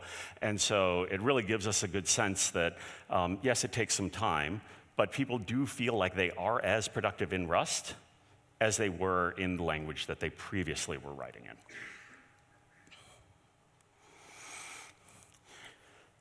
But one of the biggest latencies for anyone who manages a software team is code review time. It's often not a lot of finger on keyboard time, right? Often people are sitting here going, oh, when's Steve going to review my patch? Oh, it's 6 a.m. in London. I have to wait for another turn of the crank. And so the question is, how hard is it to review code in Rust? And I thought this was super interesting in that even though these are all people who were, most of the people being surveyed here were relatively new to Rust. So they were, many of them were decade-plus experienced Python or C++ programmers. When we asked them how do Rust code reviews compare to code reviews in another language, about a little over half of them said that Rust is actually easier to review. And when we sort of look into why that is, we get to sort of the most incredible question of the survey, the one that kind of blew all of us away, which is the confidence that people have in the correctness of the Rust code that they're looking at. So in comparison to code in other languages, how confident do you feel that your team's Rust code is correct? And so 85% of people, like that is a massive number. I could not get 85% of this room to agree that we like M&Ms.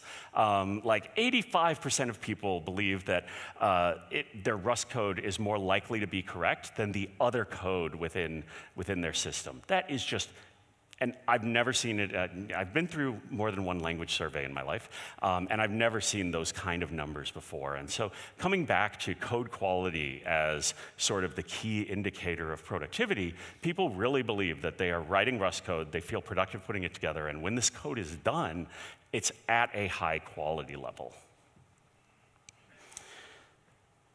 But why do they think this code is at a high quality level? And so I sort of want to close out by looking at a couple of side-by-side pieces of code here.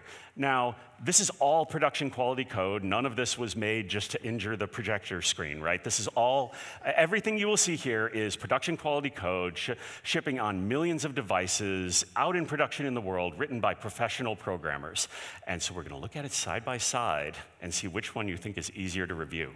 This may be a biased crowd, though. So the details here aren't super important. I'm just going to talk a little bit about it. But the first project that I want to talk about is our DNS over HTTP 3 server. And I'm going to compare the C++ code on the left with the Rust code on the right. And so this is professional C++ code, if you've ever written any of it or you remember it or someone's told you about it. This is sort of idiomatic C++ code, right? We've got a variety of functions. There's some state machines that are encoded in integers. We've got a bunch of conditional flags that we sort of OR together. There's a bunch of conditional branches. There's some to-dos, because of course there are. And then a bunch of log statements that will tell you if you kind of missed a case and went over. And then on the other side, you have Rust code where we've encoded all of those flags into an enum. We have pattern matching, exhaustive pattern matching, and you know sort of if you've missed a case or not. And I don't want you to think as much about the creation of this code, because you can always imagine like being in a wonderful fugue and writing the code correctly. I want you to think about like 2 or 3 years later when we add another enum. And so you have these two models. You now have to edit this code to handle an additional state within it. And in the case of the Rust code, you add it to the enum. The compiler thinks really, really hard and tells you if you missed any cases. And in this case, you add it to the enum, and then you bring someone back out of retirement who still understands this code at great expense, and they think about it for a few weeks, and then they tell you you missed a couple of cases, and you sort of repeat that until they make enough money to retire, and then you land the patch and hope for the best. Like, it's really, really hard to reason about code like this, even for the most knowledgeable people who really understand the domain, who also are C++ experts, who also have enough time to keep the entire code base in their head, a code base that, by the way, is still landing new CLs and PRs every single day, right? So you're sitting there with a moving target. That's just a really, really hard problem. And Rust makes that so much easier for the edits, and that's most of the software development experience, right? It's very rare you're sitting here in an open buffer like, oh my gosh, I'm going to write a new Bluetooth server today. Most of the time, you come in and you're adding a new flag, you're fixing a bug because there's some headset that isn't pairing correctly, and you need to be able to make those corrections very easily, and ideally without having to bring the seasoned developer out of retirement and back in to take a look at the code, because there are a lot of buggy Bluetooth headsets. And so for the second one, I want to start off with a quote from the security team. Android's experience with Rust has been excellent. My team built the first major component, Keystore, which is a medium-sized component with significant concurrency. We're now 3 years in, and it has been basically flawless. For those of you who haven't worked in production commercial software, the words basically flawless and systems code do not usually appear in the same sentence. And so if we look at the code here and we go to do a comparison of it, we have more idiomatic C++, but you can tell that this is a little bit newer because somebody got really excited about stud move and memory models and macros. And there are some places where we move things and we change the ownership of the memory, and there's some places where we don't, and some of them are integers, but some of them appear to be pointers to data. And if you're not terrified right now, you're probably not, you haven't been a C++ programmer. And so if you go over to the right-hand side, again, idiomatic Rust, we're not worrying about memory management. Again, all of the error handling is really well encapsulated. I think the worst thing you can say about that Rust code is that it has a little bit of rightward drift. And so maybe there's a couple of RFCs we could file on that one. But other than that, but if the thing you're most worried about in Rust is exceeding your 132-column line limit, like those are good problems to have. The things you're worried about over here are much more fundamental. And again, you're probably not using the words basically flawless. So anyway, I want to thank you all for sitting through this set of examples and learning a little bit more about productivity and how we think about the value proposition for Rust. And I hope I've encouraged all of you today to talk about this third pillar a little bit more, because I think we don't talk enough, especially with executives, and especially in the year that we're in right now, about how productive our teams could be, but they're still stuck writing C++. Thank you.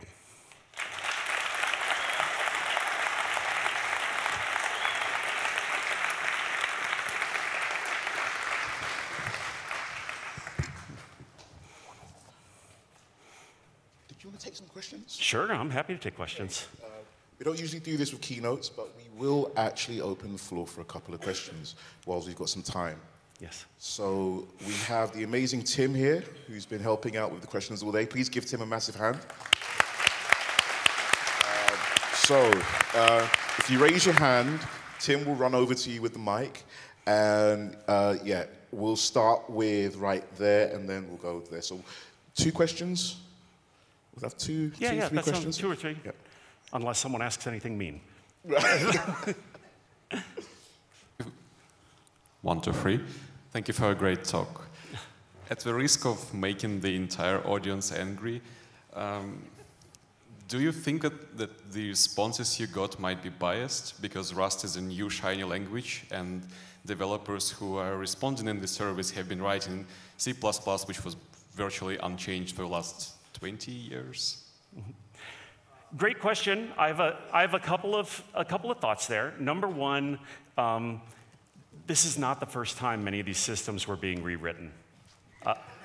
This was not like, oh, look, we've discovered 15-year-old C++ code and we're going to rewrite it. It is sort of the, like, if you're familiar with the fable of the castle that fell in the swamp, you know, it's like, oh, well, the 3rd time we rewrite it in C++. So these are folks who'd been through several rewrites in C++ who were now trying it out in Rust.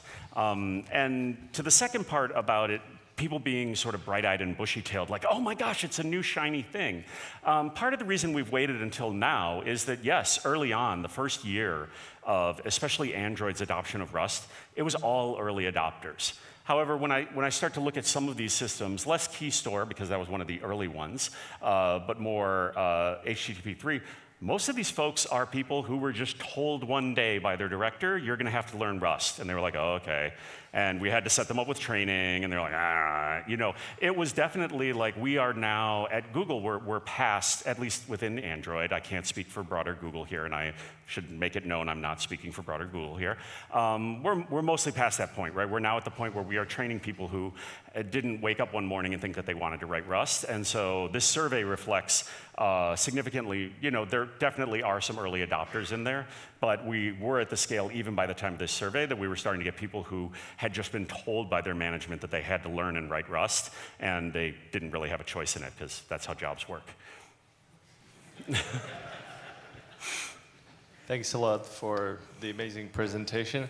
I have a question actually about speed of iteration. So you know how productivity quite often is associated with how fast can you ship, right? Mm-hmm. And a lot of the times Rust forces you to handle a lot of things up front, and that takes time. Obviously, down the line, that can save you more time. How do you look at that? Like, how do you measure productivity with regards to, you know, the length of the cycle? Yeah, and you know, I want to caveat, I'm a systems programmer. For most of my life, I've worked on compilers, runtimes, operating systems, and languages. These are not things that ship every Friday. You know, and they're things where we have very, very high quality requirements. And so even separate from the language, right, like most of these areas, even if we weren't talking about error handling, you know, we have 70 or 80% code coverage requirement in unit tests. We have full functional requirements. The costs associated with handling errors in Rust are vastly dwarfed by all of the other things you have to do to ship a high-quality, production-quality operating system. I unfortunately can't speak to I realize there are folks in some other spaces that can iterate a little more quickly, or where maybe the costs of crashing are just rebooting the VM and whatever, move on, roll back, and keep it going. I unfortunately can't talk to that as much. Okay, that'll be, yeah, last question. Hi, yeah, thank you for the talk. It was really interesting. You've talked a lot about rewriting in Rust. Obviously, it's you know, a really great case to look at because it allows you to make comparisons. But it's kind of made me ask the question, so how do you decide when to rewrite? And in particular, from a productivity point of view, how do you make the judgment about when the productivity cost of it not being written in Rust, or whatever your better language may be, it outweighs the actual productivity cost of doing the rewriting? Yes, and so I think this is a great place where you know, my team has a deep partnership with the Android Security Org. One of the things that happens in our space is we rewrite a lot of things, right? We're constantly saying like, oh, this Bluetooth stack needs to be rewritten, this NFC stack needs to be rewritten, there are new features. And so what we tried to do was say, this far and no further. Like, we're not gonna come back, you know, if you have some C++ code and it's sitting there, we'll sandbox it and sanitize it and everything. But for everything new that you write, or for every new dependency that you bring in, you had better have a really good reason for it not to be written in Rust. Like, not that we wouldn't, right? Business, you know, at the end of the day, we have to ship an operating system, right? There's a new Android every year. We have to get that out the door. There's a set of features that have to get out there. We have business goals. I'm sure your companies have business goals as well. But we tried to really, really minimize the number of new lines of code, whether that's new modules or rewritten modules, that are not in Rust. And over time, we found that that's actually the place that we care the most about anyway. We've found that the vast majority of our security defects are in new code. And so that's where we should be looking. Going back and rewriting old code that may not have the largest number of tests available for it, that may have already been through rounds of fuzzers and sanitizers and external security audits and formal provers. It's just not worth not worth the cost, but also not worth the risks associated with bringing maybe not a memory safety bug, but potentially a logic defect back in. If you look at, you know, Frederick's slide, like there was another hole for logic defects down there when he was talking about Renault and automotive. And so we want to be really careful about what exactly we rewrite to make sure that it's that we're trying to improve the productivity and safety of the business in the goals that it was already going to achieve, rather than going back and saying like, hey, don't ship anything for the next 2 years. We're gonna rewrite 120 million lines of AOSP in Rust. That would not happen. Right. Thank you very much. Please give Lars another massive hand. Excellent. Thank you.